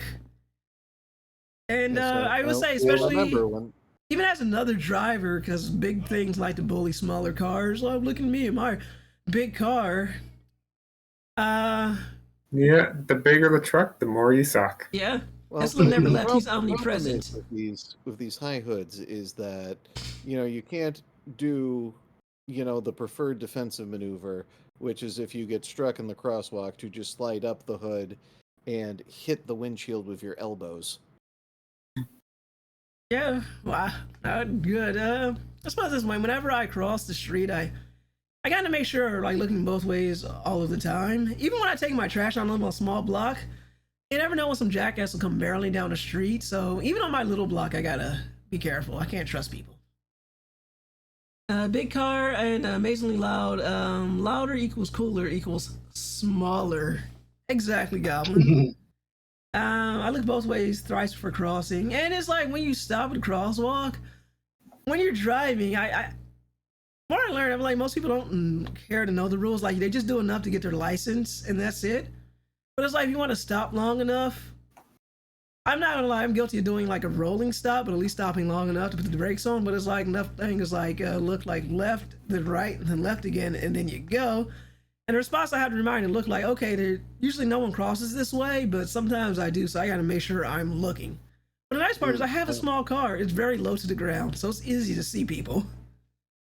I want everybody listening to understand that all of this talk about large cars and trucks absolutely does not apply to monster trucks. Those are unquestionably cool. Yeah, those are cool. Also, Angela, I don't remember you ever doing any rolling stops. You always obeyed all the traffic laws, even in the middle of the night when no one was around. Well, rolling stop, or sometimes called a California stop. Well, technically, I think you're supposed to come to a police stop. It always felt like I never quite came to like a complete stop to me driving, but I appreciate that. But I do like, so even at night, it's like, I see a lot of people run red lights, so it's like, nah, I wouldn't obey the laws. It's just easier because you never know. It takes just one time to be a jackass and to get T-boned or something. Or like you're not paying attention. So I was like, there's nobody out here, so I'm like, I'm not really saving that much more time running the lights because there's no traffic, especially like 10 o'clock. Especially now when I get off like 2-3 o'clock in the morning. If I get people running lights all the time. So there are parts where I know people ball through lights, so sometimes I'm coming to even the light's green, I gotta be scanning surroundings.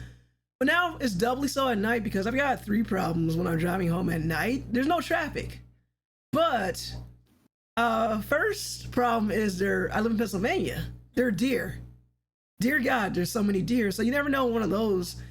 And me actually taking the time to scan the road, I've noticed I can usually see herds of them all around. And there were a couple times me scanning that I saw them either coming and been able to slow down. And because one time I did hit a deer and it wasn't a pleasant experience. It didn't total my car because I was paying enough attention where I could stop. But there was another deer behind it and I didn't stop in time for that. And it bent the hood of my car slightly and kind of like broke a tail light, or a headlight, I mean. And thankfully, I was able to get it all fixed. But that was enough. Second problem is cops. Don't like dealing with them. They hide in places. They're around. Sometimes they don't. Oh, yeah. Sometimes they don't nail you if you're speeding. Sometimes they don't. But it's like rather not bother with the deer. I'd rather not bother with the cops. And then you have other people speeding. Again, you're speeding, and if nobody stopped me at red lights, that's a problem. Also, bears. One night. By the way, was the deer okay? Yes, I guess. I'm gonna lie. I'm a little upset about my car at the time. So what happened was, it did get up and walk away. I don't know if it lived until another day or if it died somewhere else. I'm sorry, CW. So what happened was I was driving. There's no one out on the road because again it was like 10 at night. I saw a deer running in the whole road. I skidded to a stop, but there was another deer behind it. So the deer. And again, thankfully I wasn't driving something like a truck, a small car. So it hit the hood and it slid up my hood a little bit, like all the way to the windshield. Was stunned a minute, slid back down, fell into the middle of the street, shook it off, like shook his little head or her head. I think it was a doe, and then bounced off. And I'm assuming it was fine, but I don't know. I didn't chase after it. I didn't call the cops. I just went home and I was like, just called and took care of insurance in the morning. And like when I noticed when I got home, there was like pee and slobber and fur on the car. Yep, in a strange article in the newspaper about how a local CEO had been run over. Oh no! Night. Oh no! That says if it got up, then it's probably fine. But based on what had happened, that was like 10 years ago. I don't know the lifespan of deer, but it's probably lived out its natural life. Because that was when I still had that Nissan, that black Nissan, and I don't have a Nissan anymore. That black Nissan is the reason why I will never drive a Nissan again. Yeah, it's probably gone by now. Speaking of the police that night, there was one time I was going home after midnight from the newspaper, and I get to this four-way intersection. You know, there's hardly anybody else on the road. There is actually someone, 90 degrees, the next one over on the cross street. Both of us have red lights. Neither of us have any idea who's supposed to be going right now, but neither of us, we both have reds. We're there. Like a minute goes by, another minute goes by, another minute goes by. I'm on my own because I'm going home from work, but seeing from the street lamp, there's a passenger in his car, and after a few minutes, the passenger starts arguing with him. At least I think it was arguing with him. Because there appeared to be a disagreement as to whether it was safe to run the red light. Because eventually, after the argument had been going for a while, they did run the red light. But as he was running the red light, a second car came up from behind, and once he got into the intersection, flashers. That was a trap, though. And then, seconds after that happens, the light turns green. Wow, that's screwed up. So, if there wasn't much arguing going on before, you better believe there's a lot of arguing after. Yeah, that's thankfully I haven't encountered that, but I've noticed it's less of an issue with the police when I get back into Philly, because I've noticed I work out in the suburbs. Police have nothing better to do, as Ty calls them. They have nothing better to do but chase squirrels. No offense to Rusty. But when you get back in the city, it's you kind of really have to be a jackass for them to take time out of their day, because I think in the city they kind of just feel like they don't want to be bothered unless they have to be bothered. Again, a friend of mine, Tenchi, he was like, yeah, just one time I got pulled over. He's like, look, I saw you run 4 red lights. I let you do the first 3, but I was 4. I was like, okay, buddy, I'm gonna pull you over now. But most of the time, it's unless you're doing really bad a couple times, they finger wag you. Look, I got things to be, and then they berate you, make you feel this small, and then they're going their way. And just roll your eyes, all right, officer. I think last time I got pulled over was it wasn't in the city. It was the suburbs. I was like late for work. I was like moving through traffic. Saw the cop. I was like, man, this guy's gonna pull me over. He pulled me over, and I just did the thing. I was like, hey, officer, how's it going? And he's like, you know that the speed limit's 35 around here. You're going a bit faster than that. I just said, I'm sorry. And he's like, all right, I'll just run your thing. And then he just let me off with a warning. I was like, always works that way. When you're late, that's when they come. But usually you were incredibly lucky. Yeah, usually my day is like, I've learned for all the times I pulled over, the best way to be like, when I come over is like, hey, how's your day going, sir, officer? And I think usually it's not too bad. But like one time, yeah, I pulled over. Like this one guy just like, I just pulled us over. Be like, okay, well, why did you pull us over? And I think it was like the reason is all you looked at me while I was sitting there. Because obviously you couldn't find another reason. So that was it. And I think the weirdest one I got was some guy was like, this is why I still work like the normal day-ish hours. And I was doing like a double shift. And it was like 1 in the afternoon. He's like, I thought your inspection tags were expired. And he was behind me the whole time. And how it works in this state is your inspection tags are on your windshield. But it's like, but if you're behind me the whole time, why would you think they were expired? You couldn't even see them.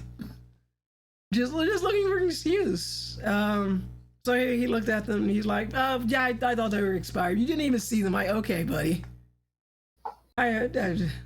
Other than that, mine has been pretty chill. I've also noticed, I think the other time someone was being a dick was, oh, the car I currently have now, oh, the tint on your car is too dark. Like, it's not that. I was like, okay, I'll get that taken care of, but I'm thinking in my head, it's not that dark. You're just being a jackass. You can clearly see the person in the car. I can understand if I had everything blacked out. And what makes me mad is I see people with everything blacked out, including the windshield. Oh, you're giving me grief, but not this guy. Okay, buddy. One of the many reasons I'm glad I don't drive. If I lived closer to work, probably wouldn't, but the money's good. But unfortunately, if I had to catch the bus, if it takes 45 minutes to go by car, it takes like at least 2 hours to get there by bus. At night, it's a free-for-all. Between when I bought this place, and Drew knows, the thing of homeowner, like when you're buying a home, there's a point where you're getting ready to buy and they're like, whatever you do not change your credit. Like your credit's locked in. So any big purchases you may want to make that requires credit, your realtor will tell you, no, your interest rate and all that's locked in. And if you go buy this big purchase, it's going to increase, that's going to mess up your interest rate and it's going to be higher. So that's what happened to me because I was like, oh no, my car died. I got to get another car. And my realtor was like, no, you're not. You're looking for cars right now. You got this loan locked in for this amount of money. This is in your budget, and we're not doing that over again. So I basically had to go from May until August without the car. And Mythic, the funny part is I live in Philadelphia, and Philadelphia is one of the better places for public transit, but I work in the suburbs outside of the city. If I lived in the city, it would have been a little easier. So, and where I lived at the time was not a great place for the transit. So I had to leave at 3:30 to get to work by 6, which meant for me involved either looking for a special bus that went one way, but it was really super rare and hard to find, walking one way, taking one bus to another terminal, then taking another bus to that terminal, then getting off in the suburbs and waiting for the third bus for another terminal. And on the way, it was supposed to be reversed, but there was like always a 50-50 chance that bus will never show up at 10 o'clock. And you were like, where's the bus?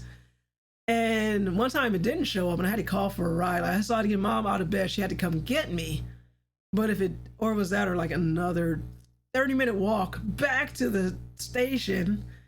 And even then the connecting bus, you had to be there by a certain time.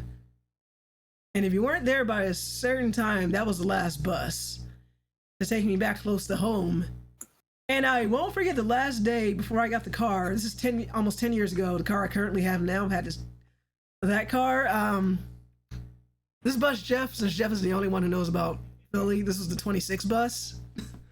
Bus driver was like Eastern European guy. He was super rude, and it's like, so SEPTA, that's our transit thing. If you're ever wondering what it stands for, it's Southeastern Pennsylvania Transit Authority. So they have a policy: if the bus leaves the curb, the driver will not stop for you because it's not safe. But if the bus doesn't pull off, now you can usually say, "Hey, wait for me," and a decent bus driver will open up the doors and let you in. This guy, he looked me dead in the eye, didn't pull off yet, shut the door, and drove off. And I was like, "Wow, fuck you, buddy." Yeah, I've had that happen to me before. And they do it. They look you dead in the eye, and they'll pull off. And I had to wait like another hour for the next bus. So if I left work before 10 o'clock, I did not get home until like almost midnight. And I hated being at that terminal. We're just sitting there, just a lot of fucked up shit happening in the background. That's all I can say. Like, I'll be sitting there and I'm just like minding my business, and there goes a guy running by and the police are chasing after him. And I see dogs too, and I'm just like, I'm turning this way. Random people offer you drugs, and it's like, "Hey, would you like to buy?" No, thank you, keep moving. Or just random people just want to talk to you, and it's just like, I don't know, like, who are you? Why are you following me? I don't care about the Chinese food that you may or may not like. Like, look, I just got off of work. I'm tired. I'm trying to go home. I want to see people chased by police dogs, people getting into fights, and all kinds of stuff. I'm like, where is the bus? So I think I put up that for about a month. And I think half the time I started just begging coworkers for a ride, not all the way home, but just back to the city. Basically, it'd be like, I'm just like, have money. I have money here. I'll pay you. Just take me back, please. You don't have to take me all the way home. Just take me back to whatever bus terminal. It sounds extremely stressful. It was, and it was wild. But yeah, I would offer, like, I'll give you money. Because by this time, that was an unfortunate spot. Like, Ty had gone on, like, we worked for the same company, but he worked for a different location, so he wasn't there anymore. I had another friend who went to a different shift, would have given me a ride, no problem. And a third friend, he went off to become a driver for the company. And he couldn't do it anymore. But yeah, and the one coworker, she was giving me a ride. Speaking of people from the islands, she was from Antigua. But she would give me a ride, but then she became full-time. So instead of getting off at 10 o'clock, she didn't get off until 2. And so that was my thing, catching the bus back and forth. So I remember that was the last one. I couldn't get a ride from anybody. The 26 bus left me behind. I eventually got home. And I think at times, last leg of the journey, the bus would leave me. And I had two choices: walk from the terminal all the way back to the house. And that was like a 25-minute walk. And I did that a couple times. But a couple times, Mom would come down the street, like, pick me up at like a ShopRite, or local food store, and come get me that way. So I'm gonna have to. Oh, gotta go. I'm gonna have to go. Okay, yeah, we should probably end this. Yeah, but that was it. That Saturday, I found the car that I wanted, and that Saturday I had it, and I haven't taken the bus since. Oh goodness! Before coming to Asheville for school, I often use Lyft or Uber. Since the bus came back, it doesn't link to my suburbs near area where I live. No worries, it's fairly late. No problem. It was a fun time. I had a fun time. Thanks, guys. Yeah. Thanks for special control. We answered all the questions. Answer all the questions. We got some time with the Drew. We answered all the questions. We had a good time. Random tangent. I have no idea what the YouTube thumbnail for this is going to be. If you guys find a picture of a squirrel with a remote that's not AI generated, let me know. It was very hard now. Are we even going to be able to find the same picture? I think I still have it on the hard drive. I hope. My sources say no. No. I'll see if I can make one with pixel art. Oh my goodness, that'd be awesome. I would need it by Wednesday though. That's when the videos usually go live, but we'll see if we can find it. You got a bigger version of the picture. I'll think of something, but thanks again for tuning in. Thank you, Mythic, for coming in. Thank you for the questions. Thank you for hanging out with us. It was a good time. Thank you, Radar. Thank you, Desolate. Thank you, Goblin. Love you guys. Love you too, Desolate. Thank you. Appreciate you guys coming around. I got to find out how those croissants came out. I got to catch your VOD. Again, my name is Angela. That's True. That's Geoff, and that's Joseph. So with that, you guys got any raid suggestions? If not, let me know. I'm gonna toss up that ending soon screen. Let's see how that works. It's not geared for that. Hey, look, it works. It's on me by myself. Have a good night. Starting up in 30, actually. Unfortunately, I don't think I can delay the stream by 30 minutes, or I would love to raid you. And oh goodness, we've gone so much longer already. Yeah. I've got Low Wolf, Mini Lily, and Pope Corky up. Well, Also games that's quick, but they don't count. I was gonna suggest this guy earlier, but that was when he had maybe 20 viewers, and now he's up to 96. I don't know if we want to rate into bigger. Oh, he probably does. He probably nothing below the current number of viewers for me. 100 now. Yeah, he doesn't need our help.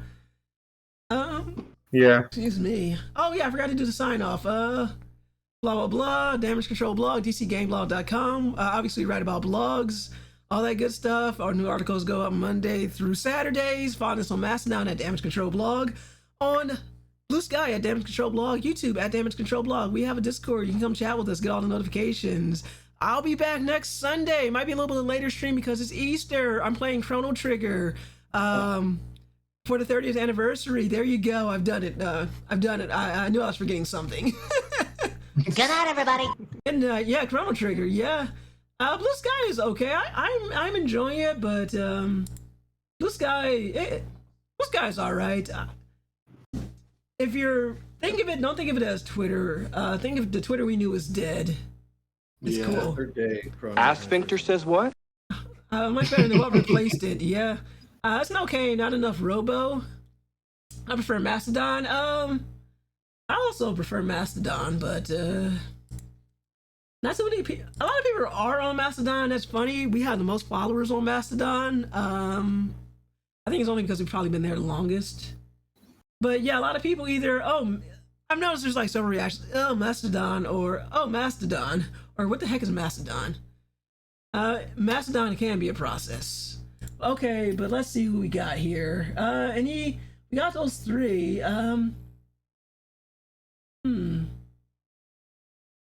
Let's do Pope Corky. I'll rate into him. He's good peoples. I can't type. If he got the tattoo yet. Because the fundraiser did get finished. Good. He does a lot of charity fundraisers. Mastodons are cool. Processadon. It is a Processadon. All right, guys. I think I got that right. Pope Corky 9. No, that's not right. I'm tired, man. I'm tired. I am not typing right. Drew, can you do it for me? I'm tired.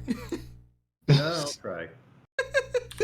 That's how I know I've been on too long. Like, my brain is broken. I'm out of practice. I'm out of practice. Put an extra E in his name. I just know it. Oh, thank you. I'm tired. And good night to all the Pesto and the Doggo and the Kitty. Good night, guys. If you want to stick around for the raid, be sure to.